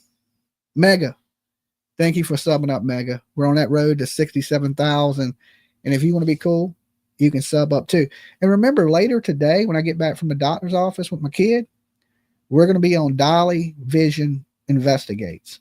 So it's pinned at the top of the comment box in the chat. Make sure you sub that channel up, because we will be doing our tomorrow's show on that channel. So everything that we do in the daytime is moving to that channel, and then everything we do at night will be here. Okay, so late nights will be here, but during the daytime hours, I will be at Dolly Vision Investigates. That way my channel don't just sit there dying. Okay. There you go. Thank you, Jennifer B. Jennifer B just posted the link to it. So make sure y'all sub that channel up real fast. So, like I said, I slept 24 straight hours. I came in from the doctor, took my meds, and I was out. I slept, most people sleep about 8 hours a day. I slept 24 hours. I slept for 3 days sleep. So Tiff was probably worried about JLR is working hard. Yeah, JLR gets on his grind. Okay. You can't knock him for that. The not blinking thing. Hey dude, could you blink? Make sure we know you alive.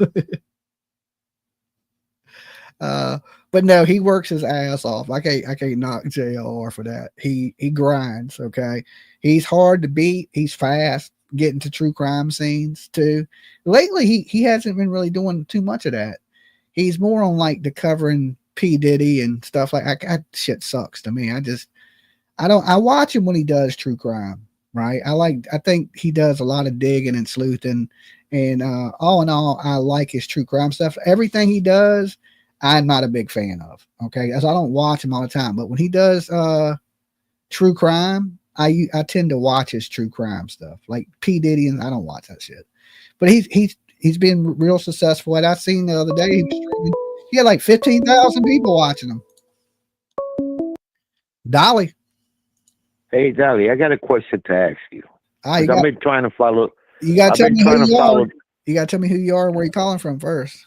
Oh, I'm Ray from New York City. Hey, Ray.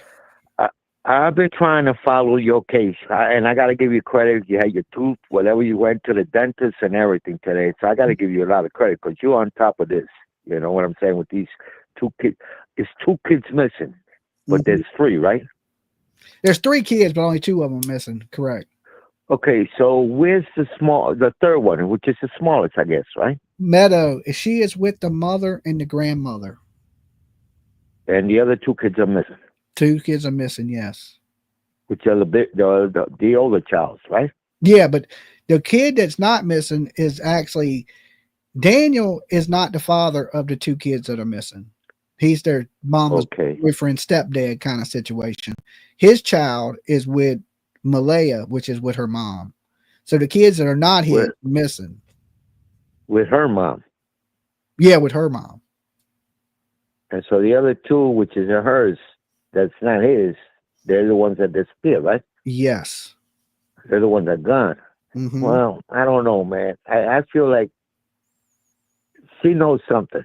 You know what I'm saying? Yeah, I feel the same way. I think a lot of the majority. I feel like she knows something. Yeah.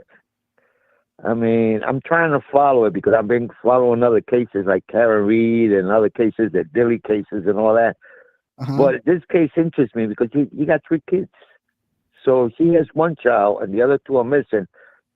I feel that she knows where the other 2 childs are, and it's got to be within the family. You know what I mean? I 100% agree with you there. I believe the family knows what's going on, and this is why there's a bunch of infighting between their family because the whole family's fighting with each other. Oh man, that sounds bad. When the family fighting with each other, one's against the other, right? You would think in a time of tragedy, the family would come together. Usually that's how it happens, but in this case, it ain't happening. It's tearing the family apart. But the one thing I noticed is he's speaking out and she doesn't say anything. You know what I'm saying? She's not out there looking for the 2 missing child. You know what I mean? Yeah, and she's lawyered up. So I don't think she plans on saying anything either. That's always. Oh man, that sounds bad. That sounds bad. I know. I say the same thing. That she knows something, and I don't know. I feel like there's something involved there. I mean, because I heard you talk about the boot. Mm-hmm. The boot print. You know what I mean? Yeah. They find a boot print and stuff. I'm just trying to follow you on this, but it just goes in different directions. One is in Facebook talking about the relationship. You know, I mean, it's crazy, man. But I think she knows what's going on. And I think she's being spiteful. You know what I mean? I think you're right, Ray. I think both of them know, and if any one of them talk, they're all going to prison. So I think they're protecting each other to a certain amount. You know. Do they have what they call a GoFundMe? Do they have something going on like that? No, thank God. Thank God. I was thinking, I mean, maybe they're doing it for, you know, money and stuff like that, you know, and they use their kids for that, you know. I mean, it's crazy, but I think she knows what's going on a lot more than he knows.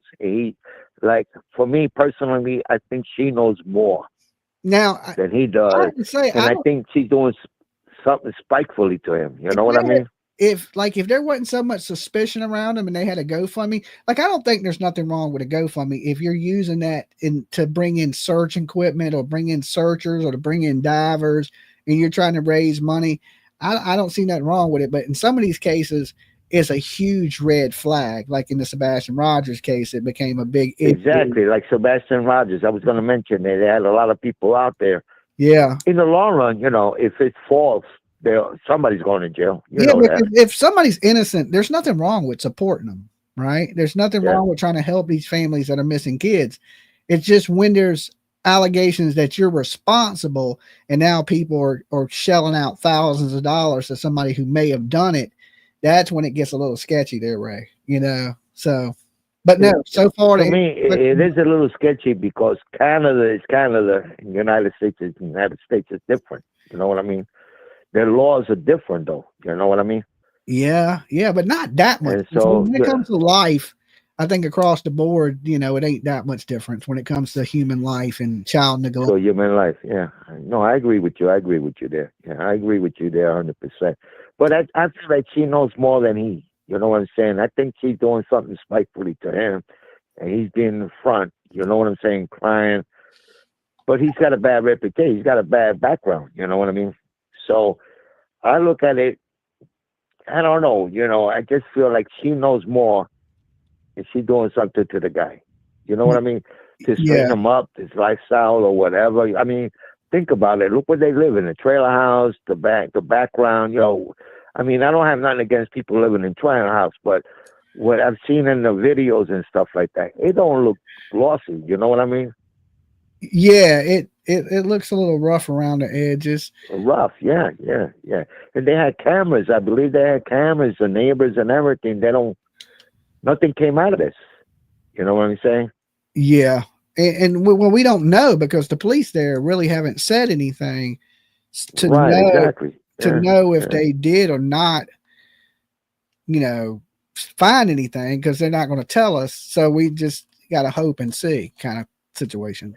So let me ask you a question. Who do you think, I mean, allegedly, the way you want it, literally, who do you think is at fault here or who's covering up?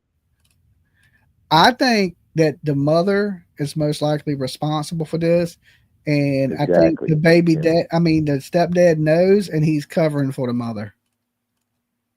That's the vibe I'm getting now from it. That's the vibe you're getting, yeah. I know I feel like she's doing something spitefully to the guy because they're only talking about the two kids, her first kids. The baby child is his, right? Yeah, Meadow is his child. Right. So I feel like the family got it. And I feel like she said, well, I'm going to take your child and I'm going to take my kids, but I'm going to keep my kids away with my friend. I feel this way. But I think she's doing spitefully something to him just to correct his mistakes or life or something. I mean, the guy don't have a perfect record. You know what I mean? Yeah. Well, he don't have no child abuse record, though, in the same token.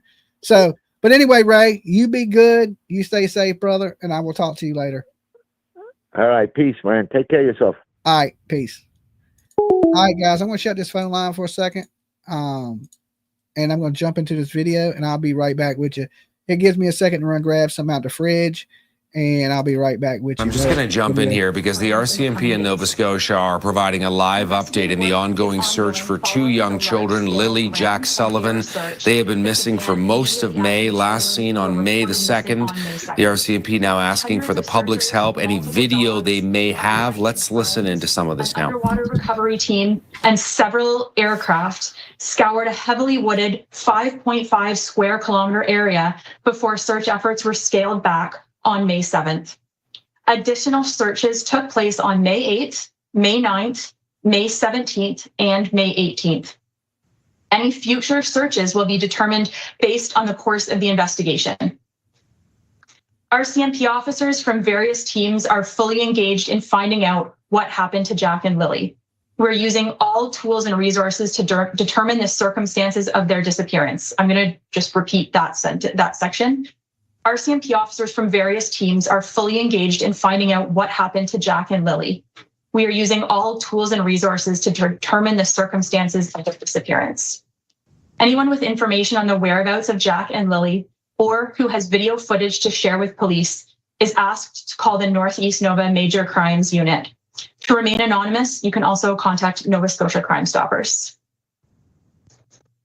Is there anyone here who would like that done in French? All right, so we're just bringing you a little bit of this. This is an RCMP update going on right now in Nova Scotia on the search for two young children, Lily Sullivan, Jack Sullivan. They're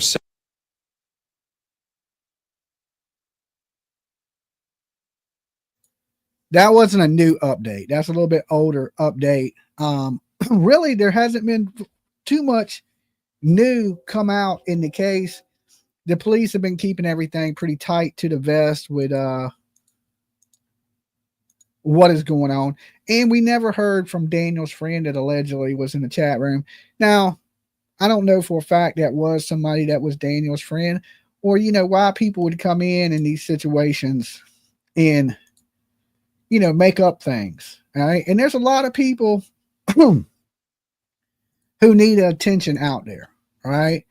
That just absolutely make up things for what reason? I don't know, because they may need a little bit of attention or need somebody to talk to, and they call in with the craziest stories. Like in the disappearance of Sebastian Rogers. Remember, we had that person call up and they said that they seen Sebastian in a Walmart and he was stomping his foot and he was saying proud foot. And I listened to this dude talk for a good 45 minutes. And then at the end, he said that Jeffrey Dahmer was trying to eat him. And then, I was like, dude, you just ate up 45 minutes of my night. You know what I'm saying? With this story that you just completely made up. And shame on people that are doing things like this. If you're out here saying you're these people's friends, or you're saying you're their family and you're not, listen, you the ones that need to be calling a psychiatrist, not the mad lady tonight, not Rose from Virginia, but your ass. Okay. That's the worst, when people get out here and just start making stuff up, because, you know, I do follow this in all the Facebook groups. So shout out to you Facebook groups, even though y'all don't want to post my videos. And if you haven't, make sure you add our Facebook group that deals with these missing kids, and also my other channel, Dolly Vision Investigates, because we will be going over the timeline and everything that was said in every interview in the order that it was given, because that's important.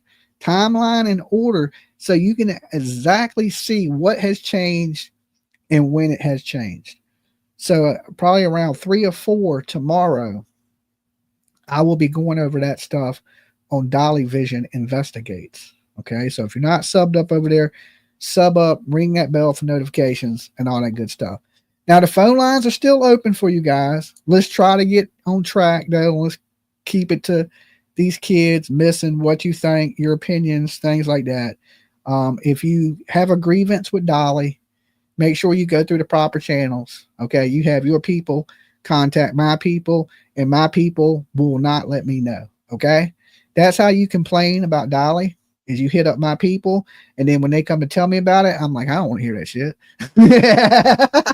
So that way I never hear your complaint. Okay, I never hear your complaint. That way we keep it moving. We keep it moving. And cross paths with Gacy. Yes, y'all remember that phone call.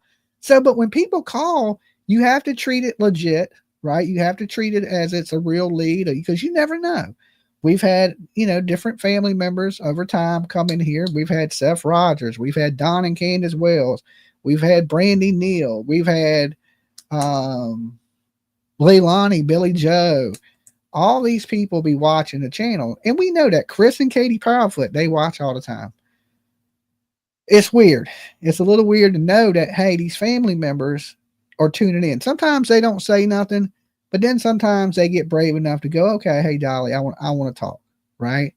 And that's perfectly fine. Now, we don't, at this channel, we don't track people down. Like, we don't usually hit you up to talk to you, right? We don't do that. Like, we don't reach out to Chris. We never reached out to Katie. We never reached out to, the only person we did reach out to was Don and Candace Wells. Okay, we did reach out to Don and Candace to talk to them. But for the most part, we don't usually hit you up. Okay. And the only reason we hit up Don and Candace is because they came into the chat room and told us to hit them up.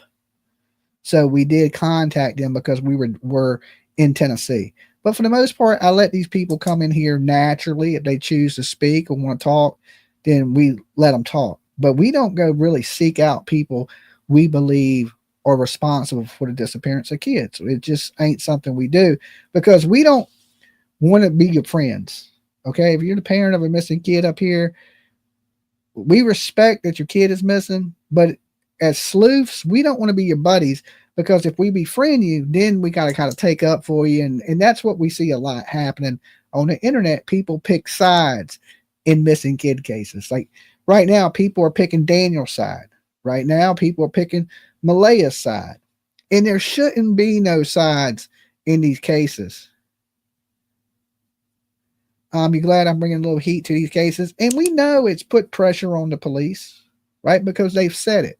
The internet sleuths are putting pressure onto the police. And, you know, usually the Canadian Mounted Police, they don't release anything. And in this case, they have, because the attention is on them, is a lot of attention from the United States, right? Big brother over here, we're watching, okay? We're watching and we want answers. So this puts a little pressure on the police. It gives them a little more incentive to come off some of that information. And what they need to be doing is clearing up misinformation on that website they use. They need to be clearing up misinformation that they can, that won't disrupt the investigation. Okay. Now, they haven't came out and said Daniel passed this lie detector test, which he says he did. Okay. So one of those things he says, he took a lie detector test. They flew somebody in to give him a lie detector test because they don't have many of them. Question. Daniel said Malia left the meeting and went and sat in the back of an ambulance with her mom. Why ambulance? Why her mom? Well, they're saying she was so shooken up, right? But it don't appear to be that way. It appears that she was so shooken up that she left and took off with her mom and the kid and didn't stick around for the whole thing. And I believe some of this is show. Okay. I believe some of this is show. Some of it's scripted. That I believe that there's premeditation in this. I do. And the prime example of the premeditation is their first interviews were scripted. And I don't care what YouTube channel you watch or what sleuth you watch. Most sleuths up here will be like, that is the most scripted thing I have seen. That these people have been discussing this. They went out in 2 different interviews, shared the exact same story pretty much. Not exactly. I mean, it wasn't 100% exact, but it was pretty much. He said that the kids would talk to anybody and they would get in the car with anybody. She said that the kids would talk to anybody, get in the car with anybody. I don't know. We have people, you know, we have the parents saying that they're borderline autistic, not diagnosed, but yet we have teachers and school bus drivers and people that know the family saying they don't believe the kids are even autistic. They're just hyped up, rambunctious kids. Now, I mean, I don't know either way, but just what the family's saying. And, you know, at first they were asleep, never seen the kids. Then they were in and out of consciousness. And then the kids, they came into the room. Then they were in and out of consciousness. Lily came into the room and Jack was in the kitchen. And as soon as they didn't hear them, they immediately started searching. He jumped in his car and he rode up and down the streets and the coverts and ran through the woods and, you know, threw the water up to his neck. But he was perfectly clean, not dirty, not nothing. The police haven't said anything about, you know, if you got him running through the woods, you would think there'd be tracks of his out in the woods, or unless they've, you know, singled those tracks out and know what tracks are his, then I'd be like, hey, follow those tracks. But I just think that with him out there trying to cover for Malaya, and he's out running through those woods, I think it's to throw the police off. I believe he is just as responsible as Malaya. I believe they're in this together. And they're in a situation where if one of them talks, they're both going to go to prison. And I don't think they want that.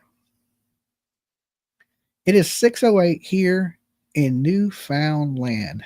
Okay. Is that how you say it? Do you say it Newfoundland or Newfoundland? Why did Maclea have to leave the house with her kids missing? Her mother could have stayed with her at her. Well, you got to remember they were out there screaming at each other too, Beth. All right. That the parents and the family were fighting. We heard the cousin say she was out there screaming. What are you screaming about? And it got nothing to do with you. Why are all these people, outsiders, fighting in the front yard?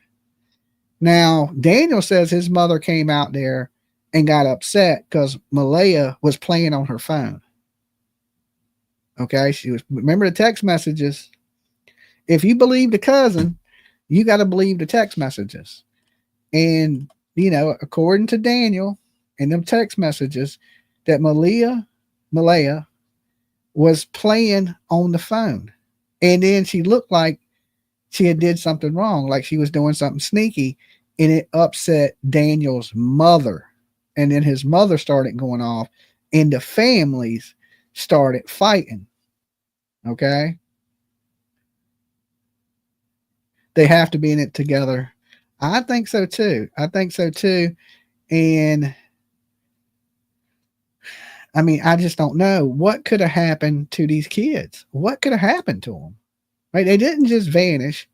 And if they're not in the woods and nobody kidnapped them, and still to this day, a month later, they're not treating this like a kidnapping.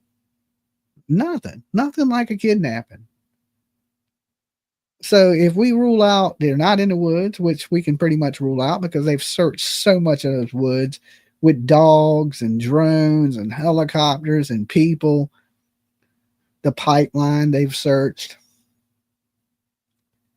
And then we got all this searching.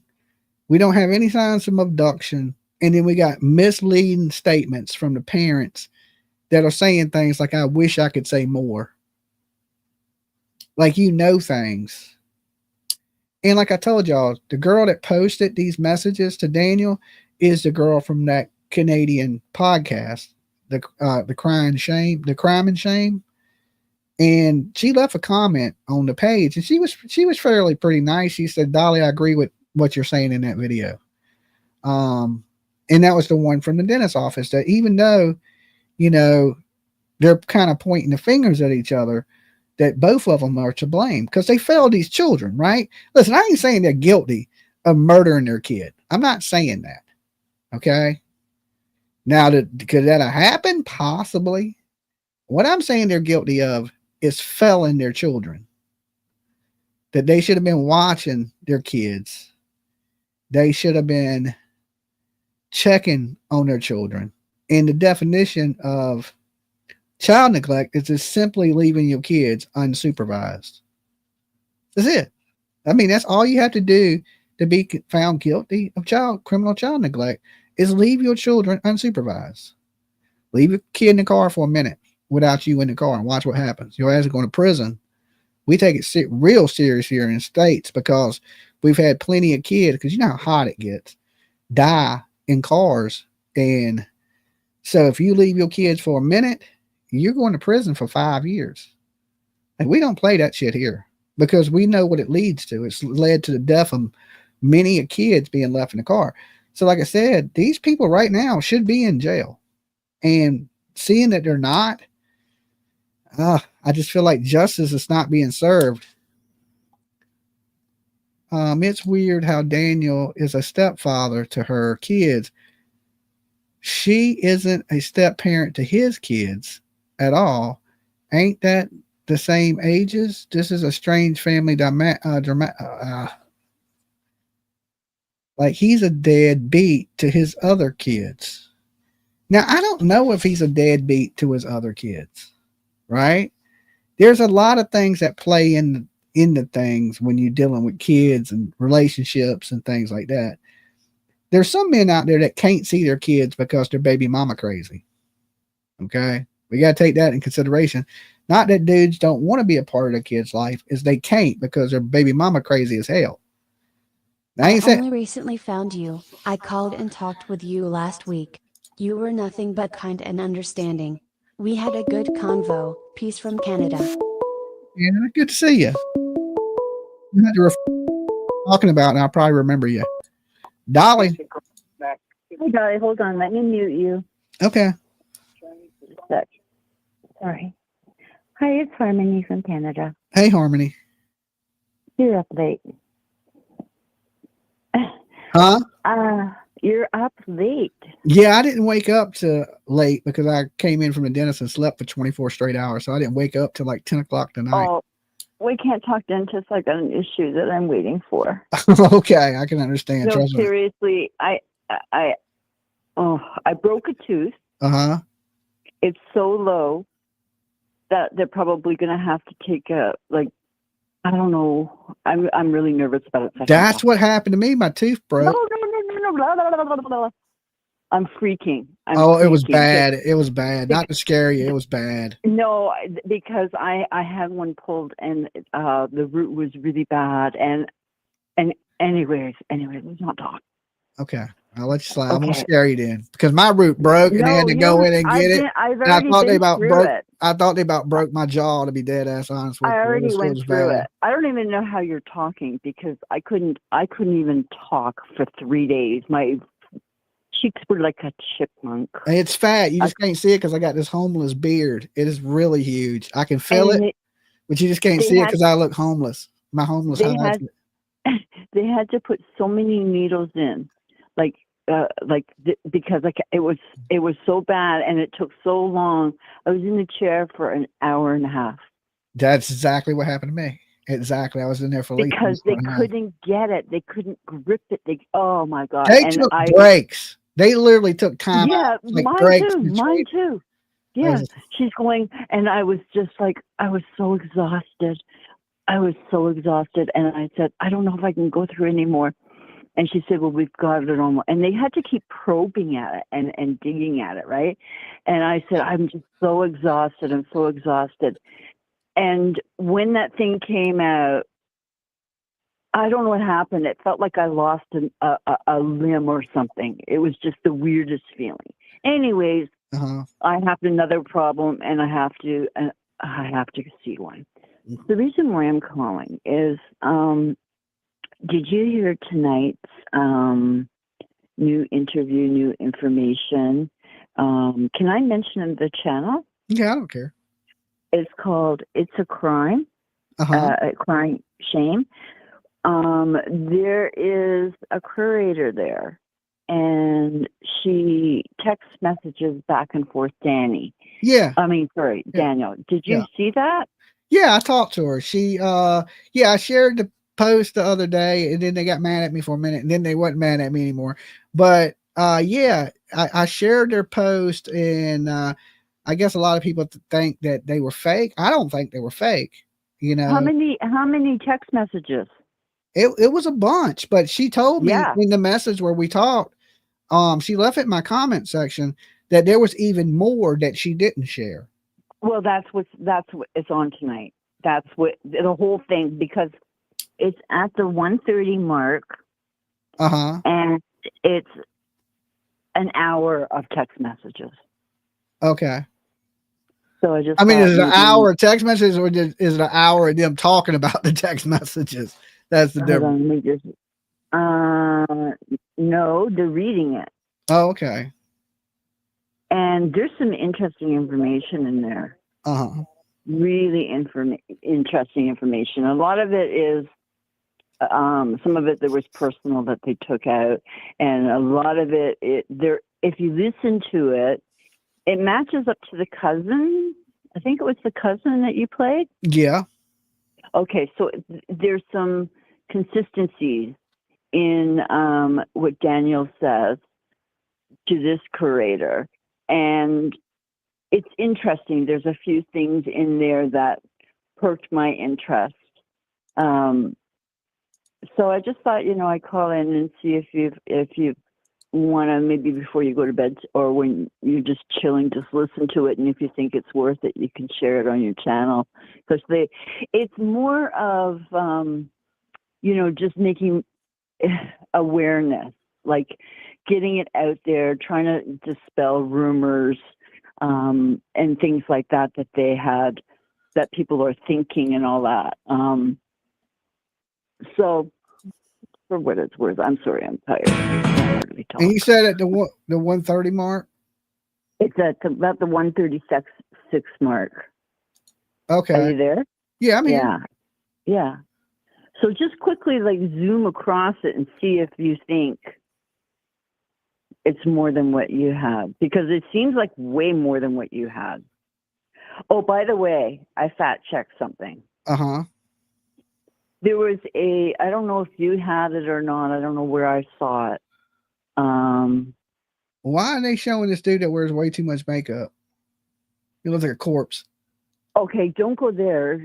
That's exactly where I think I saw this one. So, no. He's got a monkey or something, right? Yeah, he got a monkey. He looks like a dead. Right. He looks like a corpse with dead. So I heard. Well, he's a mortician. No, he's not. Or something. Yeah, he works in a funeral home. No, he don't.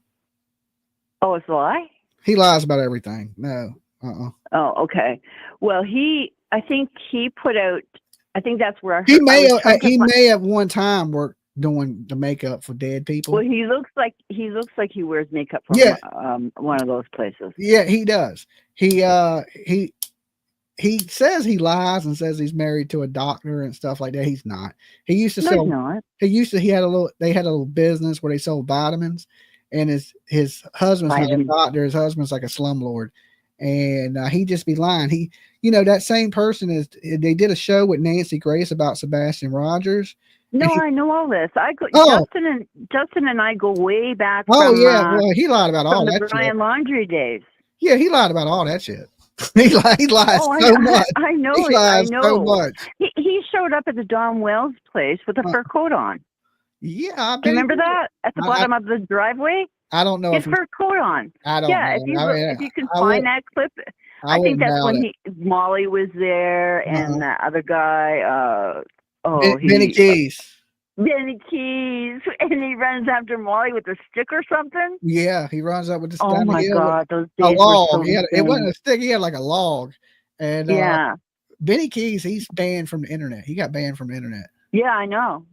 I had boots on the ground with a girl who lived around the corner there, so she went over there and did a live, and that's when Molly showed up with the laundry basket. I just can't believe people still take that fraud ass dude serious. I think I don't know why that people watch him. I don't get it. I don't get it. I remember when he was Molly's bitch, like he was a pocketbook for Molly Golightly. Well, he has everybody has their own thing. Like there's going to be people that we do like and don't like, right? And whatever, anyways. I ain't telling people who to like. I'm just saying I don't get it. I don't get it. I'm not usually a judgy person. Like, there's some things that bug me about you, and I might call and bark about it and everything like that. Each to his own. But he's the one that put out false information. Oh, I know. I mean, that's what I'm saying. Like, so about the lady. Okay, so there was a post that was supposedly from Facebook, and it was of a lady's name. And then there was some text. I think I can't remember. A couple of days ago, like Kathy or Katrina or something like that. It began with K. So I looked her up on Facebook. I emailed her. I sent her the copy. I mean, this is a lady that just has baby pictures and grandchildren pictures. I said, is this you? Did you write this?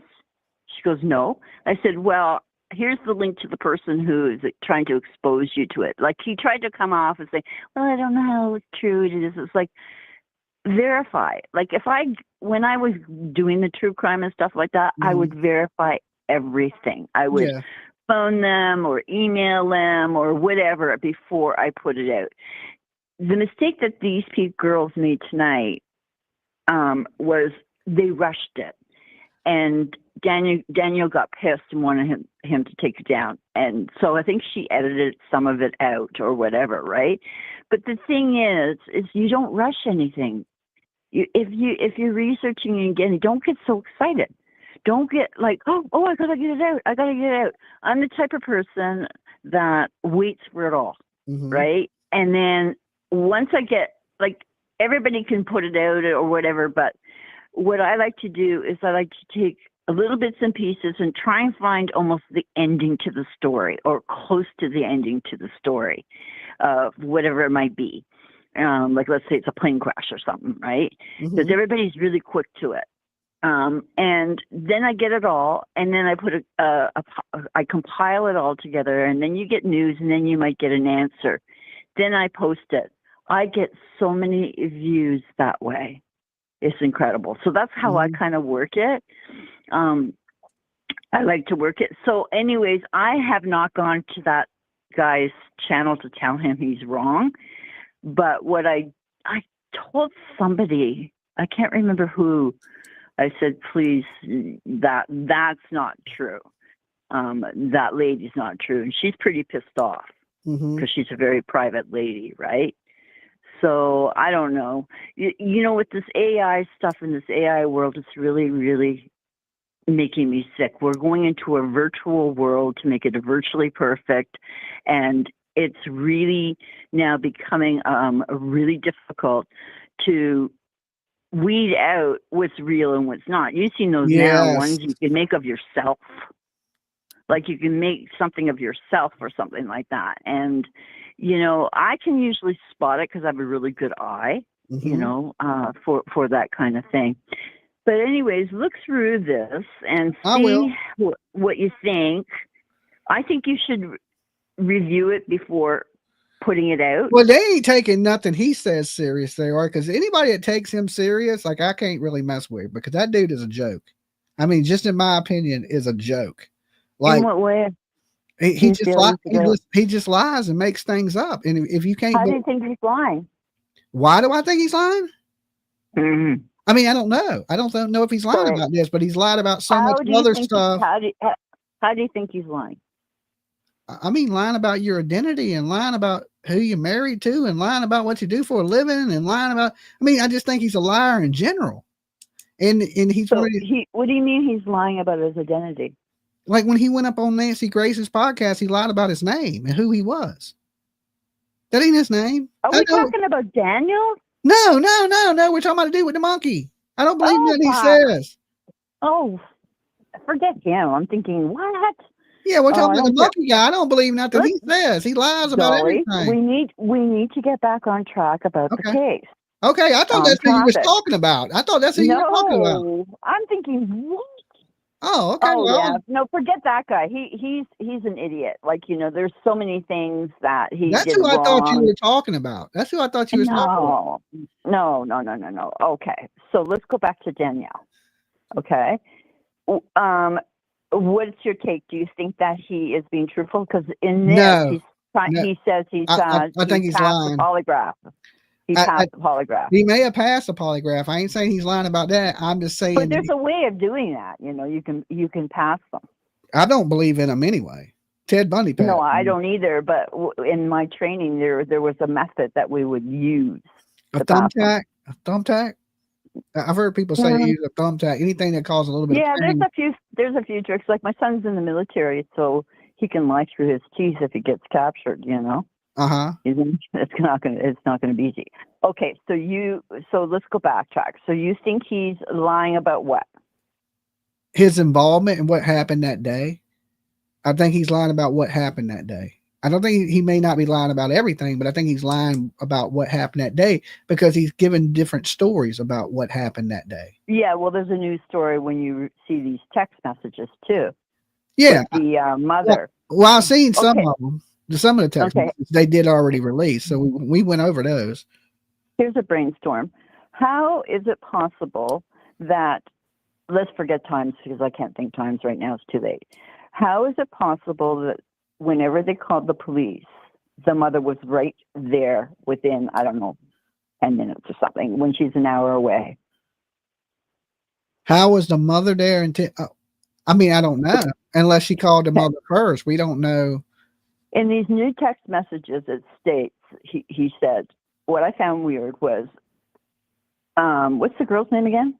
Malaya. When Malaya said, should we call the police? Then finally they called the police, right? And 10 minutes behind, once the police arrived, 10 minutes, this is what he's saying in these text messages. 10 minutes after her mother arrives, it takes her an hour to drive. How is that possible? Because she called her mother before she called the police. Okay, I didn't think that. So yeah, because she knew these kids were missing longer than it was. And they said they called the police immediately, but I bet they didn't.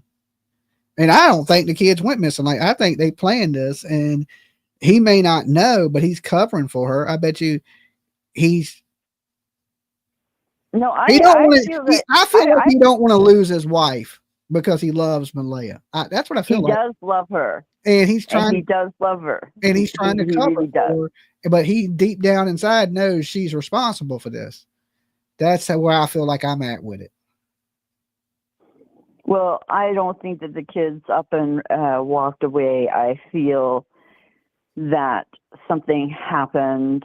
Don't know what, but there's just no way they walked into the woods. Like, you know, I live in Canada. You would get eaten by black flies and die if you're a kid by now, and all sorts of stuff, right? There's just no way that I feel, you know. But one of the things in the text messages was that she was really fine.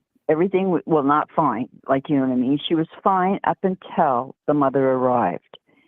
Daniel says that once the mother arrived, her demeanor changed drastically, and she looked like she had fear in her eyes. And then they stopped talking. Yeah. Why? And then she says she's feeling safe being there, and then she ups and goes.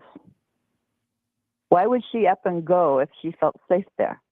So you know, from what they're saying, Daniel's saying she felt so safe. She never took the kids out. She hardly went outside. Yeah, but how do we know she even told the police that? That's according to him. No, this is what Daniel's saying. Yeah, that's what I'm saying. That's what I'm saying. But we're only getting one side of the story. We don't know if that's really the case. Well, she won't talk. I know. Supposedly, she did a CBC interview, but they didn't put it out yet. Okay.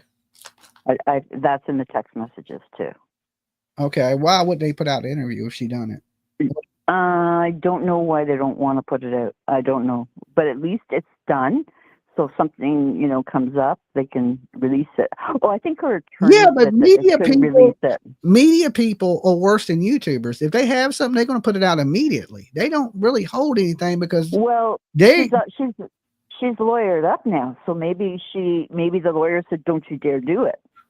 She was under duress. She was messed up. Yada yada yada. You know, she was distraught or something apparently, and it's just a mess. Apparently, the interview is a mess. Yeah. So you know they're holding it, but Daniel says they haven't released it yet.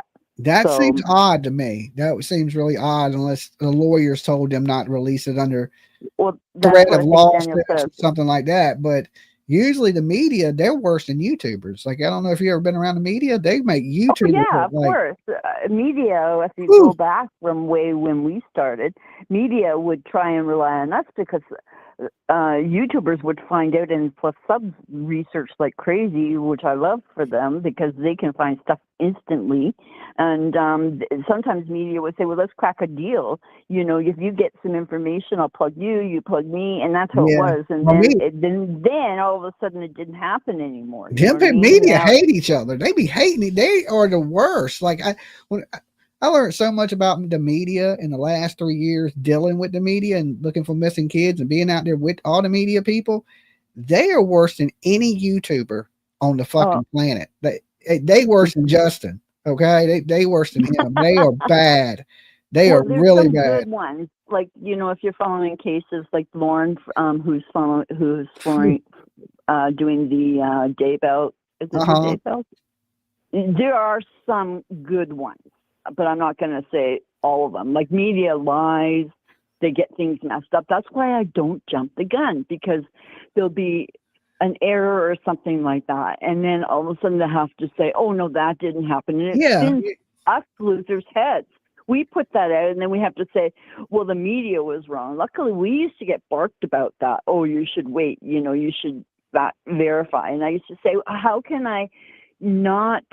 You know, it's not my fault. It's the media's fault. So a lot of times that's why I always check every single source that I can, and I'll read up on something in a media thing. And then if I'll put the story together where it's the best. Actually, I think the New York Post is pretty good. Okay. All right. Well, look. Oh, you want to go? Okay. Yeah. I appreciate you. I appreciate you calling in. I hope that person calls in, whoever it is. Okay. But I will check out what you were saying about this text message. Yeah. Read it over first. Because read it over first, see what you think. I'm going to listen to it again because they go so fast. And so, I want to kind of retain it and everything like that, right? Okay. All right. Okay, my dear. You take care. Peace. All right, thanks. Bye. Yeah, like I went to the time mark, she said, and like I said, you got this corpse up there with wearing dead people makeup and looking like he got jaundice. Listen. I can't take anything this guy says seriously. I don't want to turn this into a bash at anybody thing. But like, I don't know the credibility of I know this person will make up things in true crime. And you heard people, that lady that called in mad at me, comparing me to T-Rev. Okay. T-Rev made up a bunch of stuff on YouTube and he got his channel canceled, right? Everybody was like, oh, hell no. How dare you make up these things in true crime cases? And they canceled T-Rev. Now, this dude that looks like a walking fucking corpse on the internet, he can get away with the same type of behavior with a different outcome. To me, it's selective outrage is what it is. Like, because people like him because he acts like a girl and gives good makeup tips. That he can get away with being a shit ball. And I mean, terrible, terrible person. He can get away with it and he fakes it. The biggest sign is when somebody acts like they're better than they are. Like, let me pray with you. Oh, my child. And, oh, thank you, sweetheart. And like, you fake ass fucking person. Like, you just the fakest you can be. I can't stand that stuff. I just really, truly can't. And there ain't many people that like I'm looking at and like, man, you need the shit slapped out of you, right? Like you're that bad. Like I don't understand why, people can be like that. You know what I'm saying? I just don't get it. I don't understand it. But when stuff comes out from this person, if you're a liar, and everybody knows you're lying about your name.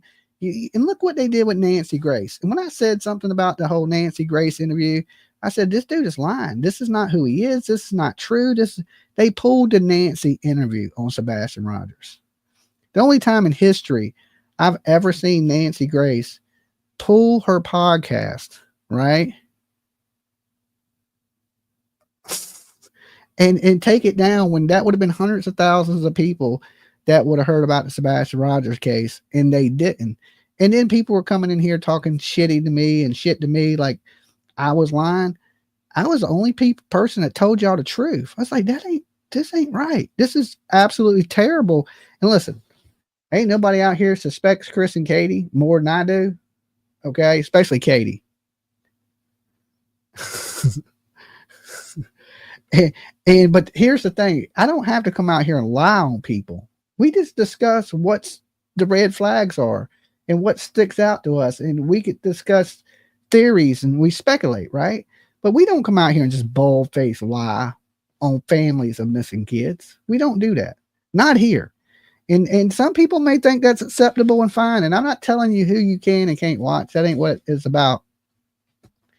I'm just saying that anybody that takes this guy serious as another YouTube creator out here, shame on you. Okay, now I don't know what he's doing on this channel, but if these women, which they seem like nice women, I don't know them personally, if they're taking this dude as a credible source of information, I'm here to tell y'all, no, please don't do that.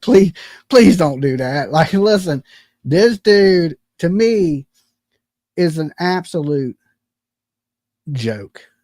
All right, not to turn this into a drama thing or anything like that, but I just can't stand it when people lie. I mean, if you're gonna lie about this and that, you're gonna lie about everything. And I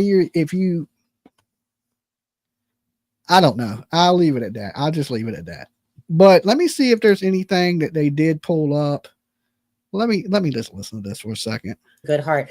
The lie that he did, no, I'm sorry, but it didn't really put me in a good light of the channel. You know, no, the day before, yes, but yesterday wasn't that bad. Yesterday it was definitely better. I know his intention isn't to hurt someone, but it was hurtful how it was. Oh, well now, okay. I thought they had him up here talking good about him. They're saying, you know, he's hurtful. Yeah, y'all just now knowing that, ladies. Listen, y'all may be brand new to this YouTube shit, right? But I could have told you that this dude is a piece of shit. This next time you want to know, ladies in Canada, ask me. I'll tell you stuff that other people won't tell you. Okay, I'll tell you some shit that people are scared to say because everybody on YouTube thinks you got to be friends.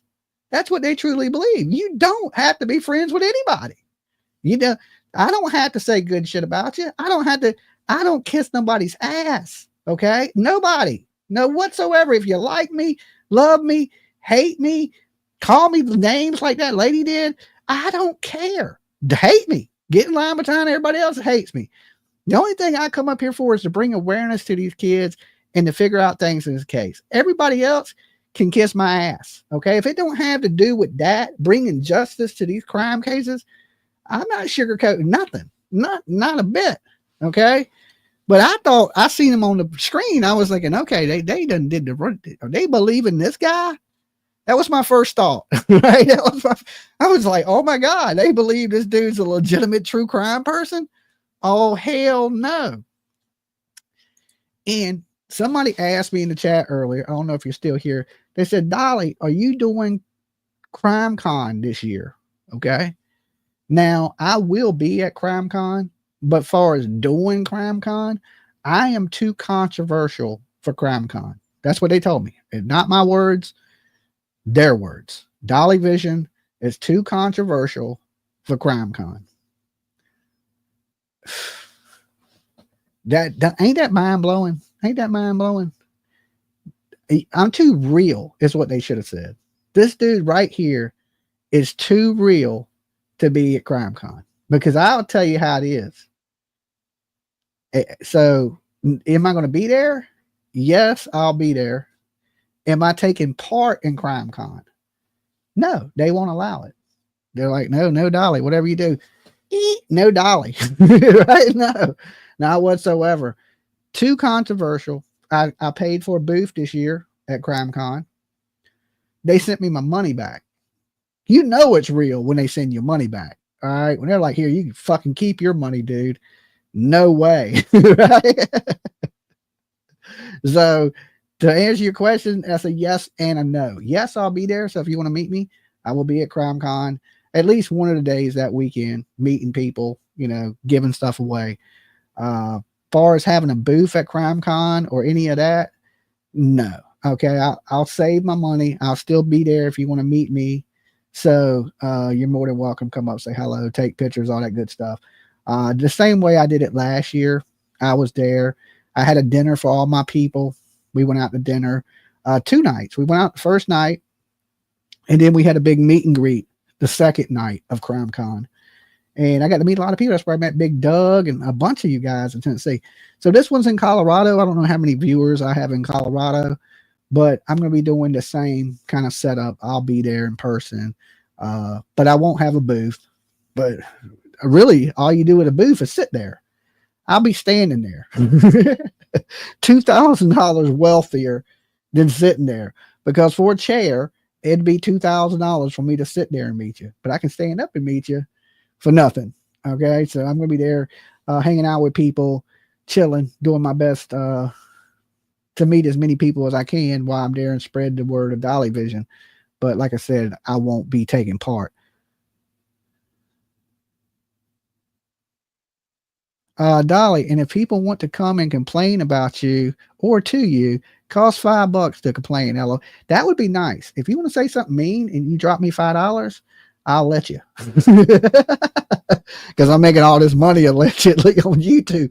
But if you got $5, I'll let you talk a little bit of shit about me. All right, how about that? Sound good to everybody?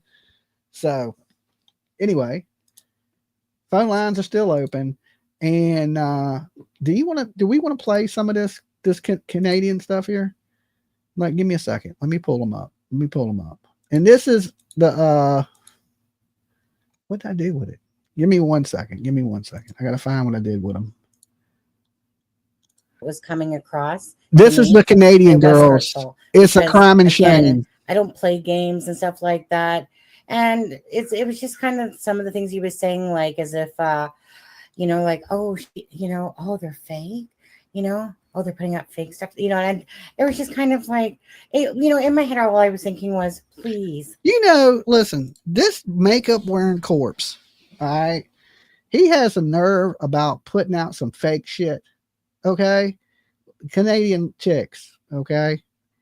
This dude, if he ever says anything to you again, laugh at him. This dude got kicked off Nancy Grace for lying about his identity, lying about the story, making up pictures, falsifying pictures. The same dude that put out the pictures of Collie Rodney's dead body, right? Don't let this dude has put out more fake shit, more lying, more behind the scenes drama. And he says he don't do drama.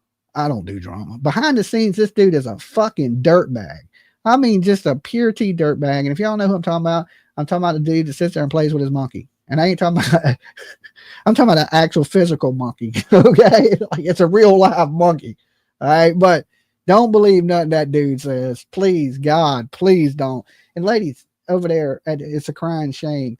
Don't pay what he says any mind. This dude is a douchebag. I mean, total piece of shit person. Like he fakes it. Look, I give him credit. He fakes it good. He get up there crying. Oh, Jesus loves you. And he does it all, right? He does the whole pull on your heartstrings type of behavior, but he is, oh my God. I feel bad for y'all dealing with him. Just do your due diligence a little bit. Have some content behind it before you sit there and basically it's when somebody's talking out of their ass and they have no idea, but they're putting up content because somebody says, awesome. Look at his fingernails. Look at them damn fingernails. You know what I'm saying? Is that fingernail polish or is that doo-doo stains? I can't tell. I can't really tell. Telling you something, you know, and I get he has the right to say whatever he wants. Don't get me wrong, but I'm a big advocate of his channel. And so, yeah. So is it going to sting? Absolutely. DD doing what he. Why would you be an advocate of his channel, lady? What's your name? What's your name? Is her name Sunny? Is that what that says? Sunny? Sunny. Sunny? I hate to tell you, I don't know you. I never met you. But you need to watch better channels, Sunny. Oh my God. You got a bad picker, woman. Okay. I don't know you personally. But if you an advocate for that fucking channel, oh my Jesus Christ, lady, we need to sit down and have a talk one day, right? If you need to know the real deal, the YouTube behind the scenes type stuff, I see you got what, about 15,000 subscribers. You probably ain't been a YouTuber that long. I'll let you know. Like if you need to know some behind the scenes shit, like I'll let you. This dude has been a dirtbag from day one. Okay, day one. This is Bullhorn Betty's buddy. Okay, that tells you right there. You just don't even know. This is the dude that kisses so much YouTube ass. It's insane. It is insane. Dead? Is it going to sting? Well, no, not really, because I don't really know him that well. But I was enjoying his content. But the way once he started putting out that stuff about Daphne, and I even put a post on his thing, you know, to say like, hey, I mean, seriously, the dude could have just simply asked me, and I would have sent him all the posts.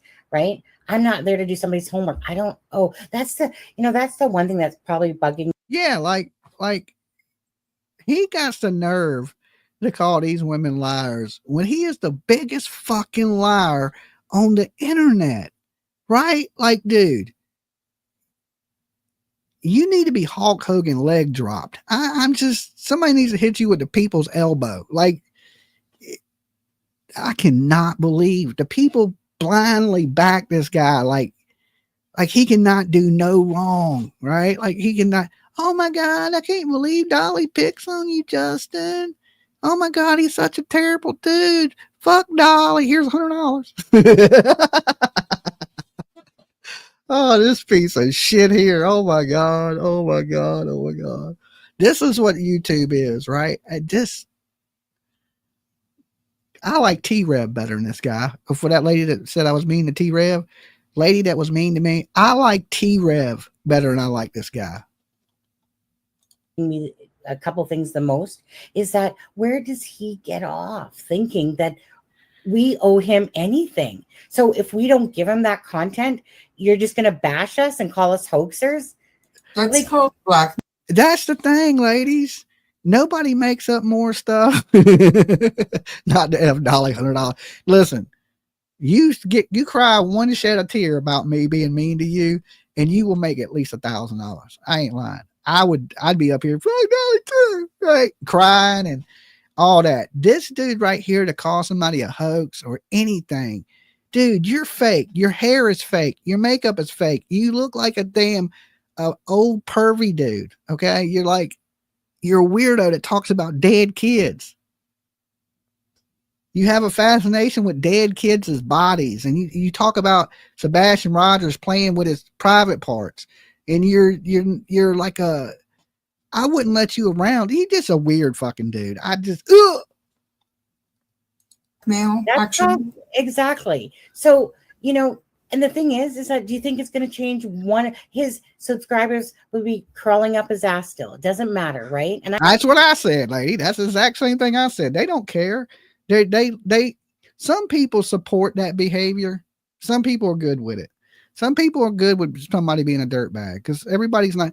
All people ain't good people. Believe it or not, there's just as many dirtbags as there is good people.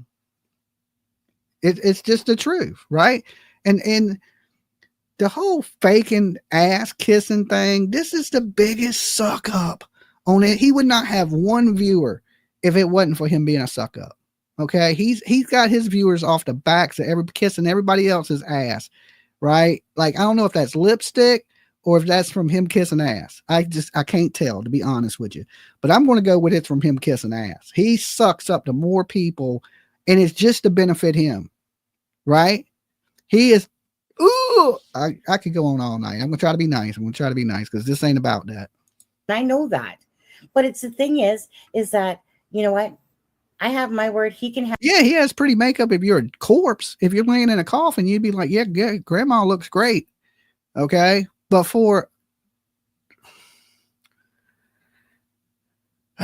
I'm going to be nice. Okay. I'm going to try to be nice. This dude right here. All I'm going to say is I'm not going to joke his appearance and shit like that. I'm just going to say he's a scumbag. I mean, I think that's really all that needs to be said. He is literally the fakest person in true crime. The fakest. And that ain't me being mean. That's just the truth. Have his word. But at the end of the day, it's about Jack and Lily. If you're going to do content, at least. He jumped right on his Jack and Lily stuff. I thought he was green team Sebastian up there crying and self this, self that. This fake ass dude. People even pay him any attention. It makes me think people like, damn, do people really they buy into this shit? I feel sorry for the Canadians that have to watch this guy. If you're watching out here from Canada, guys, just know that I told you. Okay, be like, Dolly told us, right? When you come to find out the truth about this guy, just be like, Dolly tried to warn everybody. He tried to tell us. At least have some decency, especially if you're calling yourself. He's the kind of person going to show a dead kid's body so their parents can see it online, and then say a little prayer in his post. Well, we just want to pray to God that he fixes whatever's fucked up in your brain. Okay. Whatever got you doing the things you do, I pray to little baby Jesus that he talks to you one night and you change your ways, because you are a dirtbag. A lawyer statement analysis, and you literally lied. No, that ain't in my opinion. That's a fact. I say a lot of things as this is my opinion. No, that is fact. This dude is a piece of shit. That ain't no, in my opinion, that this dude is a dirt bag. He is behind the scenes drama queen. Okay. He's done so much dirty shit behind the scenes that it ain't even real. Okay. He is a piece of shit. True story. That ain't no, in my opinion, that's facts. Literally lied, and it was just basically reverse psychology to try and to prove that. Just look at the people he associates with. Just look at the people he associates with, and that'll tell it all right there. That'll tell it all. Try to get me to do live. For him to literally say that we took down the live because of him and his subscribers, he just did that on purpose. Do you understand? You know, it's not like he's a dumbass. He's playing a game. I see the game that he's playing, but yeah, we didn't owe him or anybody anything. No, he is legitimately a dumbass. Okay, no, you were right that first time. He's a dumbass. This dude is talks slow as fucking. If you can listen to this Shy guy. Business was in court again, strapped down. Oh, was she strapped down? Razzle dazzle. This dude is the slowest talking dude on the planet. Okay, you can put his shit at 2 times speed and it's still too slow. You listen to this dude, it'll make you slow. You'll be like, ooh. It takes him an hour to say hello to everybody. Hello. Slow talking ass dude. I don't know how people do it. I just do not know how y'all do it. Where did he get off thinking we do? So if you don't, you're going to trash the channel. Grow the hell up on that. Just, you know, there's no love lost there, dude. At the end of the day, it is what it is, you know. Like I said, I can take my lickings and move on from it and stuff like that. Maybe tomorrow we're going to be hugging and not kissing or nothing like that. Maybe we will be BFFs by tomorrow there, Dee. He probably will be. He's like that. It's about him benefiting his shitty fucking boring ass show. The dude has the personality of a corpse. Okay. That's why he wears corpse makeup, because he has the personality of a fucking corpse. He's one of these people, and this pisses me off, you know, because I'll be down there grinding, sweating in the woods looking for kids. This dude will literally show up, take pictures, and leave. Okay, literally take pictures and leave. And I don't care what anybody says, because I'm there. I see it with my own eyes. I've seen it in the Summer Wells case. I've seen him fly down to Georgia just for a photo op, right? Some of these people are trying to end up on reality shows or things like that, and they forget that there's missing kids. They don't care. This is all about fame to this fake ass person. That's it. This is the most wannabe relevant person. Like, did you not get hugged? Like, what did you miss as a kid? I don't get it, right? Like, let me shut up. PJ be mad at me right now. No, count me out, because no. Yeah. Did Renee, did you send it? It's not coming. Maybe we're gonna just have to post it on a different live. Okay, unless it comes to me before the end of this live. But again, Daniel Martel, same picture. Oh my goodness, that answered the same thing from, you know. So obviously it's starting to get to be too. You're right. Don't let me like. I'm gonna take the higher road and be like, but I just want my viewers out there to know. There's people out there that will say and do anything for you to watch them. Okay. And it cracks me up when PJ gets mad, because PJ don't like when she don't, you know, she's like, she's one of those rise above it too, right? Rise above it too. But I'm going to say like this. There's people out here that really care, that are parents that care. And then there's people out here that are 100% for a fact doing it for a paycheck. Okay? That are 100% for a fact doing this as a paycheck. You guys got to know who's real out here and who ain't real. That's on you guys. Okay? I ain't going to go into who's real and who ain't. I think you guys are smart enough to figure out what people's intents are. And if you ain't, I pray to God that you figure it out, because there's a lot of bad people on these YouTube streets. Okay. And it's horrible to see. And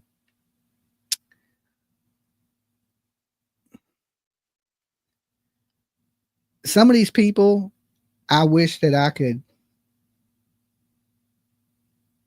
I'm trying to think of the word for it. I wish I could sit down and have a conversation with. And I think they'd be a little bit different after that conversation, right? Like, listen, let's just pray that some of these bad people change their ways. Okay. I'm gonna take the high road. Let's just hope some of these bad people out here that don't care about kids, right? Don't care about kids, not parents, don't give a damn. They show up to crime scenes to take photo ops. That some way they find their way to the light, to the side of good. Okay. That's where I'll end it there. Cause I could say a lot of mean, terrible things. And what does that make me? It makes me not a good person for even thinking like that. But it sucks. Like, now I wouldn't have a problem with them in any other category on YouTube. Right. But when it deals with missing kids, and I just can't stand people like this. I just can't. Sorry. +2. So who's really the liar here? Is it our channel, or is it people pushing a narrative? Because like I said, a lot of the people that I saw saying that we were liars are the people that I literally blocked. I literally hid them from the channel, right? And then they get pissy. So like this one chick, I can't think of her name actually, whatever. She looks like a freaking witch is what she does. I wish I could show her, but I'm too busy blocking them and whatever.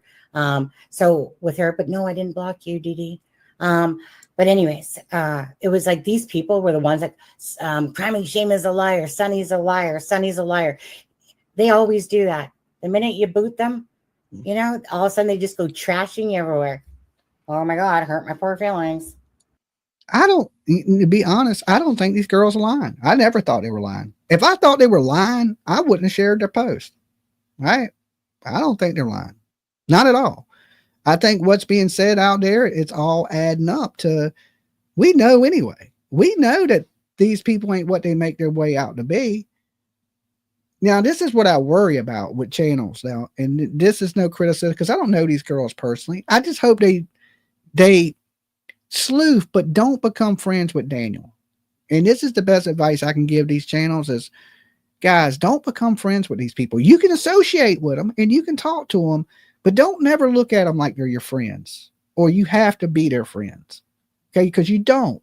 When you do that, it clouds your judgment. I want channels out here that are coming up in true crime to be about the true crime and not about the clicks and views. Will having Daniel on your channel bring you clicks and views? Yes, but be real, and there's nothing wrong with that. If you start leaning towards him and start saying things in his defense, it's not your job to defend these people. Okay? It's their job to defend themselves. All right? So if you start saying, oh, Daniel didn't do this, don't put that spin on it. Let people come to their own conclusion about if they did it or didn't do it. So once you start defending people out here, it seems like, well, he's coming on your channel. Now you're defending them.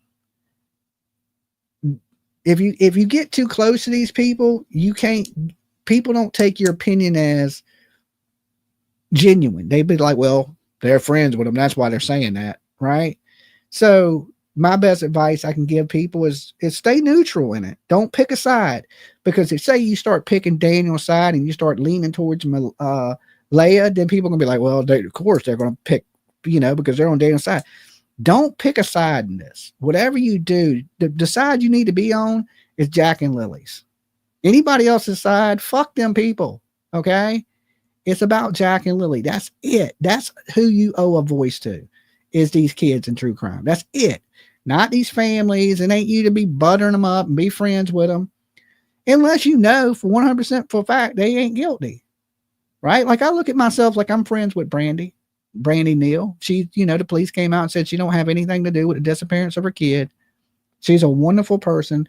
And I would say, yeah, I'm Brandy's friend. Okay? But when the case is open and the police have not cleared anybody and there's still speculation surrounding things, watch being friends with people. Definitely, I'm not telling you what to do. It's your channel. You can do exactly whatever the hell you want to do. But I think for the benefit of everybody that's trying to sleuth and put this together, you need to be neutral. You know, like literally, you guys would have to understand this shield is stronger than you could ever imagine. I do not take people's bullshit because I don't need to. You know, I don't need to at all. If I'm doing it for the right reasons and the right purposes. And then some people leave comments like, well, if you're so caring and empathic, you know, why are you saying certain things? Did I say I was a freaking angel? No. You know, I call a spade a spade. I speak my truth. Simple as that. And other channels can speak their truth, but I'm just saying, you know, at this point, it's are we really liars? Okay. Well, now here's where I got to disagree. When people say I speak my truth, okay, that could be like, you know, the Me Too movement. You know what I'm saying? There's only one truth. Okay, I speak my truth here. I speak the truth. There ain't no my truth, your truth, everybody truth, right? There's only one truth, and that is the actual fucking truth, right? But people like today, they like, oh, it's my truth, right? My truth. What the fuck does that mean? My truth, right? Like, no, lady, no, Sonny. You might be an awesome person. I don't know, Sonny. But there's only one truth, and that is the truth. Okay, not my truth. The truth, right? Everybody speak the truth, and you will be okay. Because your truth might be a lie to me. You know what I'm saying? So speak the truth, not your truth. Let's keep it at the truth, not my truth. Are we, you know? Well, some people are going to still say yes. They're going to take these and run with them and do whatever. But anyways, I'm doing this for anybody, to be honest with you. Evil exists, Sud. Can you please show the screenshots in their full form? Yes, we can. Evil exists. For you, yes, we can. We can. For Dee, Deception Detective, no, it's not about you. Never was. Thank you, Mark. Now, I like the Deception Detective. I really do. I like his videos. I think he thinks these text messages are fake, and I just disagree with him. Don't mean I dislike the guy or anything, right? I've never seen him out there do any dirtbag stuff, right? Am I going to agree with him on everything? No, there's a lot of things that the Deceptive Detective says that I do agree on. Okay. And then every now and then there's going to be things, you know, there's like Vinny Politan. He's an OG to me. I love Vinny. Nancy, love Nancy Grace. There's things they say that I don't agree with, right? I'm like, hey, I don't agree. Just because you like somebody don't mean you got to, you know, white knight for them or agree with every single thing they say. I respect them enough to go, okay, well, I agree with you on some things, but I disagree with you on a lot of other things. But still, that don't take away from I respect you as a really good true crime person. Just means I don't agree with everything you say. And because, you know, I have my own mind, my own opinions on things. What did Mark say? Well, again, we know the truth. That's all that matters to me, is that this channel runs on, again, the truth and being sincere. No one can take that away from this channel. You can try. Not going to happen. You know, you can unsubscribe because you don't like what I said. Still not going to happen. I do it because it's sincere, and that's just who we are. Simple as that. Okay, you guys, I guess you guys want to get onto it. Let's get onto it. Let's see here. Chrome tab. Facebook. Nope. I want my thumbnail. Okay. Well, I gotta scroll back up, actually. Make this bigger, I suppose. Oh, no. Can't do it that way. That's too big. Okay. So, I don't know if you want to read it, Charmaine, or I really don't, but... Okay, I believe the Charmaine girl is the one that left the comments on our channel. And it was nice to meet you, Charmaine. Like, just continue the good fight. Whoever's out there fighting a good fight, you know when you're fighting a good fight, right? Don't let these other people bother you. That's what I say in that. You know, there's a lot of people out there that, here's the thing about Dolly. There, no matter what I say, there's always a channel that disagrees with me. Okay. No matter what I'm doing out here, they always find something wrong in it. Always. It don't matter. I could be doing next to damn Jesus's work itself, and they will have some complaint that I'm terrible, horrible, and I'm doing it for a click. Okay. No matter what it is. It could be, I could be out tomorrow feeding the homeless, and they will say Dolly did that shit because it looks good on his YouTube channel. It don't matter. Some of these people you can never ever win with. It don't matter. They're gonna have a problem with you no matter what. I just want to throw that out there. So I didn't really stop caring what people say. Like, say whatever the hell you want to say. You know, it don't change nothing really. And it's quick. People, trauma channels, they try to find ways to suck you in to their trauma, because if they can, then they have stuff to make trauma videos about, talking shit back and forth. And in the beginning of me years ago, you know, shit, not even that long ago, I got sucked into a lot of this trauma because I didn't know what trauma was. I didn't know there was channels that just focused on the drama and they used crime as a backdrop to it. I didn't understand that. I was, you know, I guess I was blind. I didn't know what trauma was. And there was a girl that used to watch my channel named Nikki. I don't know if Nikki, if you're still out there watching, shout outs to you.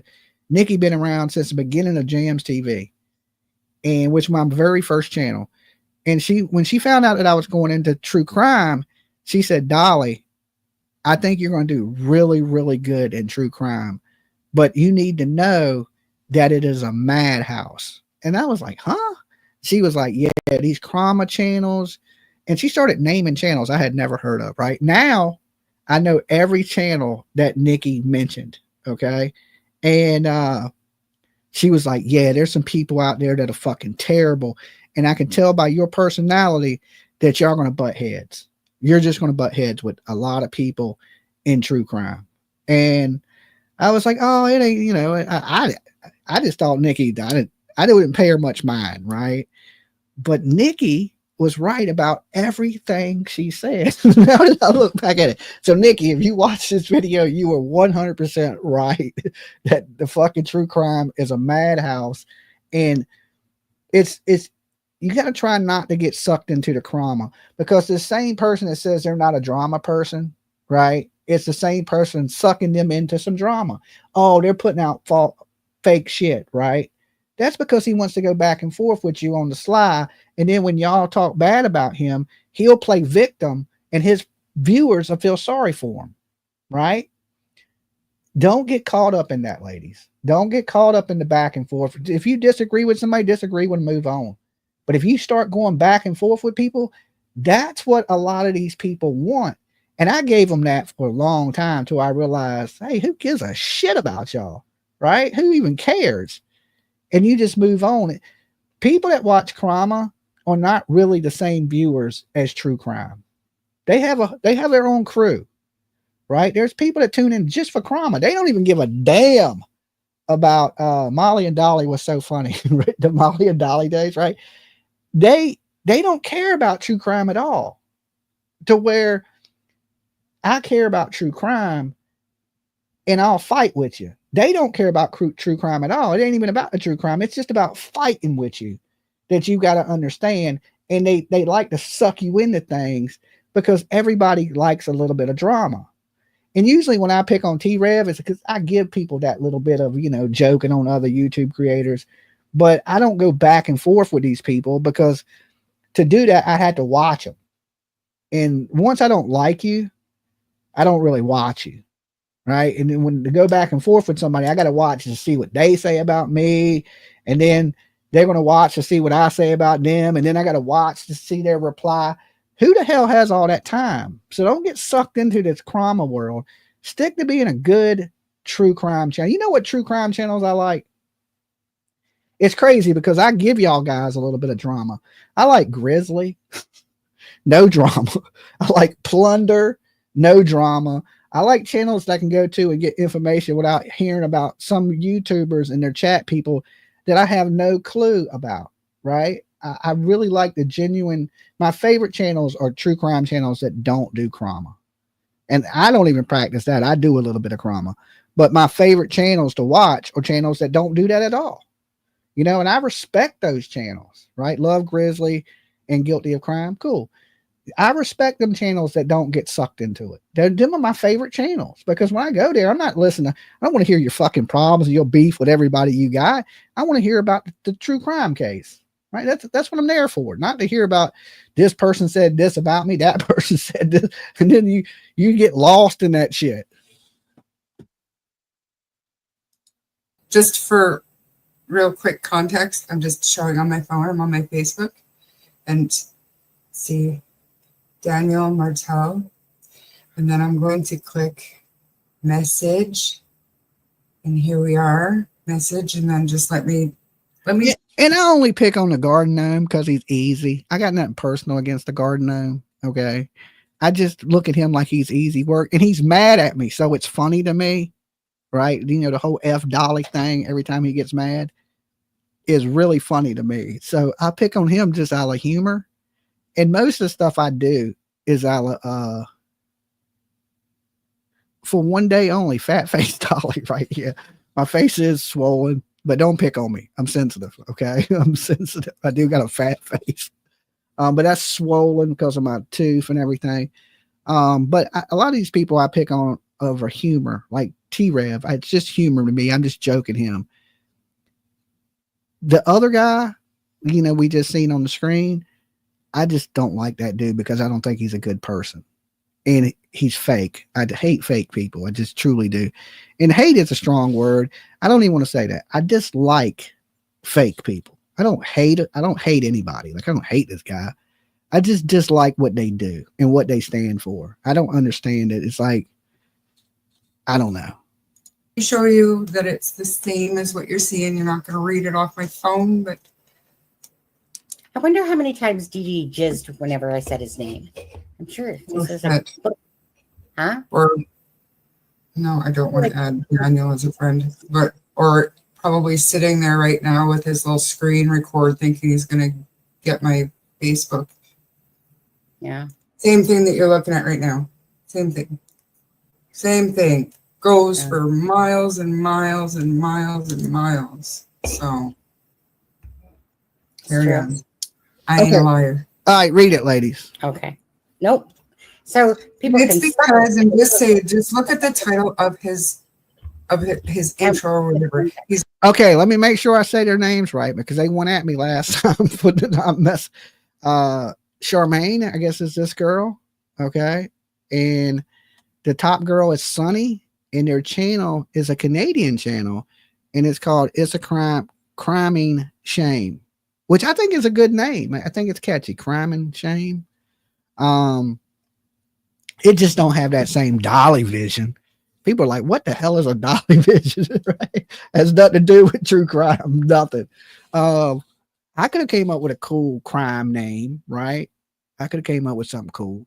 I just didn't. But this is their channel. So if you want to see the whole video, you're more than welcome to go over there and check them out. I just want to get to the part where they're discussing the chat. Okay. He's an attorney trained in whatever he's an attorney trained in. That doesn't mean he's an attorney who is trained in. That could mean that his dad is a lawyer and raised him a certain way. Like, I'm not saying that's the case, but come on. The deception detective, he's a attorney that's trained in deception. I think that's what he says. I'm not for sure. I have to say though, I agree with the deception detective on a lot of stuff. So come on, give us receipts. We want receipts. Those lawyers that have, degrees and they're certified and they're practicing lawyers, they don't act this way. They don't blackmail people. No. For content. Yeah. So if you guys really want to see a whatever, but I don't like him ever since he alluded to possibility that these children might not have been alive on that CCTV video. That the RCMP might be playing word games with us because we're a lot like the States. Like, little did he didn't even mention the fact that Stefan Stearns had already been arrested and was in custody when they gave that information to the media. But no, the RCMP are just going to play word games with us. Well, to be honest with you, I just want to be fair about this, okay? Because just like he can judge this channel, I'm going to judge his.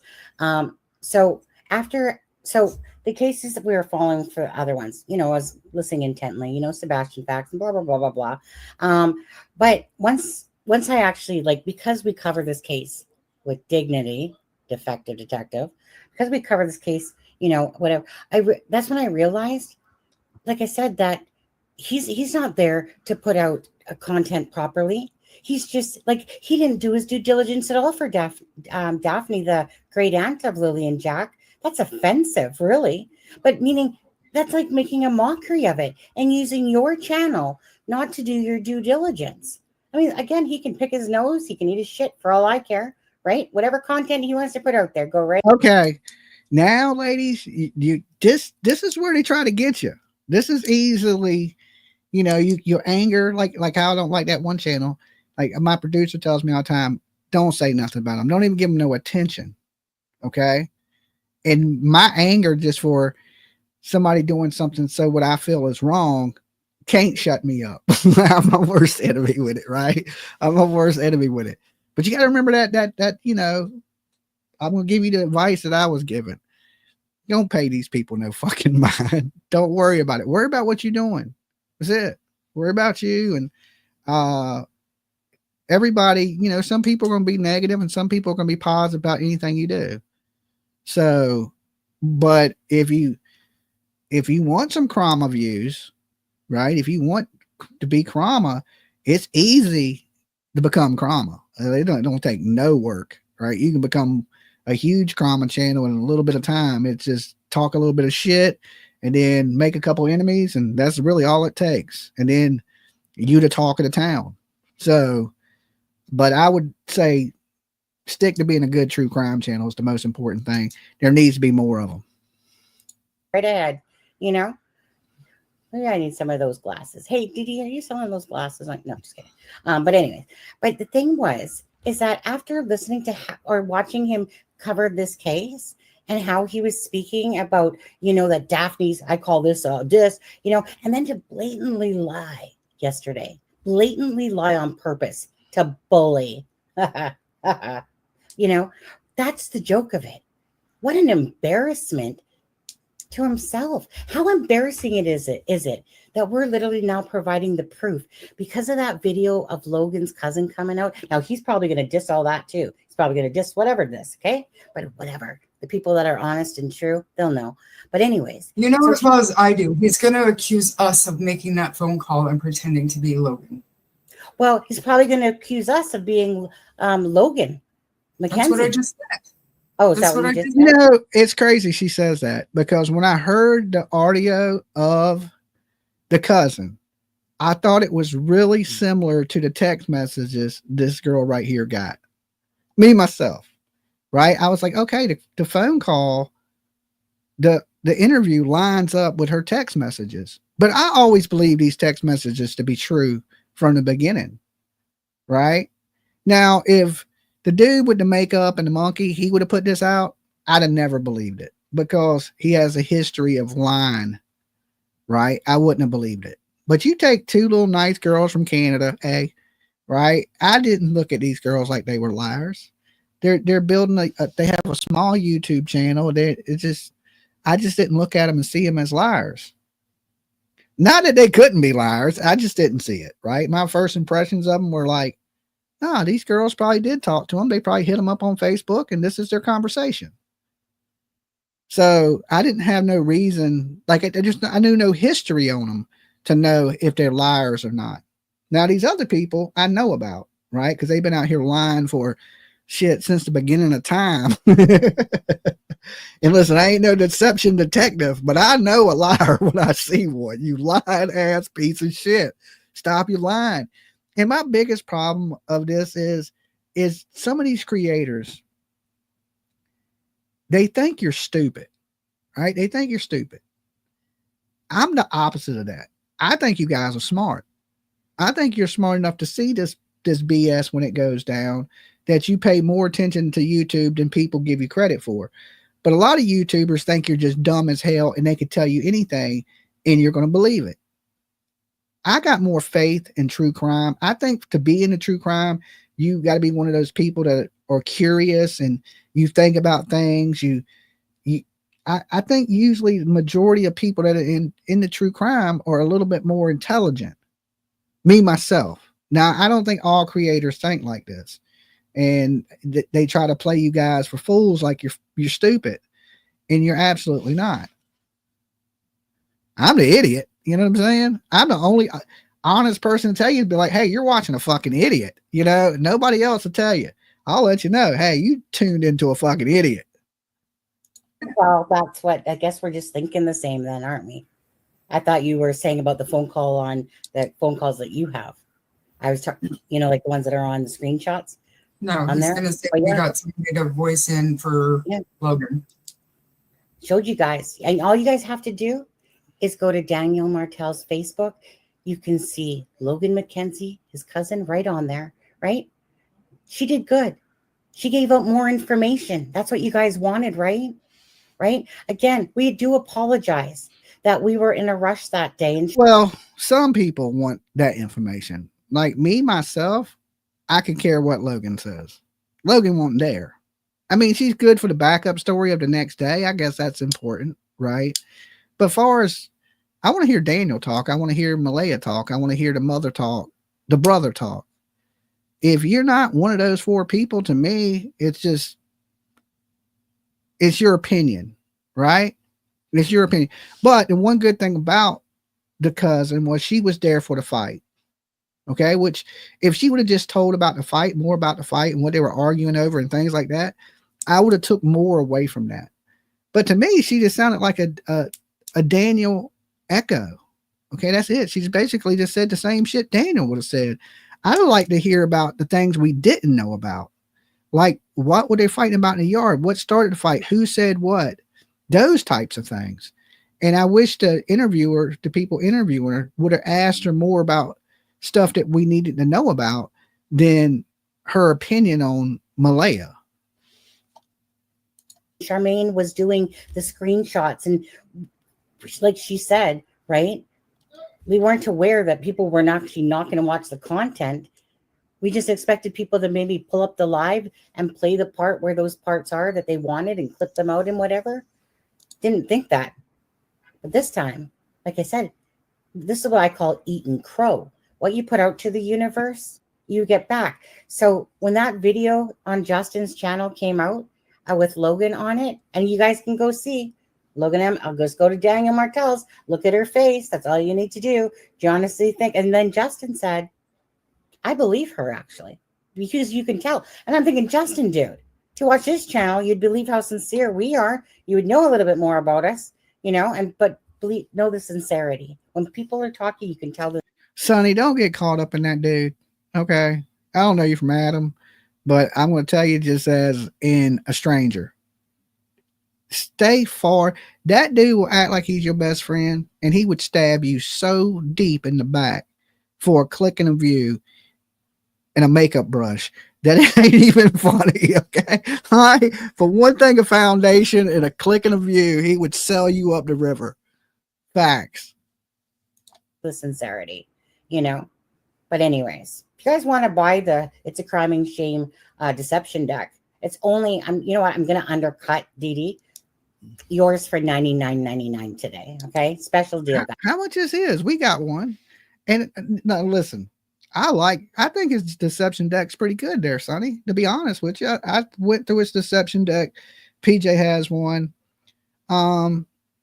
It's not bad. I mean, it's a little pricey, but I think his information he shares in it is really good. And I don't knock on anybody's hustle. Like, I know the deception detective, he got to eat. Okay. Like Dolly got to eat. Everybody got to eat. Right.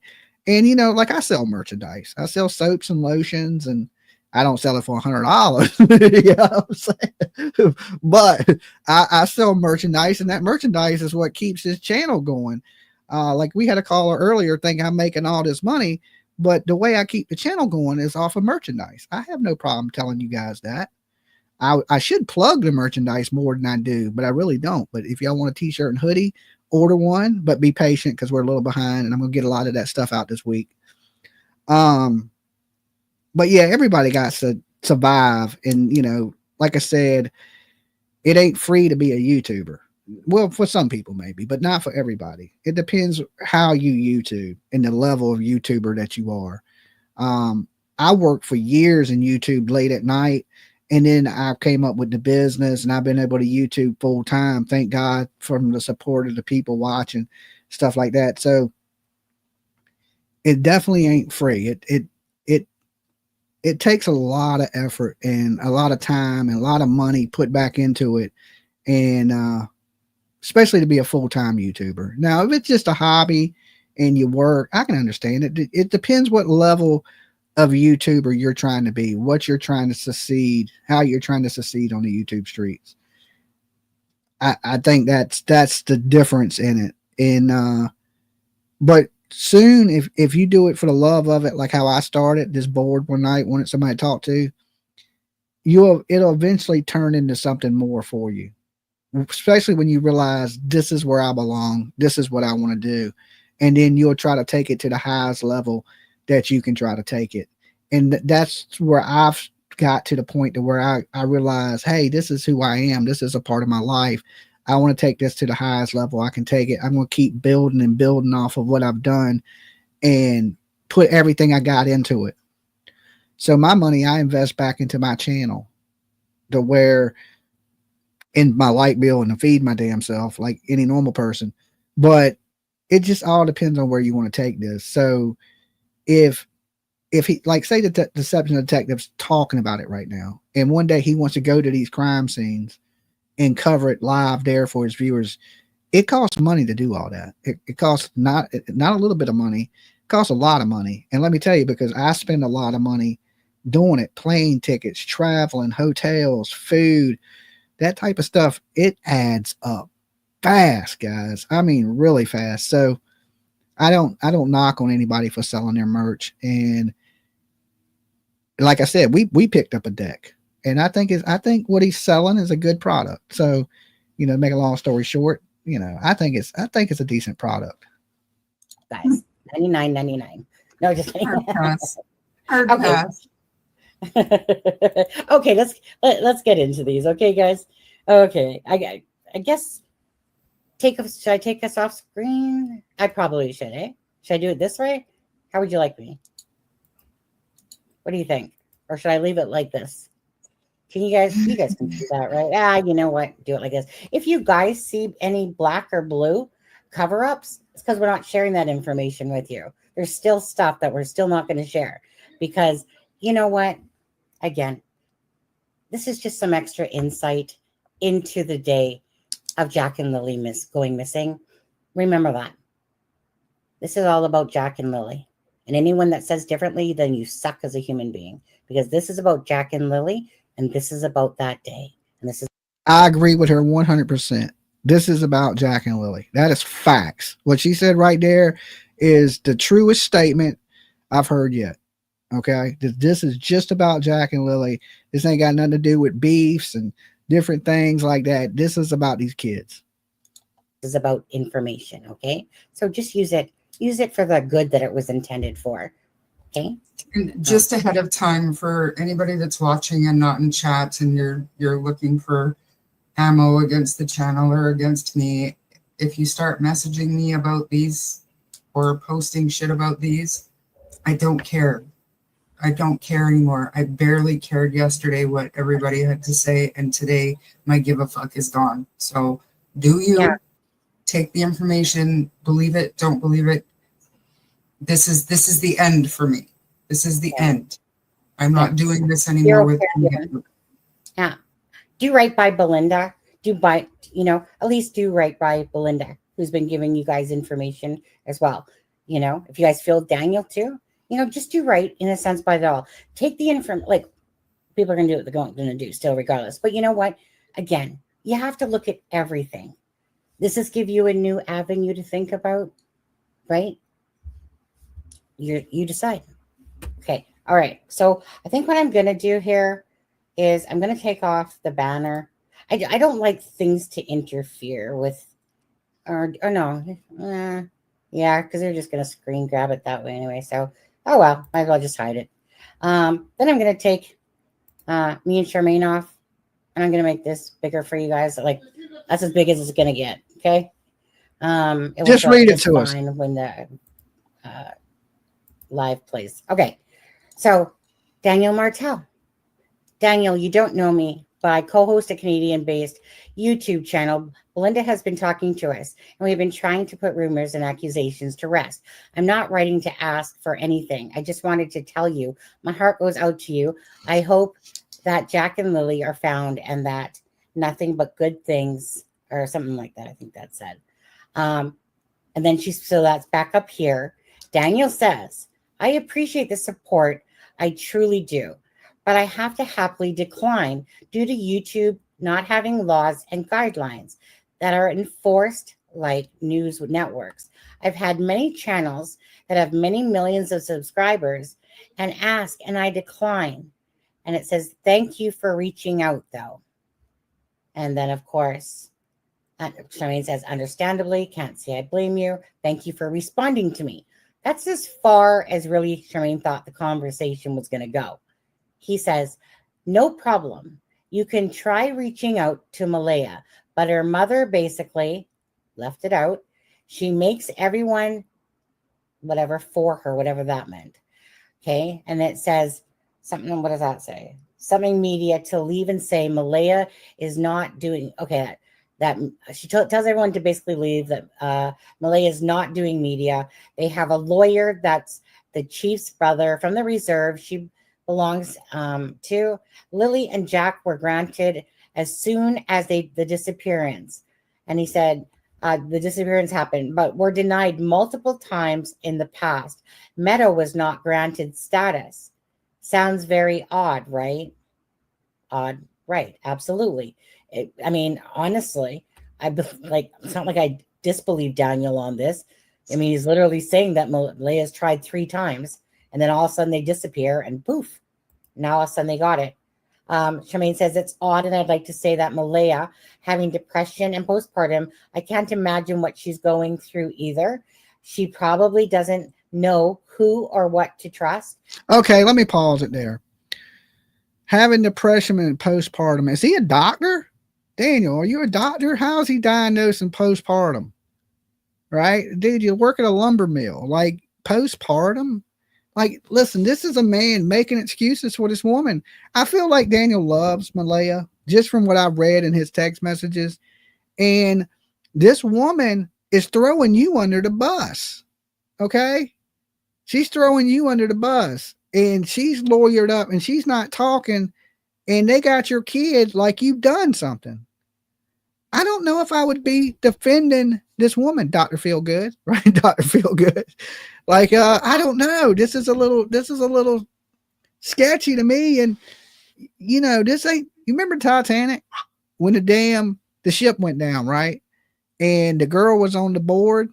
You know, the guy, they did this on Mythbusters. He could have fit on the damn headboard with her. But what did he do? He froze to death in the water and then he drowned. Okay. They pushed him down under the water. This is what you're in a Titanic situation right now. The fucking boat is going down. This girl's not going to let you onto the headboard and you're going down with the ship. I mean, this is how I feel about it. She trusts her mother. We know, according to Belinda, Malaya did not want to leave, which we've showed you. The lawyer, I always assumed, was for custody purposes. Oops, I dropped it down.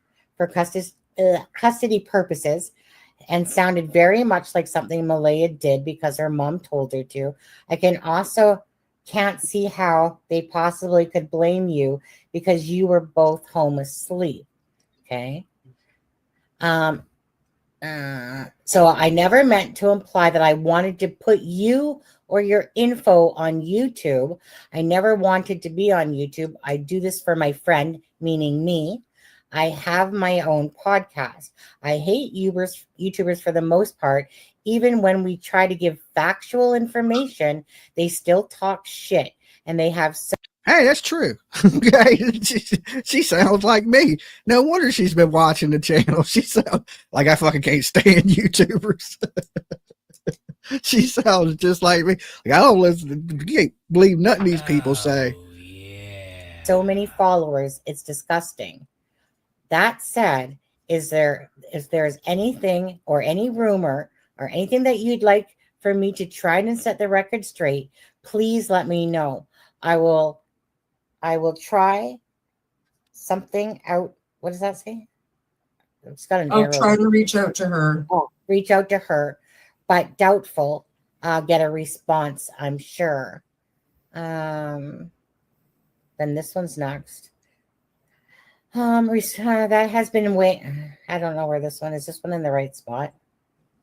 I don't know if that one doesn't seem like it's in the right spot, actually. I only wish I could tell you is the next one. Yeah, that's right. No, go 2 over is the next one. 2? No, the last one that you've got circled, that's his response. Okay. I never meant to imply. Oh, right. Okay. Well, my bad. Okay. So go to Daniel's part, and that's the next part. Okay. Okay, there we go. Okay. I only wish I could tell you the fine details surrounding Malaya and her family and the disappearance. I'll let you know that Malaya was set to stay with me and the baby to leave with my cousin. But 5 minutes after, alone with her mother after the first search briefing. God, it sounds like we're still lying, Charmaine. Jeez, heaven forbid. Malaya completely changed. She couldn't even look at me. Now, think about what the cousin just said on that live. An hour before this, Malaya told RCMP she felt the happiest and safest. So go back to what Logan said, and that she was the happiest ever, right? I think she pretty much even used the same words, pretty much, I think it was. But anyways, right? Same stuff. It was a different Malaya. Okay. Right. So in Daniel's eyes, you guys, it's like, what is it that the mother, did she have something over Malaya for her to do this? He wants to know what Malaya's mother said to her for her to just bolt, right? I mean, that's weird. Do you blame the guy? 5 minutes and all of a sudden she bolts? I try to put myself in her shoes, and you have to admit her interview was odd, but we don't know her. After hearing about the depression, I saw her in a completely different light. This is Charmaine speaking. As a mom who was very young when I was kids, as a grandma of the kids of Jack and Lily's age, I can understand how or why Malaya is following her mother's instructions. So it's bullshit then that the CPS had made her leave with Meadow, which we know, I guess she didn't. If it is, then we need to set that straight, Danielle. The harmful rumors need to stop because it's not helping find the kids at all. I do have one question. I hope you'll be able to answer, even if it's a yes or no. Do RCMP have actual evidence that they were not abducted? It just doesn't sit right with me that they were ruled out so quickly, or that was ruled out so quickly. Lily, sorry, I'm showing my eyes are freaking watering all of a sudden because I'm tired.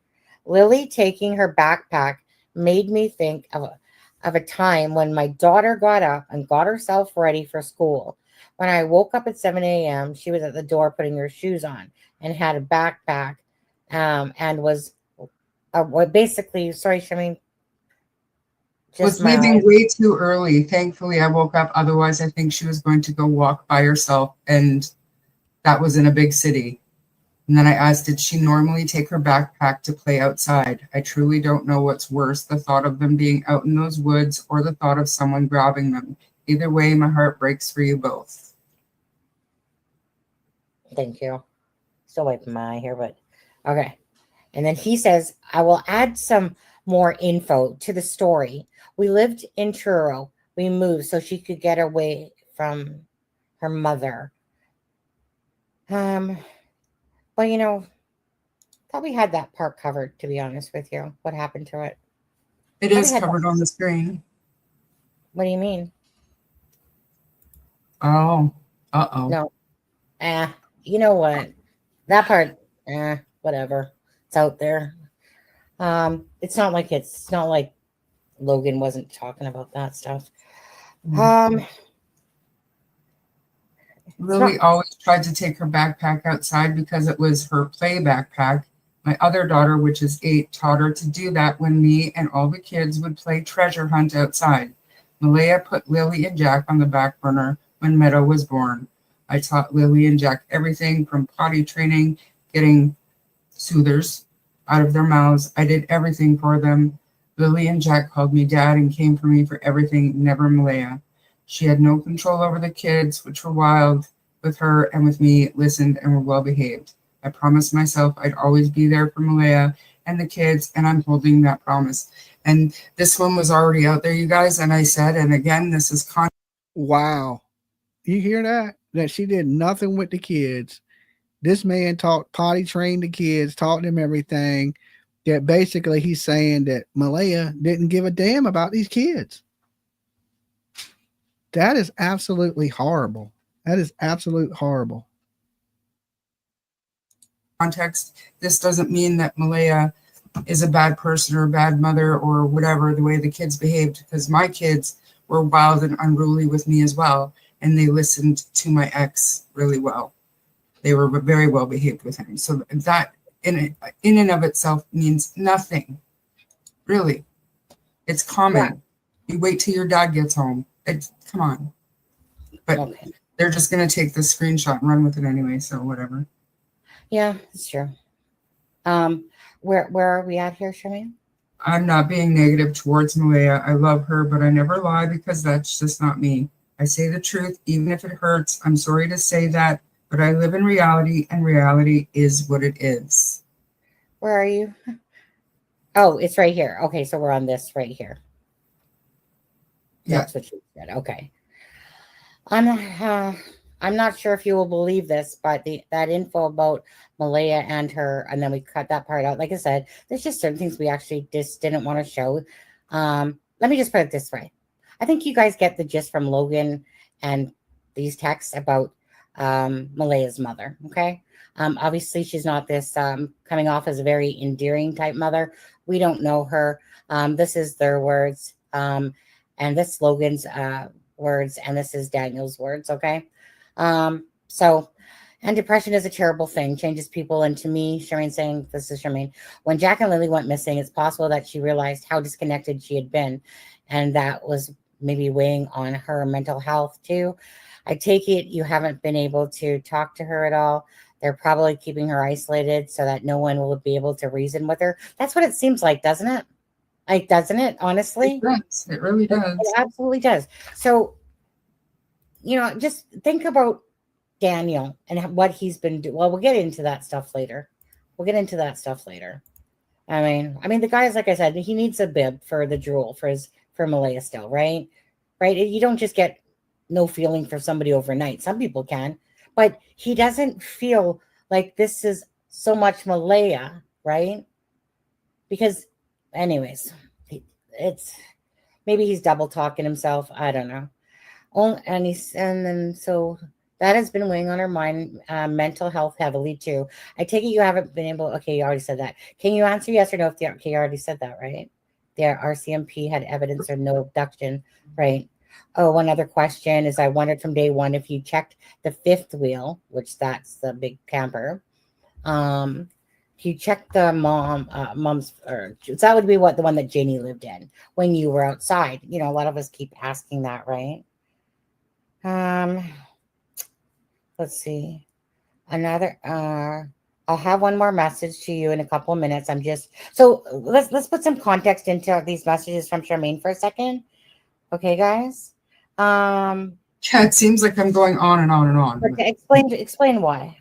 I'm working, right? So I'm working on my house. So I'm typing a message and setting the phone down and thinking about what he said to me or any other questions that I have. And then I'll pick my phone up and I'll ask another question, but they could be like 5-10 minutes apart and he's not responding yet. So I don't know if he's going to keep responding or not. So, and then every time I went back to my phone after a few minutes, he had responded, and then same thing would happen and I would remember more things. So I'd type more. So it looks like it looks like I'm spamming him, but I'm not. And it looks like he's typing so much really quickly, but he's not. This went on all day, you guys. What did you just send me here, Charmaine? This is Renee's poem. It's really pretty, actually. Oh, okay. You sent it to my phone. Okay, I got it. I sent it to your messenger. Yeah, and I was on my phone looking at it. I was like, what the heck is going on here? Okay.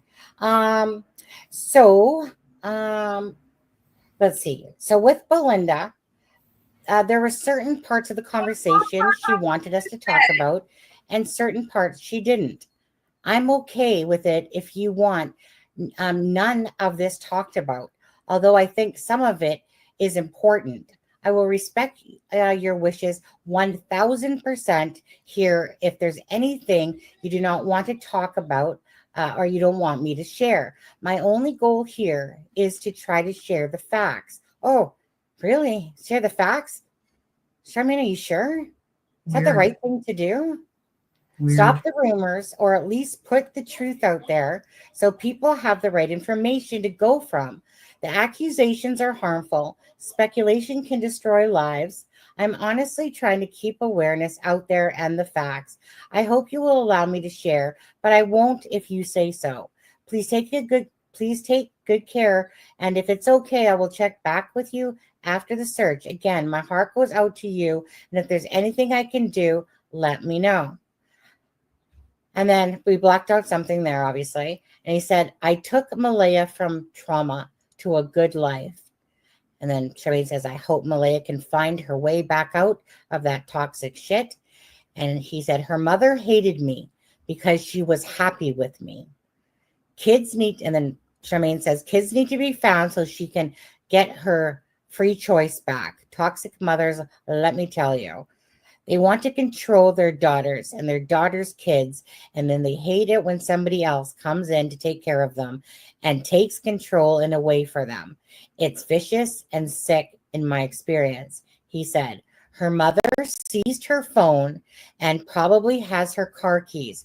I know this because my cousin called, right? Her phone. Oh my God, Charmaine, did Logan say that on the live that she was on? It's ringing a bell, yeah. It's her phone is. Yeah, because Logan echoed what Daniel said. She sounds like a broken Daniel record. Like the information she held, she didn't give much on, and everything else she was just speculating and saying what Daniel said. Like, I wanted to know what they were fighting about. I wanted to know who said what to what and what was said, but we didn't get that, right? So, I mean, I believe these messages are real. It's just like we're only hearing one side of the story. We know the truth is in the middle. He's trying to pin this on her mama, but her mama didn't make these kids go missing. And you were there, Daniel. You were there. Okay, it ain't like you was somewhere else, or you was at work, or you was out hunting or fishing. No, you were in the fucking room with her. So I'm not buying this mama shit. Let's blame it on the toxic mama. Her mama. You guys were y'all know what happened to this kid. Definitely ringing a bell. Good pun on that one. That was good. Had called her phone on a private number. Oh my God, I'm pretty sure that the cousin said that, right? Now, deception detective, if you damn right take that and be like, see, they're Sunny and Charmaine, they're talking to each other. Come on, you guys, right? Right. Anyway. No, it's the exclamation marks that you put on all of your stuff too. That's fine. Yeah, do you see all these exclamation marks? That's you, Sunny, because that's how you type. I know that's how I type, exclamation marks. Her mom, I know, because he showed that on my post, right? Like, Look at the sloppiness. Actually, Daniel types pretty darn good for a male, to be honest with you. Oh, I type horrible, right? That's how I knew it wasn't one of these ladies. I could tell by the writing that it was a man typing it. I was like, I told PJ yesterday, I said, that looks like some shit I typed. He doesn't really have much grammar errors too much. He might not use caps sometimes like I don't, but other than that, he's actually, it's not, trust me, I've seen some really bad stuff, with people's messaging. And Daniel's actually doing pretty darn good. He does better than I do, actually. Her mom picked up and said Malaya's phone who's this? Okay, guys? I think you guys know 1,000% now that this is matching that Logan interview. Like, let's hope people have their brain caps on. But anyways, but so hard to see when you're that daughter. Charmaine says you're keeping her isolated. Poor Malaya. And he said, yes, that's correct. I can't imagine what she must be going through mentally and can't talk about any of it honestly with her controller. Wonder if Malaya. I think the controller might be Daniel, and he's lost control and he don't know what to do. I truly do. Like he's making this out to be like that woman made a choice. She didn't have to go with her mama. Her mama didn't twist her arm. That they wanted that kid away from there, from that house for a reason. You know, they're saying there's allegations of abuse, that this man was abusive. And if that mama didn't like you, I'm sure there's a reason she didn't like you. Like I ain't never met somebody that I dated and their mama just not like me. Okay. So if a woman don't like you, there's a reason she don't like you. And she ain't just a little show of appreciation. Hope it helps keep your channel going. Thank you, Redfish, Bluefish. That's mad love to you. Big virtual hugs. But like I'm saying, I don't believe what he's saying, that this woman is being that controlled about Malaya. Did she make Malaya put single on her Facebook? No, I think Malaya did that one on her own. Did she go in there and do those things? Did she making Malaya not talk to you? Listen, if Malaya wanted to talk to you, she would find a way. She would wait till her mama went to the bathroom. She would call you. She'd send you a little message if she wanted to talk to you. The fact is you can't handle this. You're brokenhearted. You sound like a brokenhearted dude. I think, to me, trust me, I know what a brokenhearted dude sounds like. You sound like a brokenhearted dude, and it's about Malaya being gone. What about the kids? What about Jack and Lily in this? I don't buy shit he's saying. Okay. I don't know how this dude passed a lie detector test, because his story don't line up with his first stories. So therefore he's lying. Okay. There's a deception in this, and I don't got to be the deception detective or have a deception deck or any of that to know he's lying. His statements are not adding up from the first things he said to what he's saying now. And to me, if you lie about a little bit of stuff, you've lied about a lot of stuff. And every little lie is to cover up a big lie. So to me, this dude is a liar. How he passed this test is beyond me, right? But then again, I've always told you, I don't believe in lie detectors tests. Some of these people are straight narcissists and they believe their own lies. And if you believe what you're saying, then how's a lie detector test going to tell you you're not?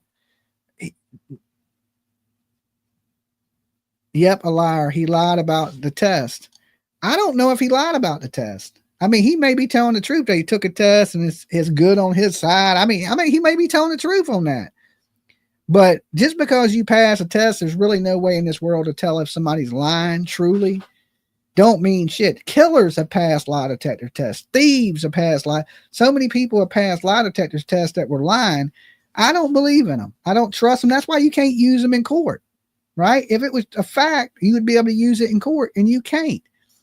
This dude is full of shit. And he's making it out to be like more about his relationship than these missing kids. He's more worried about being mad at the mama and her mother than he is the kids. It even knows you are trying to reach out to her still or looking for the kids. Imagine if she doesn't and doesn't have a clue what is happening. Well, you never know, to be honest. She knows what's happening. The Wicked Witch of the West here. Listen. Malaya is watching this shit just like everybody else. Her mama's sitting around watching YouTube. She's sitting around watching YouTube. They know what's going on. Okay. Malaya knows what's going on. Don't act like she's in a cave in Pakistan, Afghanistan, sitting next to Osama bin Laden. She knows exactly what's happening. They're paying attention to every bit of this. And so is he. He's paying attention to the internet. She's paying attention to the internet. She might be watching this show right now as we speak. I wouldn't be surprised. If you had 1,500 people sitting around talking about me, I'd be watching, right? So she knows what's going on. She's a grown-ass woman. Her mama ain't controlling her that much. That's See, that ain't where I'm buying it. He's so concerned about his mother-in-law when he should be worried about these kids missing. Something ain't right. And then we took something out when she never shed a tear the day of the disappearance. It's effing beyond sad. My heart breaks for Malaya. And then some of this stuff too is just personal stuff. Like, well, I mean, you can see that it's Daniel saying that some of the stuff is just none of your guys' business, to be honest with you.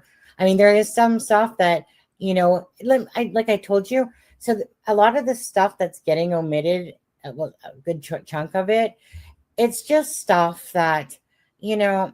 You have a private conversation with somebody, and it's some of it you don't want to share. Like, he's sharing with me, I'm sharing with him. Sonny, I mean, I think, and this is just me, I could be way off base and totally up to you, but it's getting late. But I just thought that I don't know that we need to go through all of it. The most important part to me after everything is all said and done is when he called to ask me to take it off. No. You know what I mean? Like, if you want to continue I do. I just want to keep honest to what we were doing, to be honest with you. We went through it. We spent hours doing it. And I do, because I think it's important for the case, to be honest. This is not about bashing Daniel, bashing Malaya, you know, and stuff like that. This is just stuff really to do with again, think about the day, about these kids disappearing, right? That's my goal in all of this, is that this is. For somebody that didn't want to do no talking, he did a lot of talking, didn't he?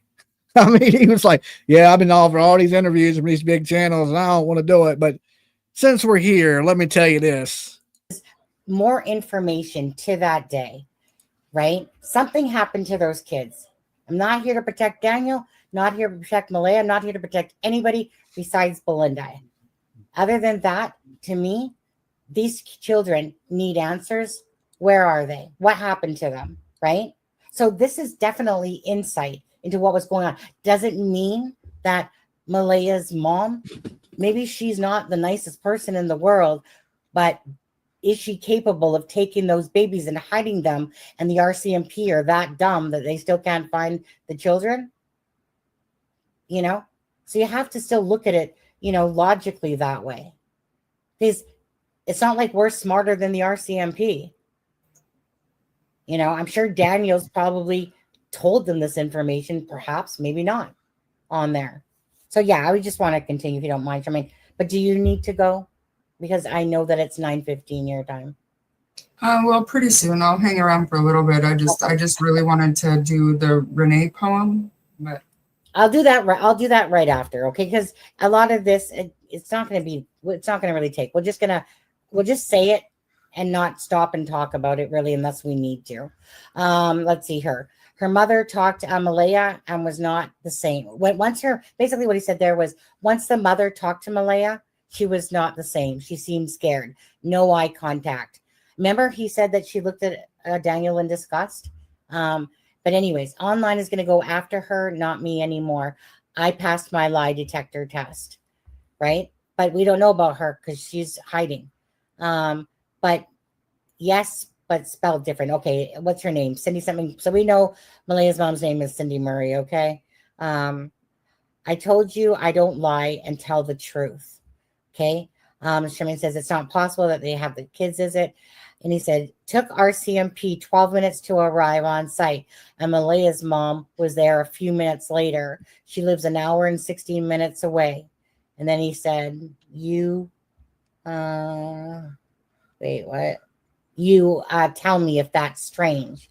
Okay. Dogs went down the road and lost scent. Oh, sorry. What's more strange is nothing has been found in the woods. It's bizarre. Absolutely. I don't believe they're in the woods myself. Dogs went to the road and lost scent. What the hell? That was the first what I thought, maybe that they went out to catch the school bus at the wrong time. Now, this is where I had to put a little something here, because he said more than meets the eye. And he said no.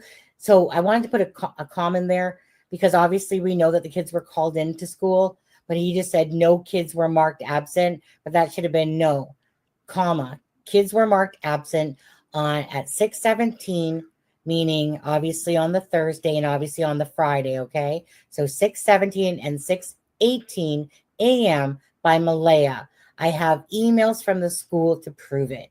And he said, yes, that's been proven. Just dogs losing scent and nothing in the woods makes me think it's possible they were picked up by who?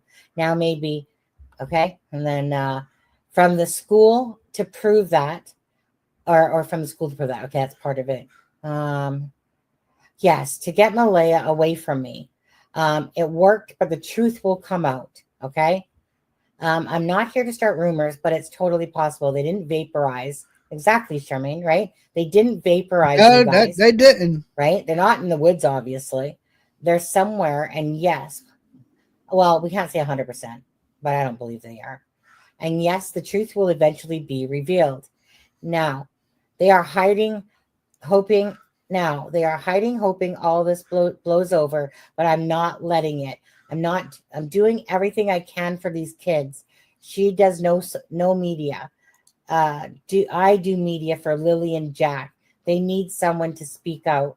Every time it falls out of the news, I leak something to get it back on. See, told you, he's not a dumbass. Let's see here. Back on. Shemaine said they will be charged if they are allowing an RCMP to put time and resources into a search. Good for you. Needs to stay relevant. Too many cases get forgotten. I understand the last thing I want is to hinder the investigation at all. Because, yeah, there's definitely information in there, right? That, yeah, it's just private. Simple as that. That stuff will never come out. Never. Again, it's just to give you guys the gist of that day. The other stuff is personal information for Daniel, whatever, and that's enough said. By the end of this weekend, over 13,000 man hours of searching.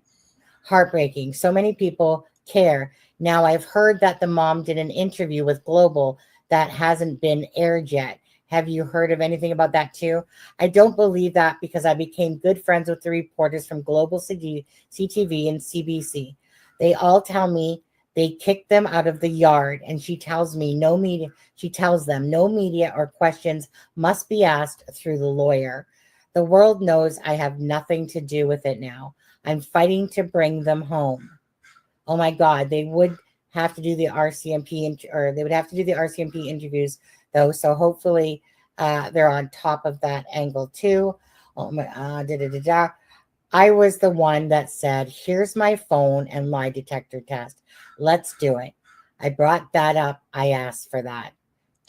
Now, he did ask for the lie detector test, and he's saying, every time they stop talking about it, that he leaks some information in the case. Okay. Well, if you know information, you shouldn't be putting it out in pieces. You should be giving all this information out immediately, right? I mean, this ain't something where you pick and choose. Well, I'll tell you this and I'll tell you that and I'll tell you this when I feel like it. Like, no, put it out there, because this may be the difference in these kids coming home and these kids not coming home alive. So if you have information, withholding that information at a crucial time is horrible. But every time it starts to go cold, I leak something. Just because you're doing media don't mean you're innocent of anything. I mean, we can go into the Chris Watts. He was doing media and he killed his old lady and the kids. So I don't find this dude to be, I ain't saying he's lying about what he's saying, but I'm saying he's lied. And it makes you a liar in this case, because the truth never changes, right? You don't leave stuff out of the truth. But yet you're saying you're leaving things out, so when it goes cold, you got something to stir the pot with. I'm not feeling that. I'm really not. Charmaine says, we're always really felt like you're truly searching and hurting. We're only wanting the truth out there. We feel like we are fighting these large channels because they just want dirt and money. Did anyone else ever take a lie detector test or a lie detector? We celebrated last night when we could tell our viewers you passed. It totally changed the people's perspective. Okay, so I want to clear that up because Charmaine had sent a post And in that post, it said that the RCMP had verified that he passed, but we actually, after it dawned on me, that's obviously wasn't true because the RCMP won't tell you if you passed. They might at some point, but there's no posting of it anywhere. But do I believe Daniel that he passed? I absolutely do, actually. Yeah. I mean, every time I look at Daniel, I still, even when in that one today, he was begging. But anyways, for Malaya, don't hurt Malaya, don't hurt Malaya. Yeah, he's begging for Malaya because he cares about his old lady leaving him. He's protecting her. I ain't saying Daniel did anything. I don't know if Malaya did anything. But his actions are the ones of a heartbroken man, not the man of missing kids. He's more concerned about getting his old lady back than he is them kids. Let's be honest. I don't trust this fucking dude. I don't trust his family. I don't trust Malaya. I don't trust any. I'd say lock them all up. Charge them with criminal child neglect and shake the bars until somebody talks, is what I say. These people, this ain't no good dude.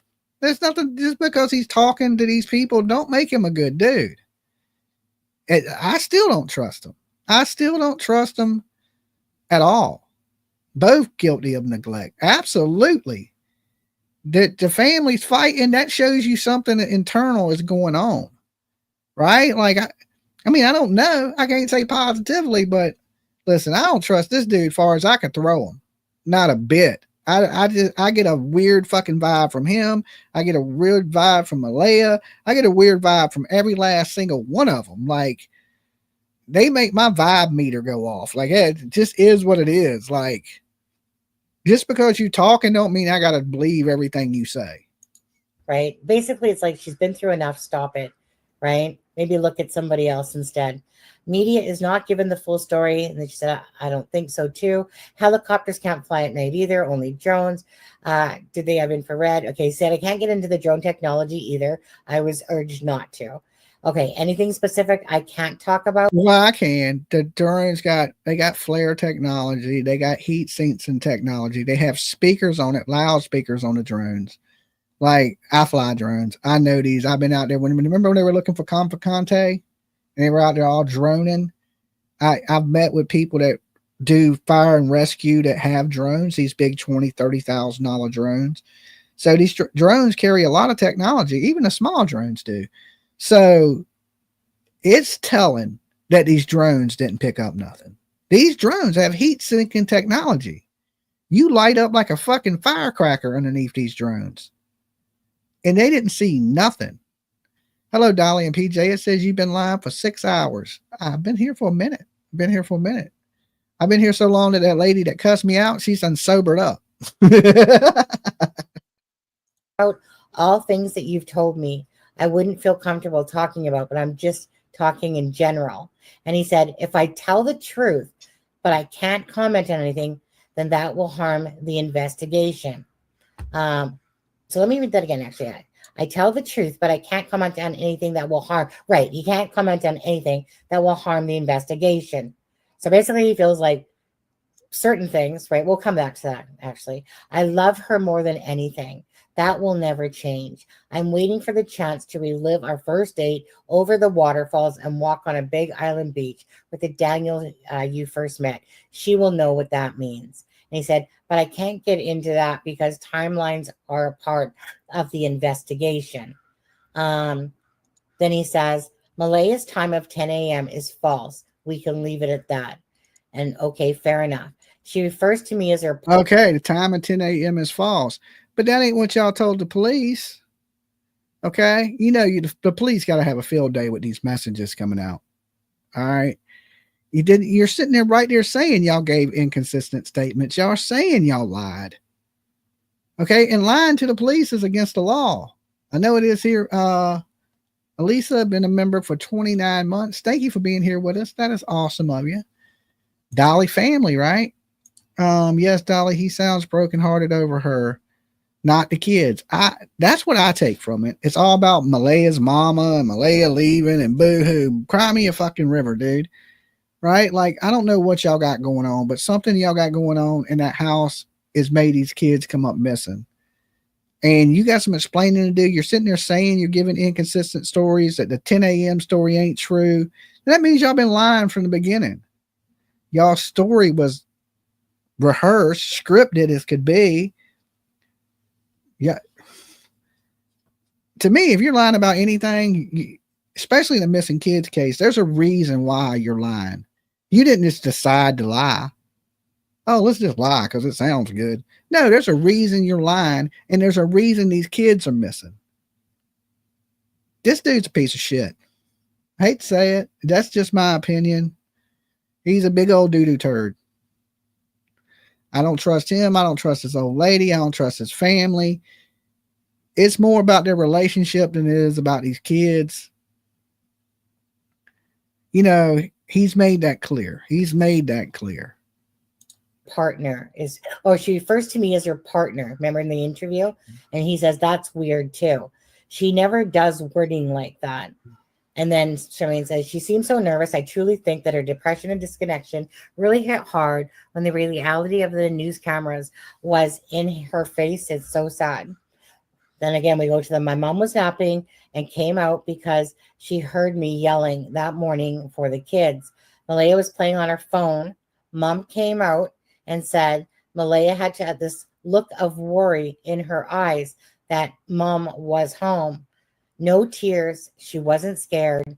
The kids were gone. Just a look of worry. She got caught for something wrong. She never yelled at the kids once. See, Charmaine, I told you that. That was in the one we posted or that we showed. She never yelled at the kids once. Name, trying to find them. Mom said it was odd, but Mom said it was odd. She acted odd. Malaya asked me when noticed that the kids were gone, should I call the police? No shit, of course, call type of thing. So that. Yeah. Why would you say that? The kids are gone. Should I call the police? No, lady, you should sit there with your thumb in your butt. Of course you should call the police. What kind of question even is that? I mean, when you're in shock or something, I guess you could ask a stupid question, you know, but I just don't know. Oh, yeah, guys, if you are tuning in, I'm going to be doing a stream later today. And PJ wants me to touch in on those 3 kids that were murdered and are looking for their husband. So when I come back live later today, I'm going to be talking about this stuff here, Lily and Jack, and I'm going to be talking about the manhunt for the person that murdered their 3 kids. And that will be on Dolly Vision Investigates. It's my other channel. It is pinned in the comment. Y'all go ahead and sub that up because I'm going to be doing my daytime stream, which is daytime now, on Dolly Vision Investigates, and my late night streams here on Dolly Vision. So make sure you sub up that channel if you haven't. And when you sub it up, put subbed in the chat room so I know you guys are subbed up and you'll be there with me later today if you're awake. Okay. That was 9:40, 9/11, Charmaine says, was called damaged like a puzzle. He answers, but the reason I took that out because it didn't seem like it fit to what Charmaine was asking. So I'm not sure if it was answering from something here. So you guys can thank you, y'all. So she went outside first and then told you she couldn't find the kids. He said, no, I ran through the house searching every room, then ran outside the back sliding door. I did everything fast. She said they were gone when we were both outside. And then she goes, oh, okay, wow. That would have been terrifying. Thank you. Had they ever left the yard alone before? No, only with me, because Malaya rarely ever went outside with them. And that was, obviously she has the baby, Meadow, right? Okay, here's my thing. He paints Malaya as this horrible mom, right? But we look at pictures before Malaya got with him, and Malaya looked pretty. She looked well taken care of. The kids look clean. They look well taken care of. And now we look at Malaya, and she looks like she's been rode hard, put up wet. You know what I'm saying? Like she looks dogged out right now. But he says that, you know, she's this horrible mom. Well, who took care of the kids 3 years ago? Who took care of Lily then and Jack? You wasn't around then. And the kids looked healthy and fine, and she looked pretty. 3 years later, the kids are missing. She looks fucking like she's been drugged through the mud. What changed? And this is why I don't believe him. This is why I don't believe him. Something, you know, you had like no job, you working 1 day a week, you're not trying to do things to better yourself or, you know, anything. And like, she's living in really bad conditions. Like, I mean, I just don't know. Like, you subscribe. Thank you guys for everybody that subbed up to the other channel. It's just like meth and play. You feel something happened because before she got with Daniel, she was a pretty girl. She looked so pretty. The kids look clean and healthy and happy. Everybody looks happy. And now you see it and it's something has happened. And the only difference in the equation is him. And he's making out to be like he's the hero and he saved her from this evil mother that was, you know, I'm not buying that bullshit. I'm just not buying it. Because she was inside with Meadow. She didn't go into the woods. Right. To me, so unlikely for kids to venture out if they're on their own, don't usually do it. And then he says, and leave boots and all their belongings on. What did he mean by that, actually, Charmaine? I'm not sure. And then he didn't respond to the no coats in the rain. It's bizarre. And then he was just gone until the next morning. Yeah. But this was like close to 4 o'clock in the afternoon. So I assumed Nova Scotia time would have been 8 o'clock. So I assumed the search was probably wrapping up. So I didn't expect to hear back from him after that. Yeah. Oh, by the way, quickly, Vanessa, I mean, I tried. It said that you left a message. I went and clicked on it, but then it was like not there. So I don't really know freaking stupid mega beta bullshit or whatever it is. Clicked on the message. It said somebody left you a message. Took me, no, I didn't see no message. So I don't know. Okay, so okay, leave the boots on. So I remember hearing you say you wanted them to check NBPI, blah blah blah. You said that if they were taken to be hidden, that it would have to have been out of Nova Scotia or hidden on the reserve. I've heard people talk both possibilities. And then, so that's when we get into this, guys, that we show that certain information on the first live. And then obviously people are spamming him, spamming Malaya.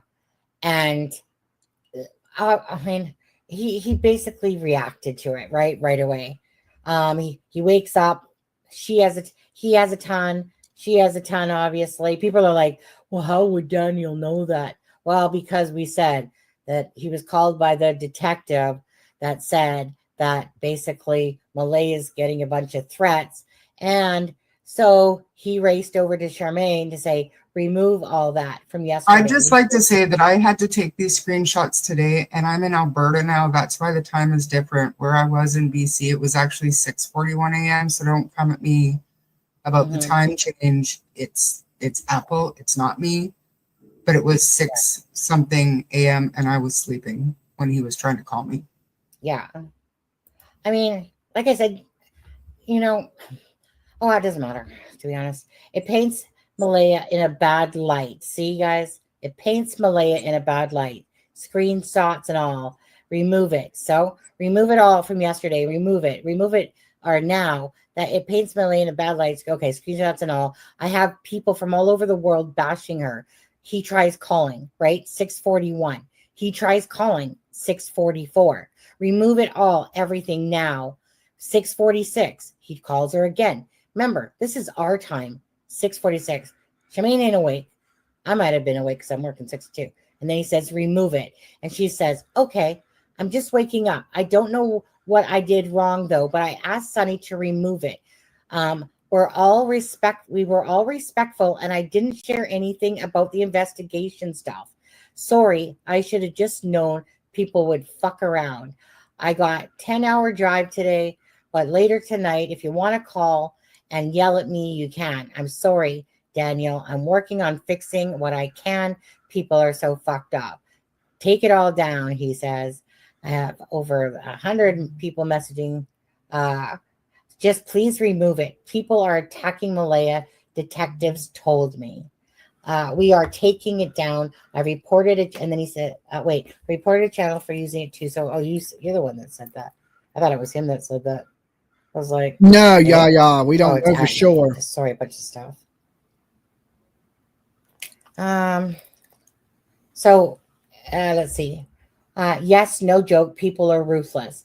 I'll be gone shortly. Working on it. Sunny has to do it and she will. Right. I was working.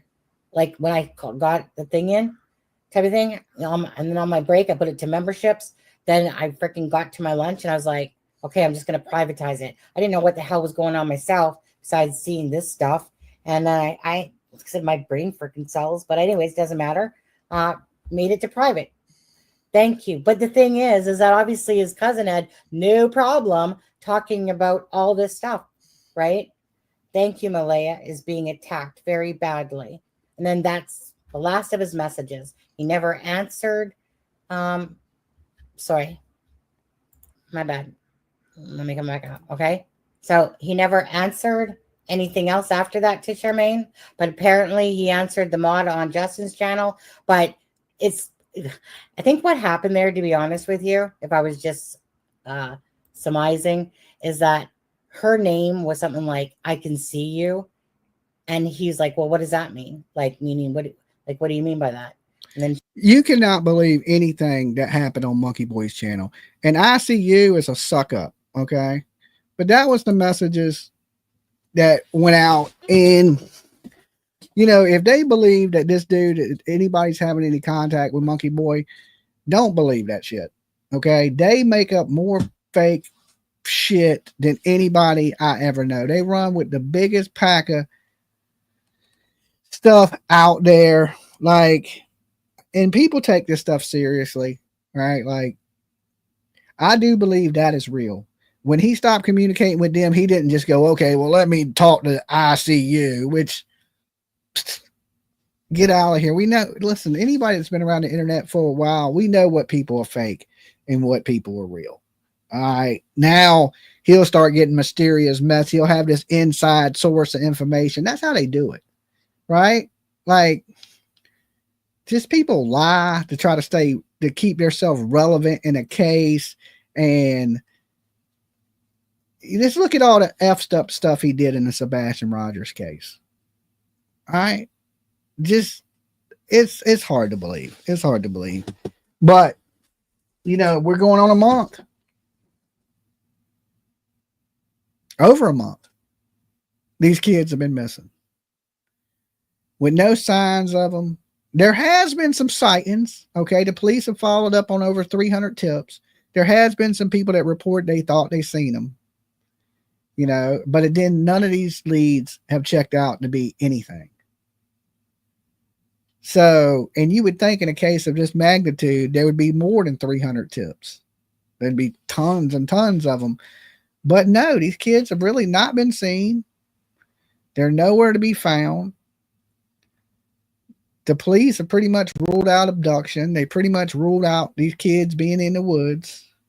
They've ruled all that stuff out. What is left? We hear Daniel's side of the story, which I don't believe. He's, even in his story, he said there's things that they've said that are not truthful. So he's openly admitting that there's things that they've lied about. Okay, if you're not telling the truth, what are you doing? You're lying. That's what's the opposite of truth? A lie. So if you didn't tell the truth, that means you lied. And if you lied to cover up for her, you need to let the police know you lied to cover up for her. If the 10 o'clock story is not correct, what is the correct story? You're leaking information when it's needed, but you're not telling the whole story. I don't get a good vibe from Daniel. I get a horrible vibe from Malaya, however the hell you say her name. Casey Anthony vibes with the lies. That rhymed. Yes, this is a mother, according to him, that didn't have anything to do with her kids. She didn't teach them how to use the bathroom, didn't potty train them. He had to do all that. They never went anywhere with him.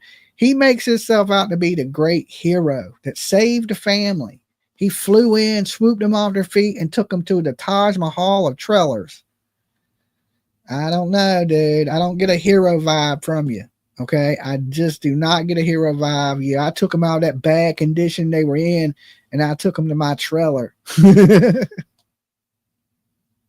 I agree with Monkey Boy. Yes, I agree about ICU. She is not what she claims to be. No, not at all. Okay. Don't believe shit that comes from that channel. If you do, you are like, you need to get on the short bus. Okay. Anybody that's been in true crime a minute knows he's full of shit. And his whole channel is filled with lies. Who he is a lie. Who he's married to is a lie. His whole story is a lie. But if you choose to believe liars, then that's on you. But I'm trying to save you the trouble of don't believe that bullshit. Okay. He stopped hitting them girls back. He didn't go hit. Oh, well, let me tell this lady something. I ain't buying that shit. I ain't buying that. It is just so this weirdo can make it be like he knows things that you don't know. That's why he lies. Oh, well, yeah, they hit us back, and nobody's talking to your ass, dude. Okay? Nobody's talking to your ass. Ain't no man talking to you. Okay? Ain't happening. No normal dude's going to look at you and go, yeah, I want to talk to this guy. Ain't going to happen. I don't see nobody in Canada, in the deep woods of Canada, needing makeup tips. Okay? I just don't see that happening. You know what I'm saying? I don't think Daniel could be like, yeah, I like your eyeliner, bro. Let me get a tip. No. And we just got to pray that some type of miracle happens and something breaks in this case, you know, and I know it's not going to end good. This ain't going to end good. This is going to have a really bad ending to it. And it's just a matter of time. And that dude's going to end up showing their bodies. That's what he does. He's got a fascination with dead kids and their bodies and what little boys do with themselves. He's a disgusting fucking dude, right? Like, I don't know how people let him get away with that. I just don't. Like,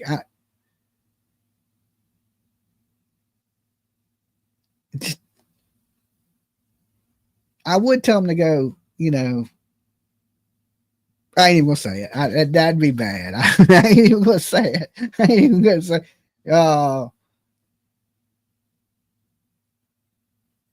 yeah, I'm gonna be nice. Let me shut up. Let me shut up. Because some mean things were about to be said. They were about to be said, but I was able to reel them back. I'm kind of proud of myself right there. Kind of proud of myself. I stopped myself. Usually I don't have that willpower to be able to stop myself. Usually I just let it go. I let it rip. Okay. Rise above again, Dolly. Okay. I'm trying. I'm trying.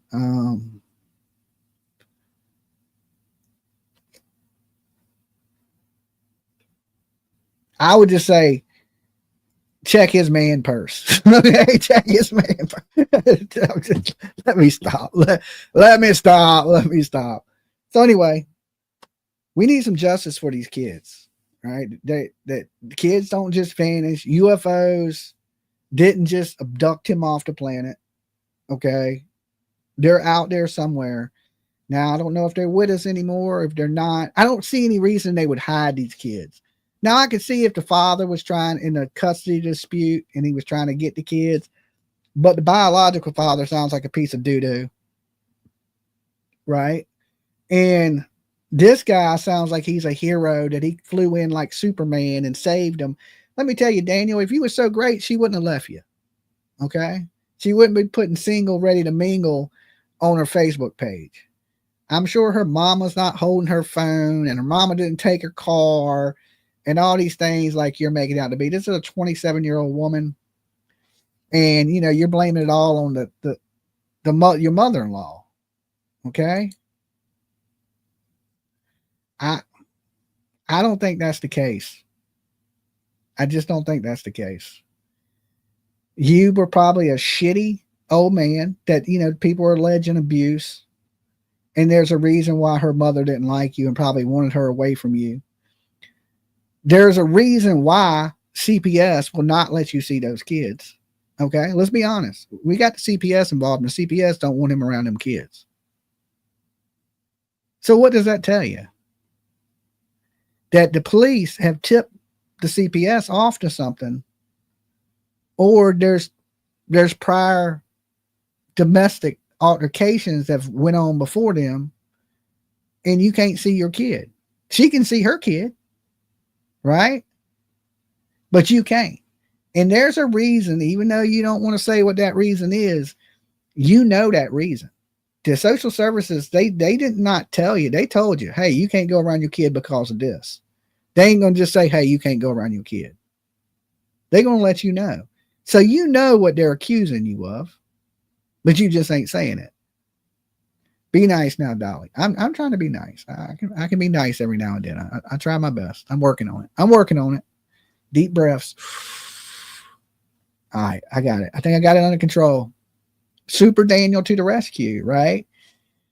Yeah, I don't see no Superman involved in this one, even though he paints himself out. Even when they were looking for the kids, I was running through the woods. I checked every back road, every culvert. I outran the helicopter by foot. I was up to my neck in water, but you come back and you clean as hell, okay, in a tap out shirt. Your basic douchebag starter kit. Yeah, I don't buy it. Are you just now on that caller firing on your Dolly has a lot? Some people are behind, I think, on the show. You got to hit the little live button on the show. That call happened 4 hours ago. So I take it you're 4 hours behind on the stream. So everything here is alleged speculation and rumor or a joke. Also, do not try to be Dolly at home. It's dangerous. That is absolutely correct. So if you're just tuning in, of course, we talk news, rumors, gossip, speculation, theories, mixed with a little bit of comedy and a whole lot of chaos. Don't take nothing here as fact. It's just my opinion, completely speculation and satire, not to be taken as fact. Just remember that. But you guys know what's going on. Y'all, I don't think nobody's brand new here. I think we got 1,500 people here. And let me ask you this. If you still believe that Malaya and Daniel are responsible for the disappearance of these kids, I want you to like this video, and then I want you to press 1 in the chat, okay? If you believe Daniel and Malaya are responsible for the disappearance of these kids, like the video, press 1 in the chat. If you think not, press 2, okay? If you think anything different, just press 2. 1, they're responsible, all right? I see a lot of 1s popping up already. 1 Daniel, okay? A lot of 1s.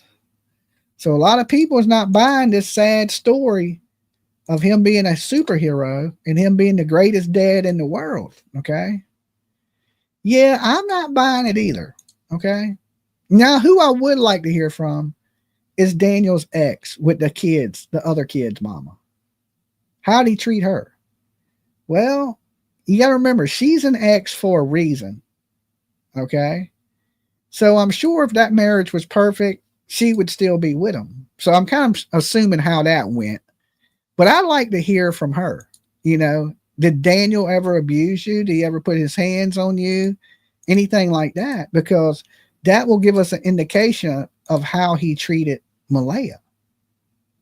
Now, if she says Daniel's great and he's great with his kids, don't try to be Dolly anywhere. That's absolutely right.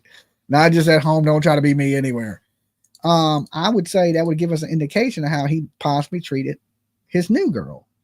So if the baby mama came out and said, yeah, he's a good guy. He, you know, I liked somebody else and we didn't see eye to eye no more. We kind of went our own ways, but we're still good friends. I would say she's probably telling the truth, right? Or if she says, yo, this dude's a piece of shit. I couldn't stand him. I didn't want to be around him. He's manipulative. He's abusive. I think she has a lot of input. I'd rather hear from her than Daniel's cousin. What the hell does Daniel's cousin got to do with anything? Right? I mean, if she wants to talk and she wants to come out and say anything else, it needs to be, what was y'all arguing about? Okay, tell us something that involved you. That's what we need to know. Just the shit that involved you. If it didn't involve you, you really have no say on it. So just stick to what involved you. Like, what was y'all arguing about? Who said what? Well, my mom said this and they said this. And then, what the fight we would like to hear. I think the fight would be important, but she glossed right over the fight. Yeah, I was out there arguing with him. My mom took part in it. The police were called, but you didn't tell us one word that was said. Who said what to who was accusing who of what? You didn't do any of that. So to me, your whole interview fucking sucked, right? Because we took nothing from it other than you echoed what Daniel said. So if you want to share something to be informative, share what you know. Don't sit up here and try to share shit you don't know. You wasn't in their house with them. You don't know, right? Gay bashing is not acceptable. Okay, nobody ever said it was. Nobody ever said it was.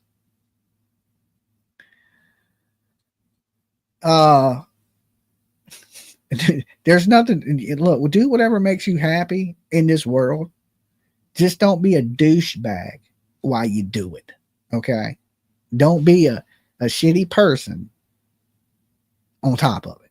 Okay, don't be a shitty person. Is my message to the world. Don't be a simple scumbag. Now, whatever your sexual preference is in this world, I don't care. I want everybody to be happy, live your best life. That's on you. Who you sleep with, that's your business. Ain't got nothing to do with me. All right. You coming up on trying to be a true crimer when you're a dirtbag piece of shit, that has to do with me, because that's in my field. That's in my realm. Okay. That's on you, right? That's on you. I don't care. As long as you ain't trying to do it to me, we good. As long as you don't violate my personal space, I don't give a damn if you think you're a lawn chair, if you think you're a zebra, if you think you're a woman, if you think you got pretty makeup. I don't care. All right, I don't care about any of those things. It don't faze me anyway. What I care about is good people and bad people. That's it. Some of these people out here are bad people. I missed a caller. Sound like a doozy. Oh, well, it was like some mad woman that called in and said that I don't know, said a bunch of mean things to me. I let her know. I just wanted to hear what she had to say. I give everybody a voice here, even when it's keep your sexuality to yourself. I don't, like I said, I think what happens in your bedroom is a personal thing. Keep it personal, and I don't share what I do, you know what I'm saying? So, but homeboy must have had Superman powers and all that good stuff. That's what it seems like anyway, right? That's what he claims. Just woke up. What's the news? We went over a lot of stuff tonight. I would have to take 6 hours to break it down to you. We were talking about the text messages, what they found, what they didn't find, who's responsible, who ain't responsible. It was a lot. You'd have to go back and watch.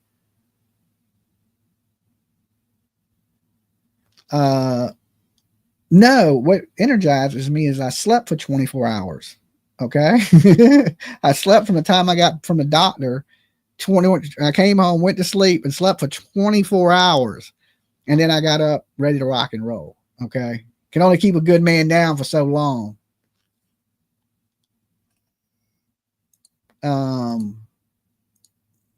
So hopefully something will break. I've been waiting for this day.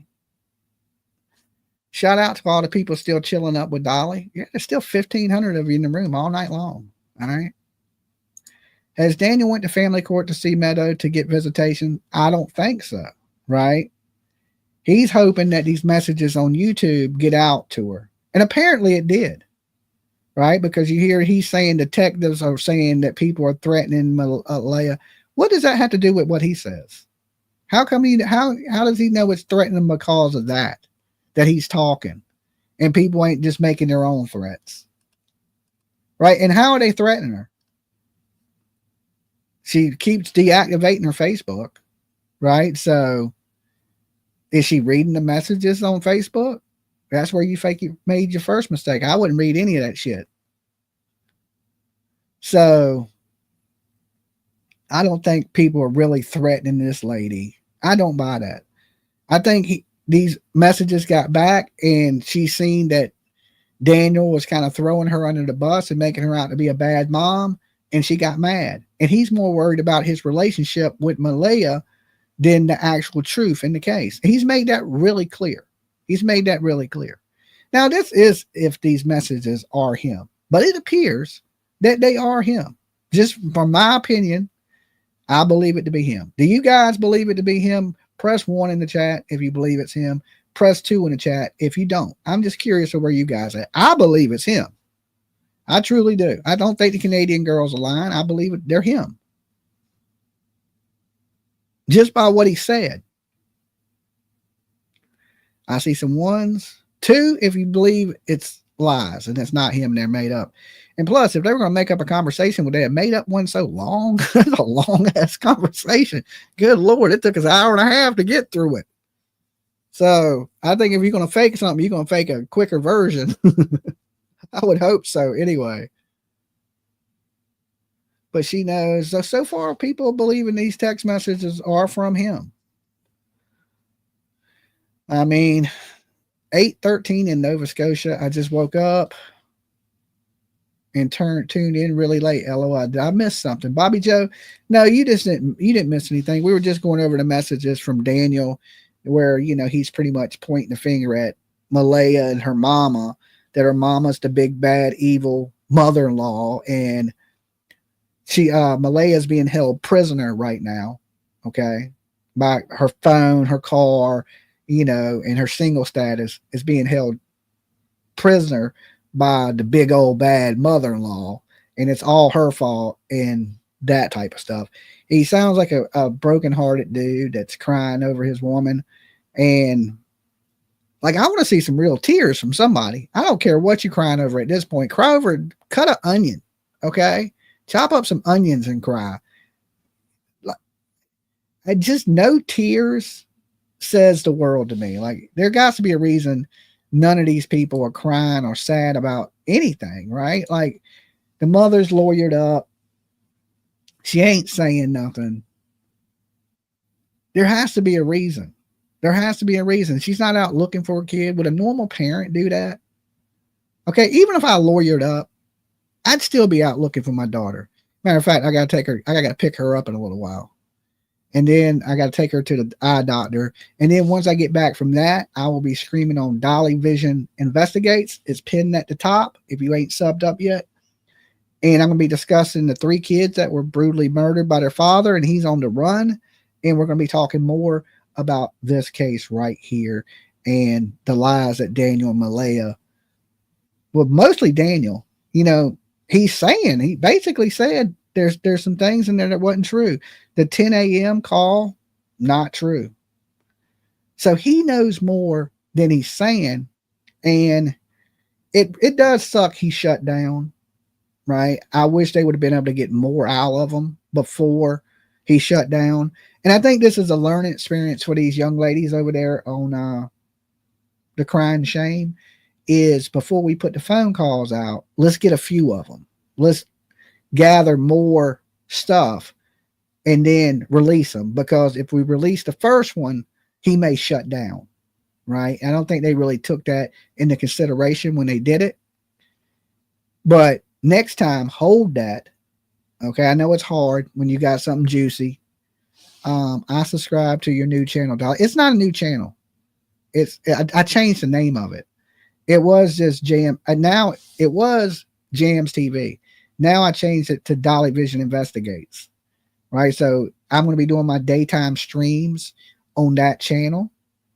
All right. So when I go back live later today, I will be live on that channel. So if you're not subbed up over there yet, sub up Dolly Vision Investigates. You can find it. The thumbnail is a picture of my ugly face holding a looking glass. All right. I'll show it to y'all just in case y'all haven't seen it. All right. Give me 1 second.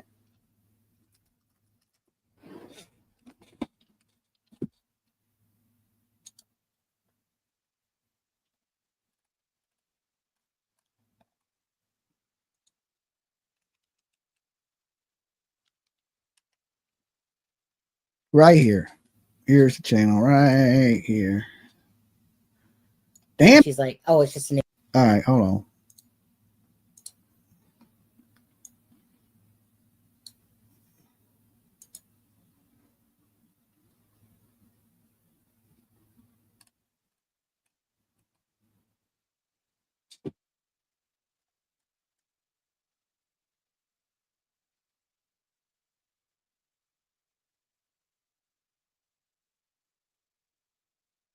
The videos.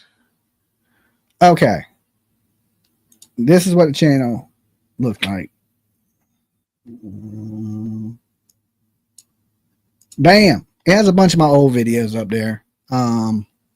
Cops get Dolly, the video, when ghost hunting goes wrong. Okay. I was at where was I at? Eastern State Psych Ward, droning, and then the police got me. Okay. The police tried to lock me up, right? So I ain't seen that video in a long time. Let me pull it up.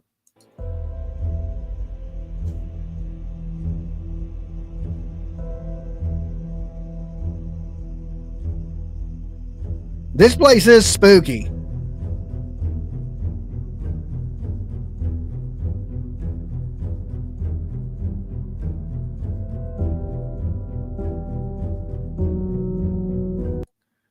As you see, that's the police rolling up on me right there. See the car? I'll pan around in my truck and camper. I guess they noticed the camper. I don't know what they noticed, but they noticed me. Oh, you can't even see the camper on the video, but it's my truck and my camper, and we're parked outside of it. But right behind that is the actual penitentiary. It's a prison. But I pulled up, was droning out here, and the cops got me. You'll see the cop coming up to me in a second. Getting out the car, talking about, are you trying to go to jail? I fly right up on the cop too. You'll see me land. This is when droning goes wrong. Okay. I'm lucky I didn't go to jail this day, honestly. They got certain rules about flying drones that close to a prison. So, and I was standing right out there droning near a prison. So, but I wasn't filming the prison. I was filming the mental hospital that sat across from the prison. There's a lady talking about, you better land a drone or you're going to jail.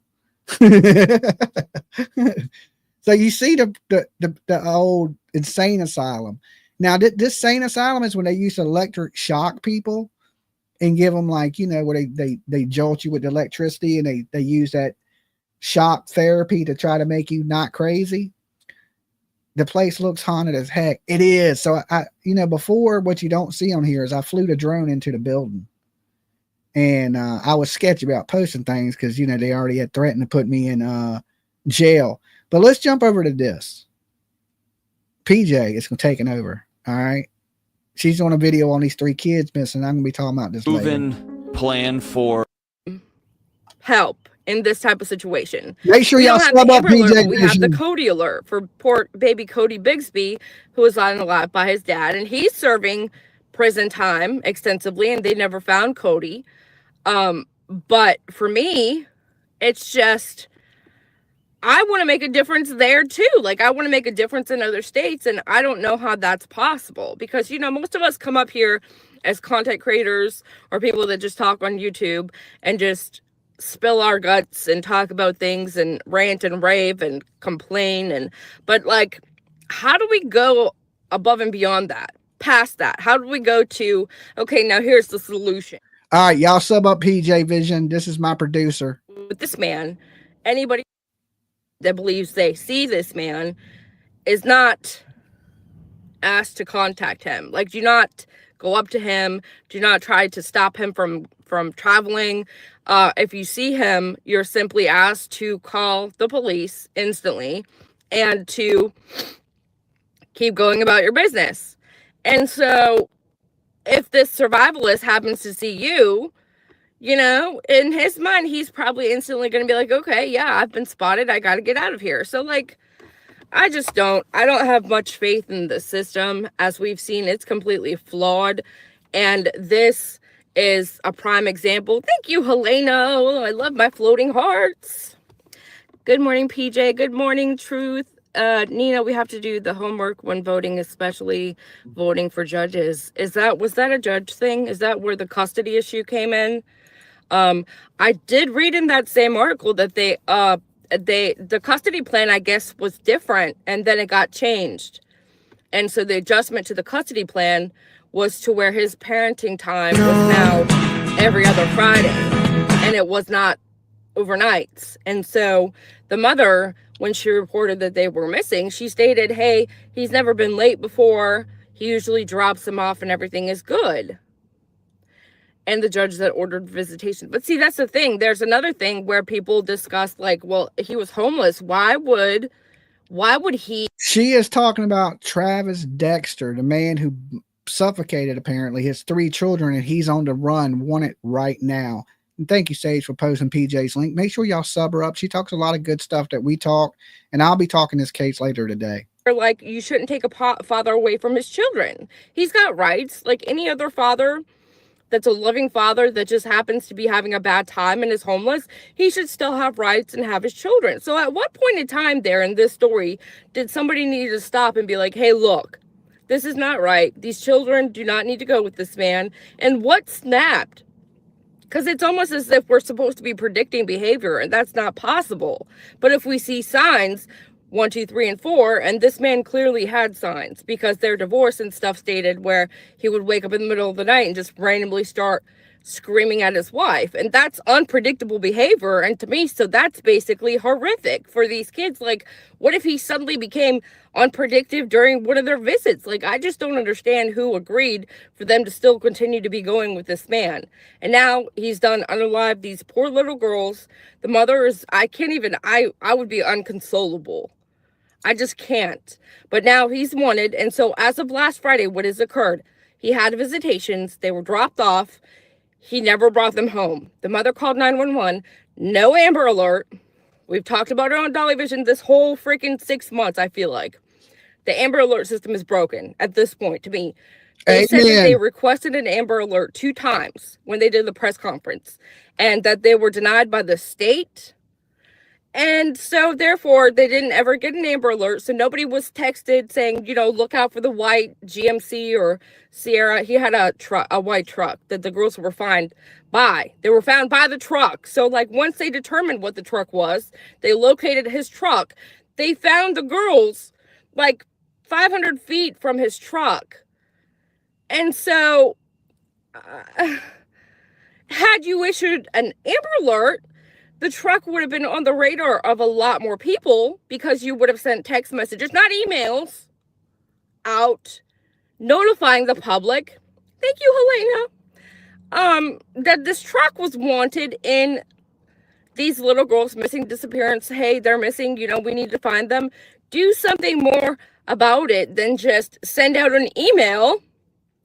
And now we've got these poor babies no longer with us. 5, 8, and 9. 3 of them. I mean, it's unforgivable. It's unforgivable. I can't even, and now this man, like I said, he's a survivalist. He's been in the Army. This is my producer. Extensive training. PJ He can probably Vision. survive. And when you look at the area of where this man is missing in, it's wooded.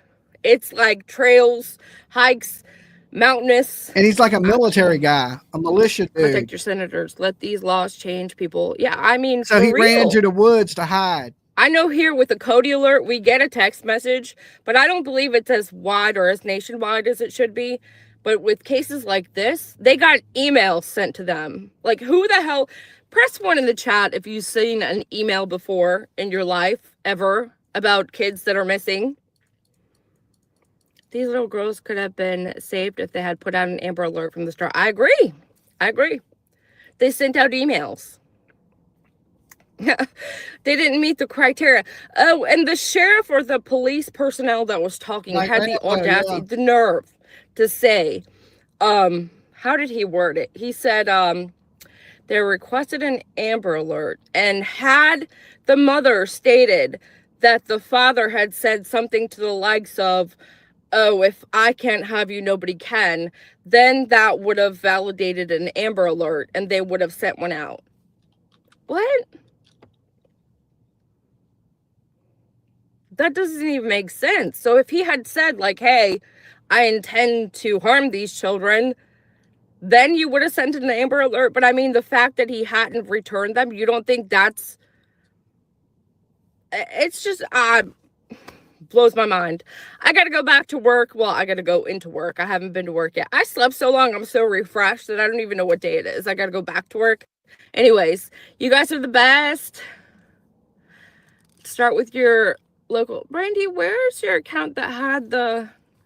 Brandy, you had a mod wrench. What happened? Start with your local public officials and keep sending emails until you get an answer for at least someone to hear the proposal. You're right.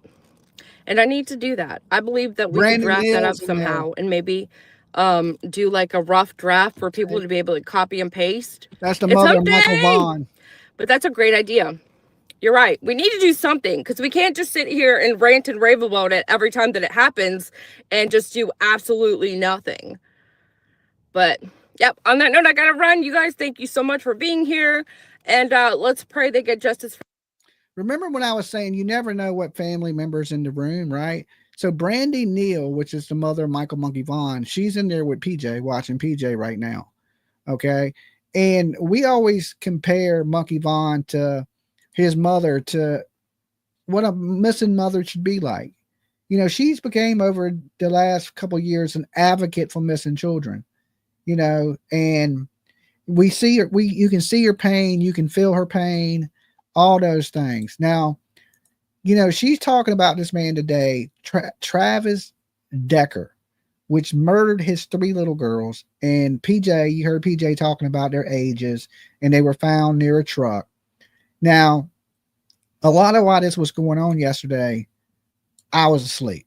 Okay. But my producers and my people, when I miss things, they pretty much fill me in on everything that's going on. Okay. So I want to play this quick video real quick so you guys know the case yourselves. Breaking news out. Let me pause it and you get a picture of these beautiful little girls. And, you know, I'm a father. This is heartbreaking, guys. This is some heartbreaking information right here. Let me share this with you guys so you'll know this guy if you see him. This is his 3 beautiful daughters. And, you know, she plays with Stitch. Me and Tiffany, my daughter, we just went and seen Stitch. And that looks like the Lego version of Stitch. Okay.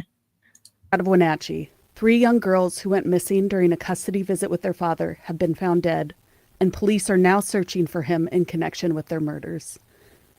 Peyton, Evelyn, and Olivia Decker were reported missing Friday when their father, Travis Decker, failed to return them from a scheduled visitation. On Monday, Chelan County deputies discovered Decker's abandoned white GMC truck near the Rock Island campground outside Leavenworth. An extensive search of the surrounding area led to the tragic discovery of the 3 girls' bodies. Travis Decker remains at large and is wanted on 3 counts of first-degree murder and kidnapping. Police warn that Decker is a military veteran with extensive training who may pose a significant threat if approached. It's unknown whether he is armed.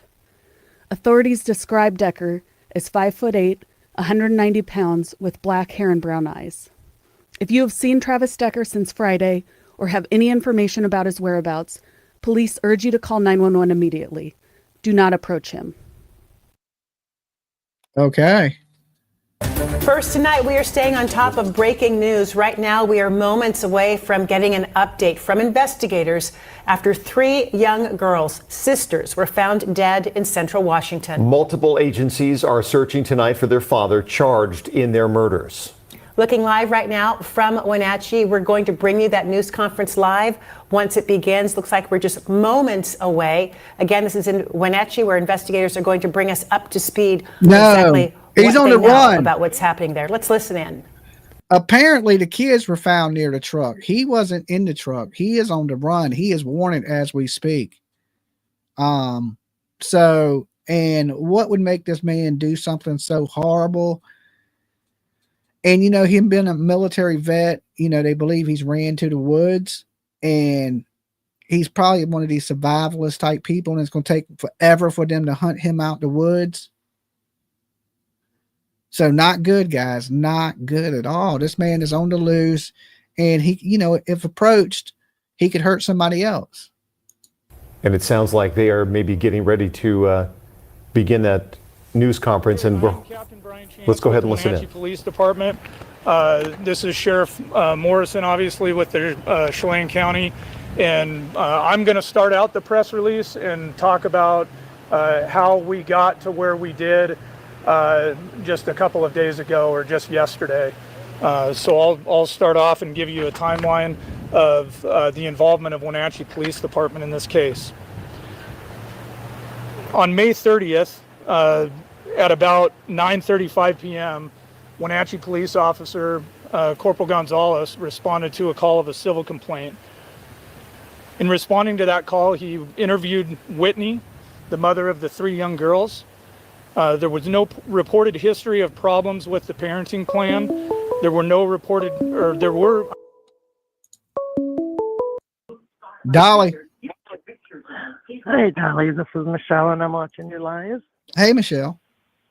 Hey, I just got a question. They claim that they called the cops within 20 minutes of the kids noticing them gone. Uh-huh. How seriously far can a 4- and 6-year-old get if RCMP claims they got there immediately and started the search? I don't think very far, myself. Yeah, let's say even an hour. An hour time span. How far can these 2 kids really get? Less than a couple miles, I would think. Right. I would say maybe, well, according to them, the way these woods are, maybe 4 to 6 blocks. Yeah, the woods look pretty heavily wooded and hard to get through. There wasn't a lot of passage, but there are some trails, you know, people are saying through those woods. But with the type of technology they had out there with immediately with like drones and helicopters, I don't believe them kids to be in the woods at all. No, and you know, okay, as soon as they even had the drones there, helicopters, seen nothing, heard nothing, because if it was that bad in those woods, you can bet a thorn bush, so it doesn't matter what it is, a kid's going to get stuck and poked, and they're going to start screaming. Yeah, they would have got so far and got scared and started screaming for help. And Lily's really loud. I believe they would have heard that child. Them kids, in my opinion, never went into the woods. And I don't believe there's any signs of abduction. I believe this lies with inside that home, and them people got some explaining to do.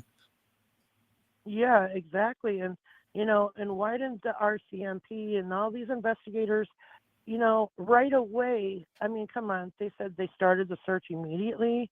They got the time frame. They got the 911 call. To me, that would say, okay, you know what? We already been searching an hour. There is no trace of these kids. Why didn't they put them in cop cars and take them right to that station? That's what should have probably been done. And, you know, and start ripping them a new ass and try to get them to crack. I said the same thing. I mean, I'm not from Canada, so I really don't know. But to me, it don't make a lot of sense. And the father, from what we're learning tonight, is saying that he didn't tell the whole truth, that everything he said wasn't truth. I mean, it's coming out in text messages, and if you're lying about some things, what else are you lying about? Well, they're both lying for each other, and I don't know. I went through criminal justice myself. Are you watching the stream live? Because yeah. Okay. So what do you see on your screen right now? 2 police. I got it paused.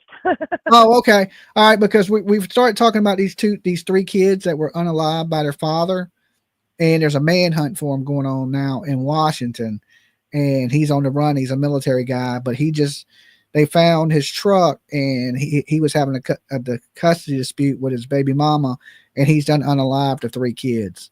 So we're diving into that right now. I just heard that you guys mentioned that, Mm-hmm. and then I paused it. Yeah. Okay. Well, look, yeah, I agree with you that those kids ain't in those woods and they couldn't have got but so far. I believe the answer lies with the mom and the stepdad, and hopefully the police know more than we do, and something happens and there's some justice for these kids. You know, and if you go back to it all and everything, they're wishy-washy themselves. The police are, because they're sitting there begging for help, and then all of a sudden they're coming across with threats of harassment charges. It's like, well, what the hell do you want? Well, you people shouldn't are advocating for these kids. Yeah, but at the same time, they shouldn't be threatening the parents. Like, I can think they're suspicious without saying, "Hey, I want to hurt you." It's when you start making personal threats that you should be this or you should have been that. You know what I'm saying? It's like you can't do that. You had the right to your opinions, but you don't have the right to threaten people or to cause them any bodily harm or say anything that may cause them to get hurt. You got to let Right, people know, I agree with that. this is not fact. We're speculating. There's no proof right now. It's important that you let people know that, so they don't take everything as fact and go out and try to be, take justice into their own hands. And that we don't want that. We don't want somebody ending up in trouble over somebody else. That just makes it even worse.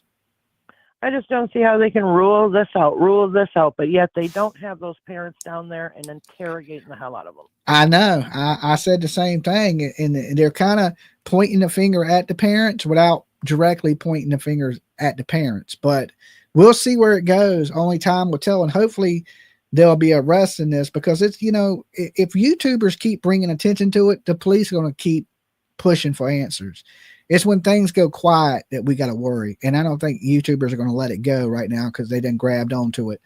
And as long as we keep the heat on, I think we will get answers in this case. That's what I'm praying anyway.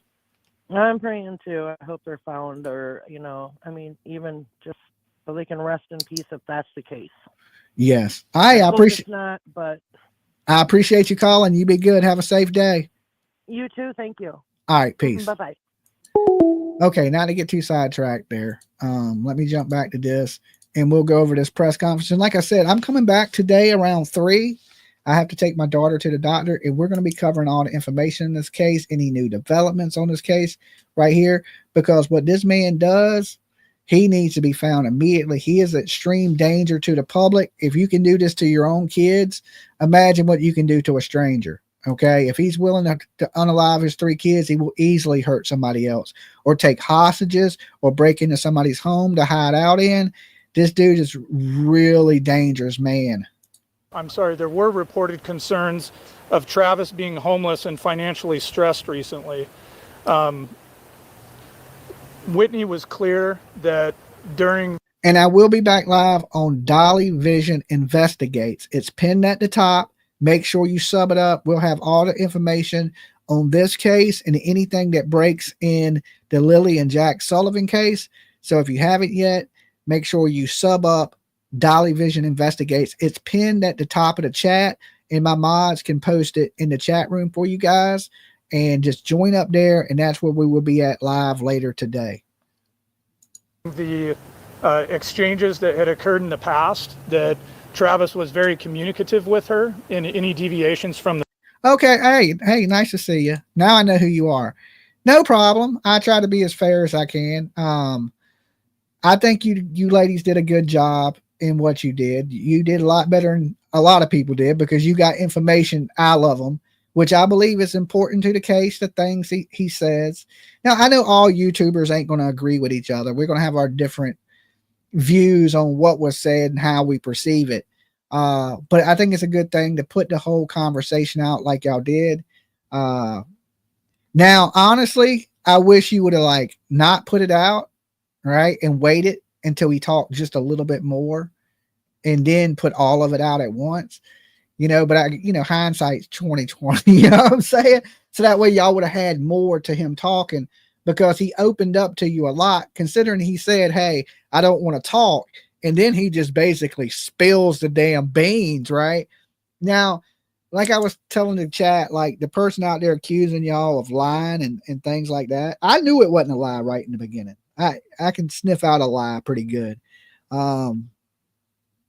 But the dude with the, that looks like a corpse in the makeup, for him to say y'all doing something fake when he is the fakest person on the internet, especially with that Nancy Grace, you want to get at him, be like, what happened to your Nancy Grace interview? They took it down because he was lying about who he is, where he got the information. He basically made up a picture of, Chris Proudfoot carrying out Sebastian Rogers' body. It was proven that they faked the picture. And then, of course, Nancy Grace took down the interview and boom, erased it from history. And I ain't never seen Nancy Grace do that. And you didn't have to super chat me. You could have just do some hold on, sorry. You could have just do some stop signs in the chat. Okay. Would have been fine. I'd have seen you. So don't worry about what that guy says, because he's the least credible person on YouTube. I'll let everybody up here. That dude right there has made up more stuff and is more grimy and more dirty than any human being up here. So don't worry about those things that dude says. Y'all just keep pushing for the truth. And the best advice I can give people is don't try to be these people's friends. Communicate with them, of course, if you can, but don't get too close to them, because I don't want things to cloud y'all's judgment on who people are, because sometimes when you get too close to people, you want to believe them, right? You want to take their sides. I'm a strong believer in this. You kind of openly admitting that you're not telling the whole truth. And in a missing kids case, there shouldn't be any lies. The truth never changes. But y'all ladies keep up the good work. Don't get sucked up into the drama stuff up here, because it's easy to do. These same people, they sucked me into the drama a couple years ago, and I fought with them for the longest times until I said, you know what, these people ain't worth my time, and I don't give a damn what they think anyway. Who cares? It don't change nothing on my channel. It don't change what I do. And I think real people are going to recognize real people, and fake people, who fucking got time for them anyway. So keep up the good work, ladies. Keep pushing. Give the voice to the voiceless, and I wish y'all nothing but the best. Be good. Now, this case here, guys, oh my God, 3 small children unalive by their father. He's on the run. This man needs to be caught. This is apparently upstate Washington, not Washington, D.C., where I'm at, but Washington State, on the other damn side of the planet. But apparently he's some type of military reserve person that's going to run and hide in the woods and do some John Rambo type stuff, hiding out from the police. And I believe they're going to find him, of course. They know where he's at. They know the general area of where he's at. They know he's a survivalist, so they know he's going to be in the woods somewhere.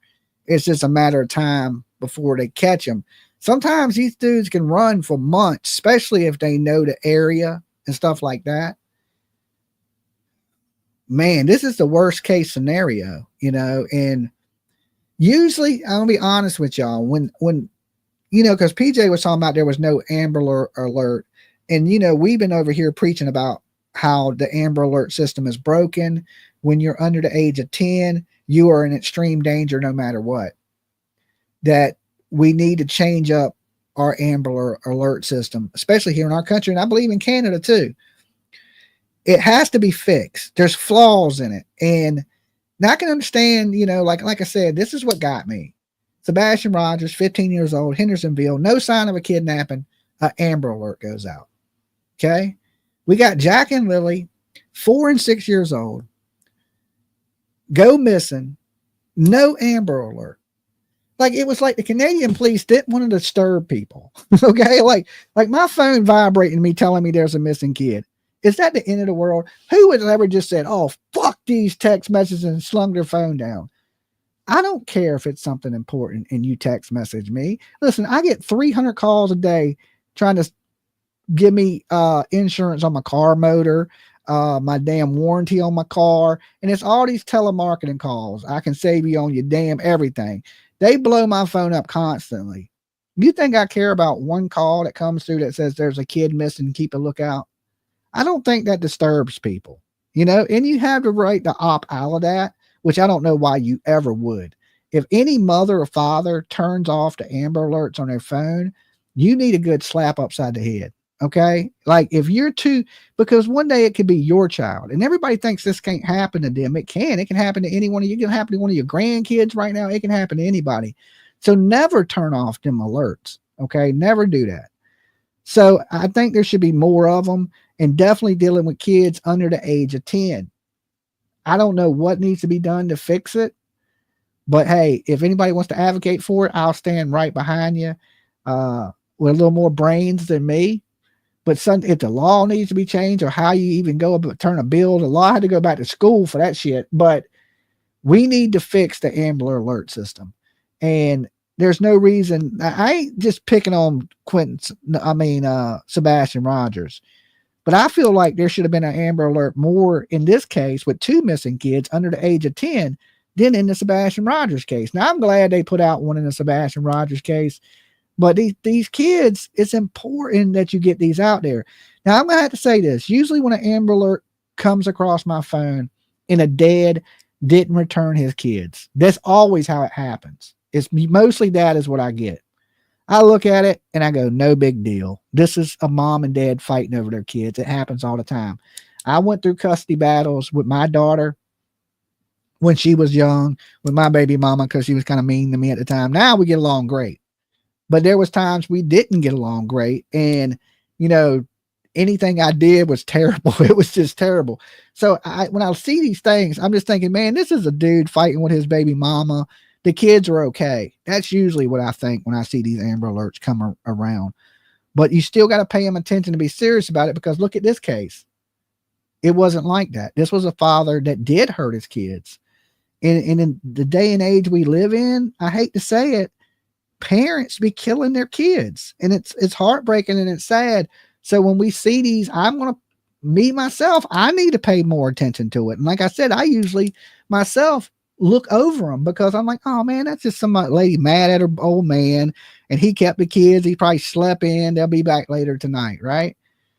But in this situation, that ain't the way it happened. This man has unalived these 3 kids, and he's on the run, and he's very dangerous, very dangerous. The parenting plan. Corporal Gonzalez, after speaking with Whitney, was able to identify Decker's vehicle through a local database called Spillman. He took the vehicle information and was able to enter it into Flock, which is a system of cameras that are located within the city and also in Chelan County. Flock located the vehicle, the white GMC Sierra, traveling northbound across the Wenatchee River Bridge. This was shortly after Decker had picked up the children for the visitation. After this information was obtained, and in addition to information that had been received by Whitney that Travis frequented local hotels and often local campgrounds as well, all local hotels and campgrounds in East Wenatchee and Wenatchee were checked by patrol officers from those jurisdictions, and Decker was not located. Park rangers were also contacted at Confluence Park and made aware of the situation. An attempt to locate was then sent out by Corporal Gonzalez to all regional agencies containing Decker's information along with the vehicle information. After that, Corporal Gonzalez made contact with Washington State Patrol and consulted their unit for an Amber Alert. The information at the time did not meet the threshold for an Amber Alert. On May 31st, we got to change that, right? Because you have to be an immediate threat, you know, for these Amber Alerts to go out. Like I said, I think the whole Amber Alert system is broken, and there's a lot of kids that don't meet the threshold. Sebastian Rogers didn't meet the threshold for an Amber Alert, but the Amber Alert damn sure went out. And don't you think kids under the age of 10 are more important than a teenager? Listen, I ain't saying that they are more important. I'm saying that the amount of danger they're in when you're under 10 years old is way greater than when you're a 15-year-old teenager. Okay, 15 years old, you're damn near grown. You can in some states, you're legally adult. You can go to prison for the rest of your life at 15. But when you're under the age of 10, they need to take this more serious. And maybe there needs to be a different alert. Maybe the Amber Alert is for kids that get kidnapped. but we may need a different alert for kids in these situations that's just as big and widespread as the Amber Alert. I just have so many problems with the Amber Alert that it's unreal. First, Corporal Gonzalez contacted Sergeant Eaton at about 7 a.m. and advised him of the situation. After that conversation had occurred, Detective Brian Hewitt with the Wenatchee Police Department and Detective Sergeant Joe Eaton discussed the incident as well, and Detective Hewitt responded that day to continue the investigation. The family was contacted and additional information was obtained.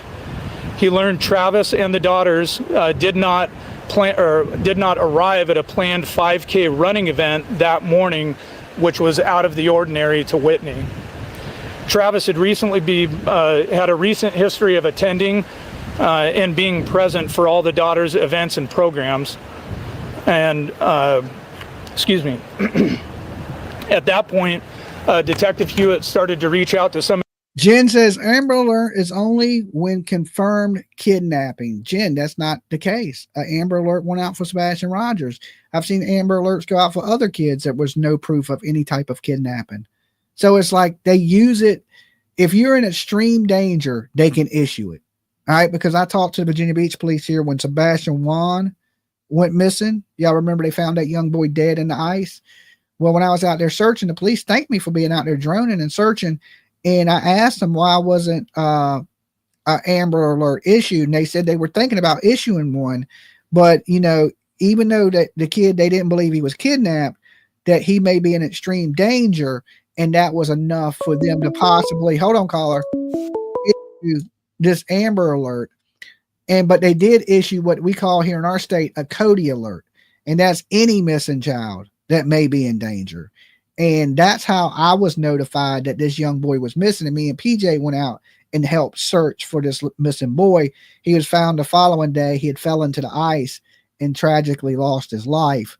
But that's that alert, that Cody Alert, which is a brand new alert here in Virginia for any kids missing in Virginia, the state of Virginia, to go out. So you don't have to be no signs of kidnapping, anything. You're a missing child here or a missing person. They issue statewide the Cody Alert, which if you guys don't know, I followed the Cody Bigsby trial. I actually, bumped into his dad in the bathroom that murdered him.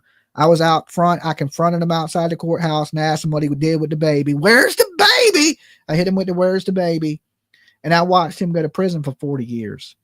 So it's good to see that they enacted the Cody Alert so quickly, because, I was directly involved in that case in the search form and watching the father go to prison. So that one means a lot to me. And I'm glad they did something to recognize this little boy. And when things go like this, we need to let people know. Awareness is the biggest thing we can do, right? Let the people know. And, if enough people know, they may see something, you see something, you say something type thing. Some of his contacts at the state and federal levels as well. He enlisted the assistance of the FBI, and with assistance from the FBI, phone location data was obtained for Thursday through Friday, plotting locations in and around Leavenworth. Detective Hewitt then, with that information, went to Leavenworth and started focusing on the areas of Chumstick and Icicle Road, and did not have any success in locating Travis or his vehicle or the girls. Throughout that day, Detective Hewitt had multiple contacts again with WSP, or Washington State Patrol, and continued to provide updates and request an Amber Alert, which still the information that he provided and had obtained did not meet the threshold for the Amber Alert to be activated. However, an Endangered and Missing Person Alert, an EMPA, was activated by the Washington State Patrol at approximately 4:00 p.m. I want to explain a little bit that the Endangered and Missing Person Alert does generate a flyer that goes out to all the contacts through that State Patrol Missing and Endangered Person Unit. So that goes statewide. As well, the information for the alert is posted on the reader boards that I'm sure everybody's familiar with on the state highways around Washington, and those were activated here locally on the major ingress and egress highways such as Highway 2 and I-90. Also on May 31st, Detective Hewitt had developed and communicated probable cause for custodial interference first degree, 3 counts of custodial interference first degree, and began assembling the paperwork to obtain those warrants.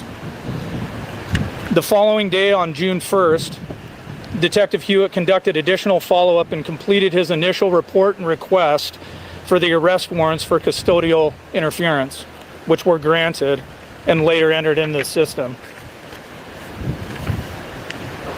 The following day, which was Monday, the WPD Detective Unit met to devise a plan for the day on follow-up and submitting necessary paperwork for the warrant to ensure that had all gone through.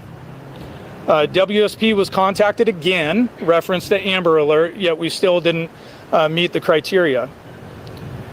The EMPA was deemed to be the best fitting alert, and one of the things that I want to share with everybody about that EMPA, because it is a, I'll say, level below or degree below the Amber Alert, it actually comes with an expiration time. And we were able to work with WSP because we did actually reach our expiration for that alert, and it, by policy, was supposed to have been pulled down. But through good communication, good cooperation, and the relationship that we've built with Washington State Patrol over a long period of time, they agreed to leave that up. And we also enlisted the cooperation of the Department of Transportation as well, who has some input and does actually help WSP run those reader boards as well. So we were able to get that cooperation, and so I want to emphasize that WSP was very good to work with, as was DOT, and we had that information up and available to the public for as long as possible, extending past what the policy said it should have been up there for. Also on Monday, CCSO detectives were contacted and assisted. We communicated with them and developed a plan for CCSO detectives to check the areas of Chumstick and Icicle Road as well. Myself, Sergeant Eaton, and Detective Hewitt, shortly after coordinating with CCSO units, contacted the family and requested a meeting at the Wenatchee Police Department with the family and family representatives at approximately 10 a.m. The primary intent of the meeting was to provide an update to the family and answer any questions that they had about the ongoing investigation. The meeting was very positive and focused on maintaining good communication flowing back and forth both directions to maximize the exchange of information. At about 3:47 p.m., a CCSO deputy located the vehicle up the Icicle near the Rock Island campground. Sergeant Eaton and Detective Hewitt immediately responded to there to assist, and I remained at WPD to continue communication with the family and to coordinate additional law enforcement assistance from down here in the valley should it be needed. Upon arrival at the camp,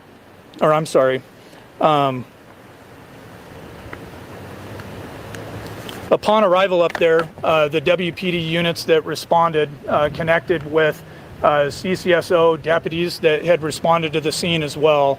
And from there, they began their ground search of the immediate area around the vehicle. The initial information that we were provided following the locating of the vehicle was that the vehicle was unoccupied, and shortly thereafter we were advised that the bodies of the 3 young girls had been located in relatively close proximity to that vehicle, and Travis was nowhere to be found. So he's in the woods, he's military, he's trained to be in those woods. This is going to be, he's on foot though. He left the vehicle. How good he knows this area, I guess it's going to determine how long it takes for them to catch him. You can believe right now that they're searching on foot, police officers all in the mountains, in the woods, helicopters, drones, everything in the possibility to find this man. Dolly Vision just sent you a bunch of stuff. Okay. Well, we're just going over this conference. And then, of course, later today when I get back around, Tiff goes at 1. Wait, I got to be there at 12:15. She got to be there at 1. So I'll be back here around 3. So we will be going over all the details on this, the timeline of Jack and Lily, and anything else that breaks between now and 3 o'clock. Okay. So like I said, I'll be back live later today on my other channel, Dolly Vision Investigates. A lot of you guys have added that today. Thank you so much. And we're going to be doing our day streams over there and our nighttime streams over here. So make sure you're subbed up to both channels, ring the bell for notifications, all that stuff. And guys, if you ain't subbed up here yet on this channel, sub up. We're getting really close to hitting 67,000 people. And I can't do it without the help of each and every one of you. All right. So make sure you sub up, ring that bell for notifications. We need you. We need you. At this point, I'm going to turn it over to Sheriff Morrison and allow him to continue the press conference. Thank you, Captain. Evening. I'm Chelan County Sheriff Mike Morrison. I appreciate all you being here. I really want to make sure that I point out that it's moments like these where we see our community coming together, paying respects to those young individuals that lost their lives. I want to pay respects to Peyton, Evelyn, Olivia. Your memory will never be forgotten, and we will not stop pursuing justice for you until those that were accountable for this are found. So I do appreciate everyone being here. To follow up, because I know the Captain Chance has already touched on a lot of the topics that we've already discussed, I want to give thanks to the Wenatchee Police Department, Chief Reinfeld, Captain Miller, Captain Chance, Sergeant Eaton with the Detectives Unit that provided Chelan County Sheriff's Office with the information we needed to properly assist them. For those of you who don't know, Chelan County is a large area. We have 2,900 plus square miles. When you're talking about trying to find individuals in a geographically diverse terrain, it's difficult. But by them doing their investigation, follow through over the weekend, we're able to pinpoint it in the areas of Chumstick Highway, Icicle, Tumwater Canyon. I know that many of you here from the area recognize that's still a pretty large area, but we're fortunate to have partnerships with the U.S. Forest Service that funds some of our deputies, specifically U.S. Forest Service deputies that are contracted with us. Our Forest Service deputy was able to go up the Icicle. We're about 18 miles up for those of you who have not been up there. And that deputy was able to locate the vehicle of the suspect. We did back off to make sure we were in compliance with Washington state law when it comes to de-escalation, controlling pace. We called additional units. I know that many members of the community were concerned, asking why we were having deputies, police officers from East Wenatchee, Douglas County, Wenatchee PD, responding at a high rate of speed. This was an important situation for us. We took it as a high priority. Once we had additional units on scene, we did secure the vehicle, determined that we were able to bring in additional resources, which was our East Cascade SWAT team that did an additional search of the surrounding area of the campsite in question until we determined that a perimeter had been established and that it was safe enough for additional detectives and the Washington State Patrol's crime lab to come in and assist us as we processed that scene. As Captain Chance already mentioned, that was prompted when we did find the bodies of the deceased.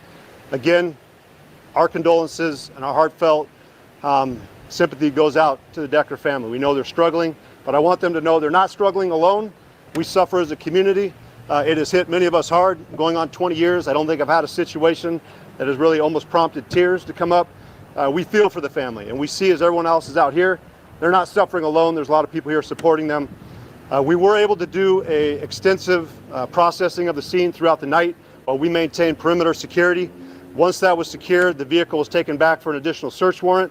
We brought in additional units that come in and assist us. That'd be our federal partners from U.S. Border Patrol, Homeland Security Investigations, the Federal Bureau of Investigation, the Marshal's Office. They did an extensive search today, in addition to the Air National Guard, bringing in aviation supplies to come in, fly over there. We had drones in the air. We've been conducting a search since early this morning up until later on this afternoon. That, unfortunately, has not allowed us to locate the suspect yet, but we are not done searching. As we speak, the Marshal's Office, the FBI, they're processing leads, they're conducting follow-up, and we will not rest until Travis is located. Travis, if you're listening, this is your opportunity to turn yourself in. Do the right thing, do what you need to do, and take accountability for your actions. We're not going to go away, we're not going to rest, and we're going to make sure we find you. You will be brought to justice. Those young ladies deserve it.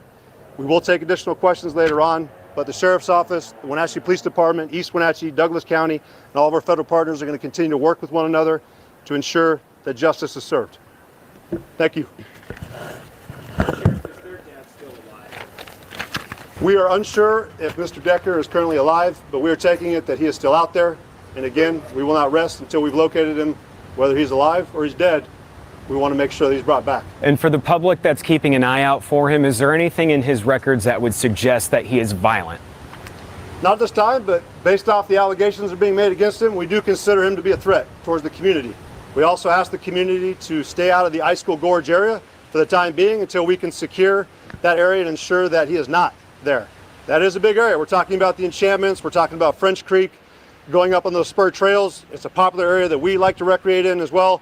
We don't close it down or encourage people not to go there lightly, but for the best interest of the public, we'd encourage them to find other places to recreate until we can ensure that that area is safe. Can you come a little bit closer, ma'am? Thank you. Would you mind providing a little bit additional details about the scene where the girls were found? Within reason, but I'm not going to go into a lot of details in regards to the scene because our investigative unit has requested that a lot of that information remain private until we can ensure that the information we are sharing is not going to compromise the investigation. Again, we don't want to rush. We don't want to take any chances that we would give him any opportunity to be able to beat this later on in court. Is there a belief that he could be outside of this area you guys are searching right now, or is there a strong belief that this is the area? Nope. We have no leads that are showing specifically where he's at. So as we're taking it, he could be anywhere within the nation. And that's why we have our federal partners on scene helping us bring in additional resources that a medium-sized agency like Chelan County would not be able to provide. Again, this is the importance of having those partnerships with federal government and larger agencies, especially Washington State Patrol. We cannot do this without their assistance, and we're thankful for that. Do you have any reason to believe Mr. Decker might have found a second vehicle to travel in? That could be a possibility. Nothing's off the table. We're going to continue to actively pursue him, and we understand that he could be anywhere, and we're taking that into consideration. Thanks to the U.S. Marshal's Office that have come in and brought additional resources. Again, the Federal Bureau of Investigations, Homeland Security Investigations. We are searching anywhere and everywhere for him. Sheriff, thanks for taking our questions. Alex, News. Have you had any contact with Mr. Decker's family members? We have. We've been in continuous contact. I know that Captain Chance and Captain Miller have been in regular communications with them. I spoke with them yesterday and today and ensured them that anything they needed from our local resources, they were available. So they're cooperating? They're absolutely cooperating. They have been very supportive of our efforts, and we've reminded them we could not do this, we could not conduct our investigation and have a better understanding of Travis without their assistance. And again, we're very appreciative of what they've done so far. Is Upper Icicle Road still physically barricaded? Is there a point where the people cannot travel further? Our barricade will be lifted later on today. Again, we have continued to expand our search further and further down Icicle. Last I heard, we were around milepost 4. Again, we're encouraging people, do not go there. Even if our roadblock is lifted, we are not saying that the area is safe. Until we locate him, we're determining nothing's off the table. Mr. Decker had a dog with him at certain points. Do you know if the dog was present at that campsite at any point? We do know the dog was present and that our units, when they arrived on scene, did locate the dog. Has there been any use of canines in the search? I would check with our captain, but I am not sure if a dog's been used. Has there been any other evidence found, phone or anything like that? There has been other evidence found. We really appreciate Washington State Patrol and their crime lab team for coming in, doing such a thorough search. Our investigative units with detectives, Wenatchee PD, Chelan County Sheriff's Office. Again, we did not hustle this. We went through, we were methodical with it, and we made sure to cover every single thing possible because we recognize the weight of this situation. Sheriff, a question from our newsroom right now. Do you know if any of Mr. Decker's family members are missing? His dad, perhaps? We've been in communication with several members of Mr. Decker's family. We know that they've also been willing to cooperate with us. I believe his dad's flying in to talk with us and work with us a little bit further. We appreciate their cooperation as well. So his dad is not missing? At this time, I'm not aware of his father being missing or any other members of his family missing. Again, that's just based off the information I currently have. No, ma'am. No, ma'am. We know that our coroner's office, that'd be the Chelan County's coroner's office, is going through that process and will continue to do their portion of the investigation as well. I won't speak on that half. Have the girls been brought physically home? They are still being cared for by the Chelan County coroner's office. Was there any sign of any other vehicles in the area? At this time, we have not gotten an update for what additional information has been obtained today. We just know the investigation is ongoing. we'll conclude it at that. Appreciate it. We will have another press conference tomorrow. I believe that's going to be at 1800 hours. Again, we appreciate everyone being out here showing support for the family. I can tell you they do appreciate all of you being here. We spoke with them.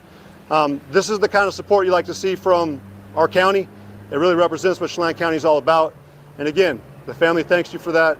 And any information that you have that could assist us with the investigation, please continue to bring that information in. We do have the FBI, in addition to members of the Wenatchee Police Department, Chelan County Sheriff's Office, that is working leads, following up on them actively, and we have analysts going through data online as well. We are taking this serious, and we'll continue to do what we can to assist. Thank you. And once again, Donald Trump backed down. Donald Trump backing down stuff. Let me set this bowl down. Sorry, guys. Had to crush me some cereal while we were going through that press conference. Dolly got to eat, okay? So, this monster is on the run. He's out there in Washington State.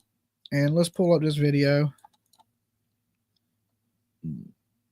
I guess this is memorial that they're having.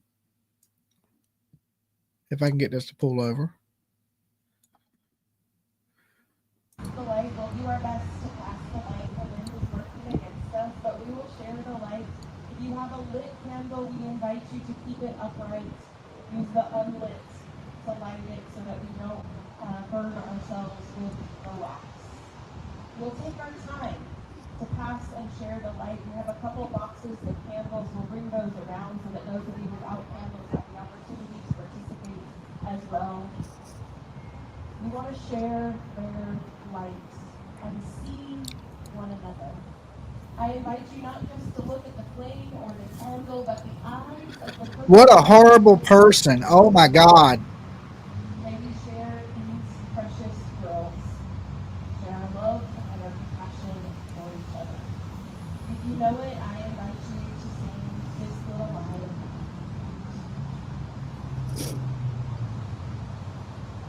We're not far from 2,000 likes on this video. Thank you, guys. Hit the like if you haven't.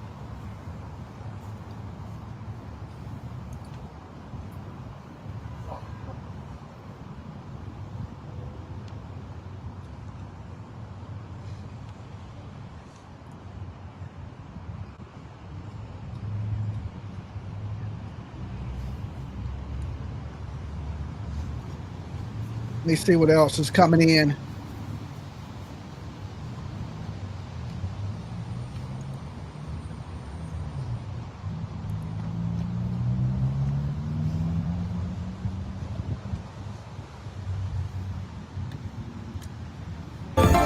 Developing. Okay, let's pause this. If I can.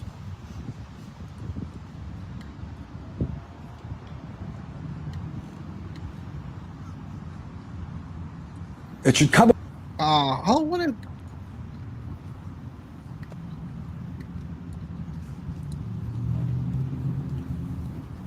All right, here, I'm going to pull this over here.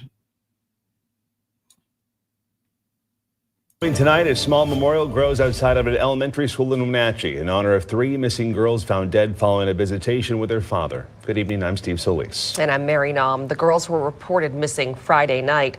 This morning, the Chelan County Sheriff's Office confirmed their bodies were found yesterday near the Rock Island campground outside of Leavenworth. Investigators also found the truck belonging to their father, Travis Decker, who is now on the run and wanted for murder and kidnapping. We have team coverage tonight, including Jeremy Harris talking with State Patrol about why it never issued an Amber Alert for the girls. We start with KOMO's Lynn Wynn live in Wenatchee, where a vigil for the sisters is about to start. Lynn? Yeah, that vigil just getting started behind me. Dozens and dozens of people gathering here to remember the sisters tonight. Those girls were visiting, spending time with their father as part of court-ordered visitation, though according to court records, their father had been homeless, was not supposed to have any overnight visits, and was also experiencing mental health issues. The search for 5-year-old Olivia, 8-year-old Evelyn, and 9-year-old Peyton has ended in tragedy. Days after their father, Travis Decker, was supposed to bring them back to their mother.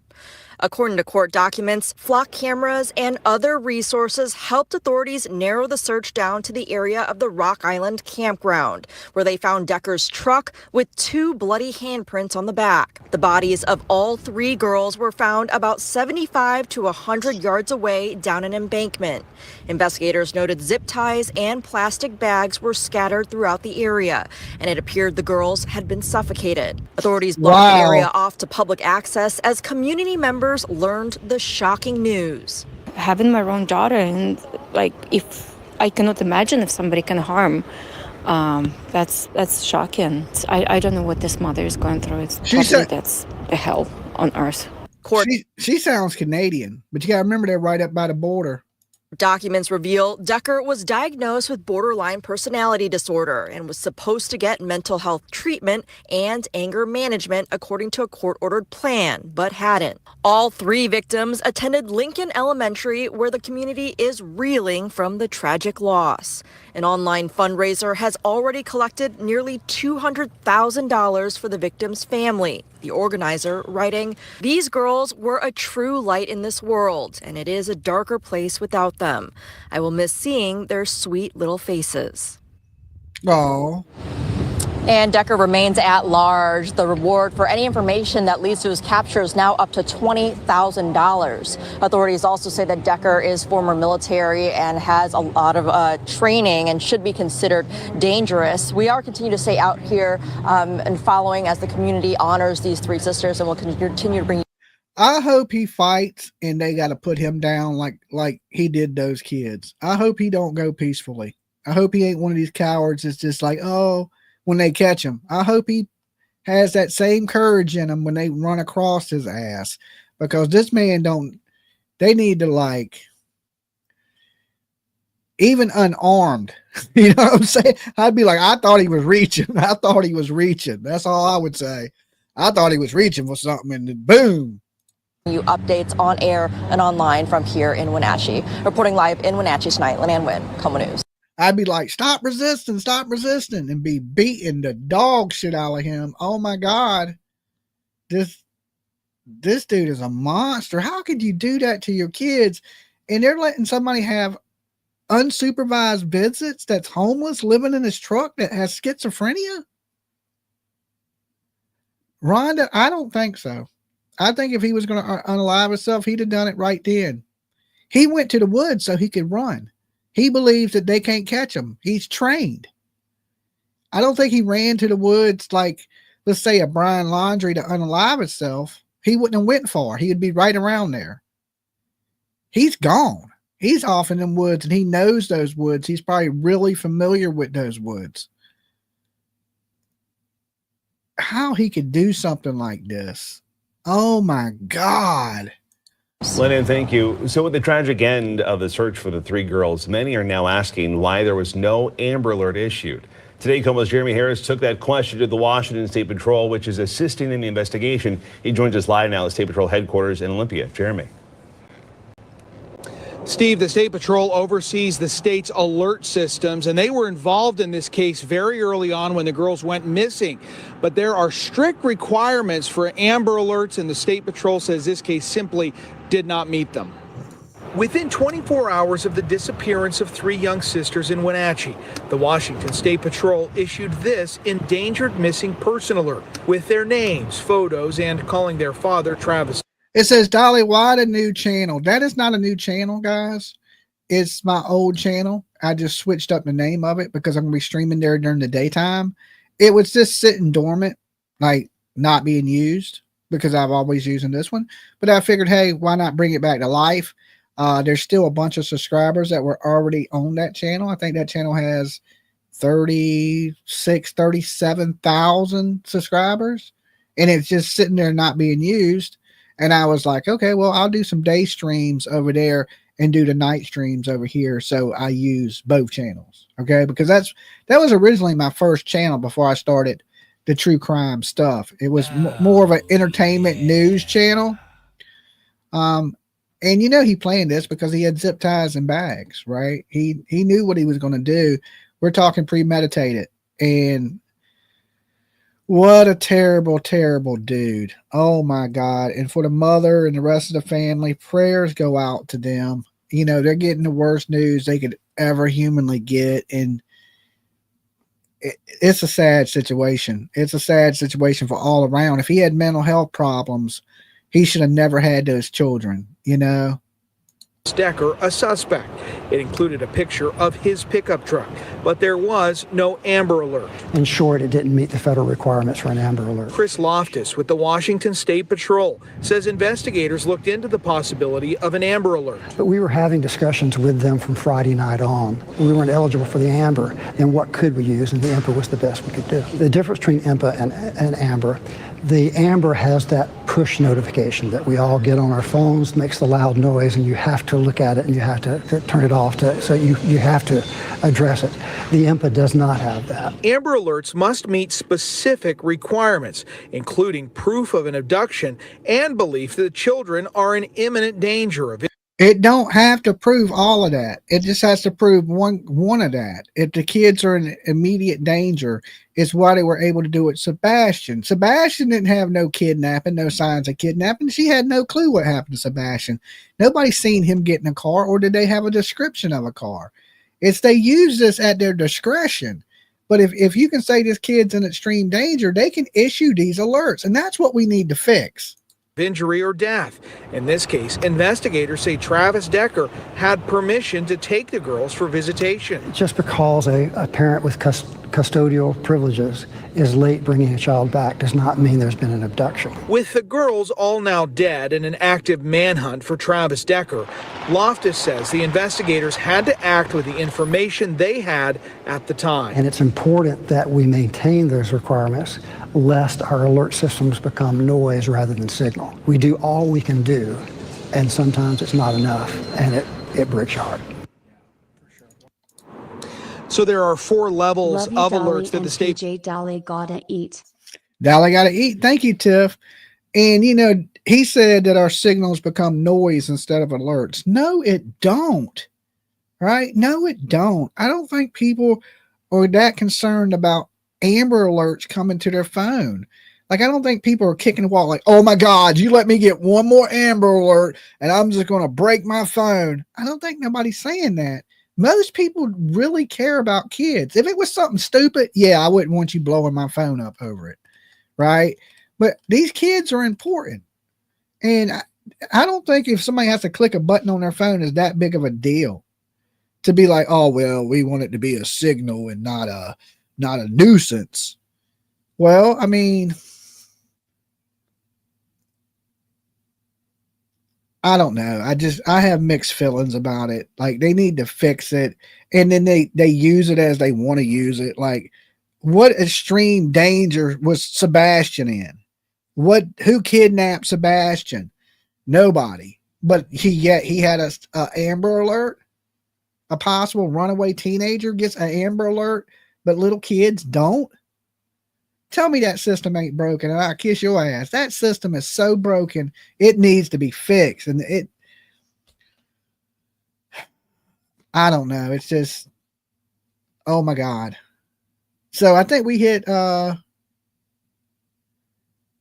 8 hours on Facebook. So our streams, if you were watching on Facebook, have went down. Okay, because you can only stream for 8 hours apparently to Facebook. So now we're pushing over 8 hours. I think that's a sign for me to get out of here. Okay, I'm at the 8 hour mark, and I will be back this afternoon. I'm going to be covering the newest developments in this case. Okay, anything goes down between now and then, I will inform you guys. Oh yeah.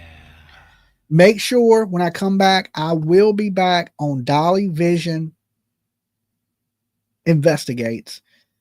Mods, post a link. Everybody join up. We'll be covering this case and any latest breaking news on Jack and Lily. And then, of course, later tonight, I will be back here on this channel. Okay, late tonight. My late night stuff is here. And I hope to see you guys there. Definitely today when I go live at like 3:30ish on Dolly Vision Investigates. I hope to see most of you guys there with me. So do y'all tell me what y'all think about the Jack and Lily situation in the comment box down below? Should we believe Daniel because he's the only one talking? Or are all of them still suspicious? That's my question for you. I want you guys to drop into the comment box after this video ends. And I will see you guys later this afternoon for all the true crime updates. All right. See you then. And remember this, if nobody else loves you, Dolly does. Peace.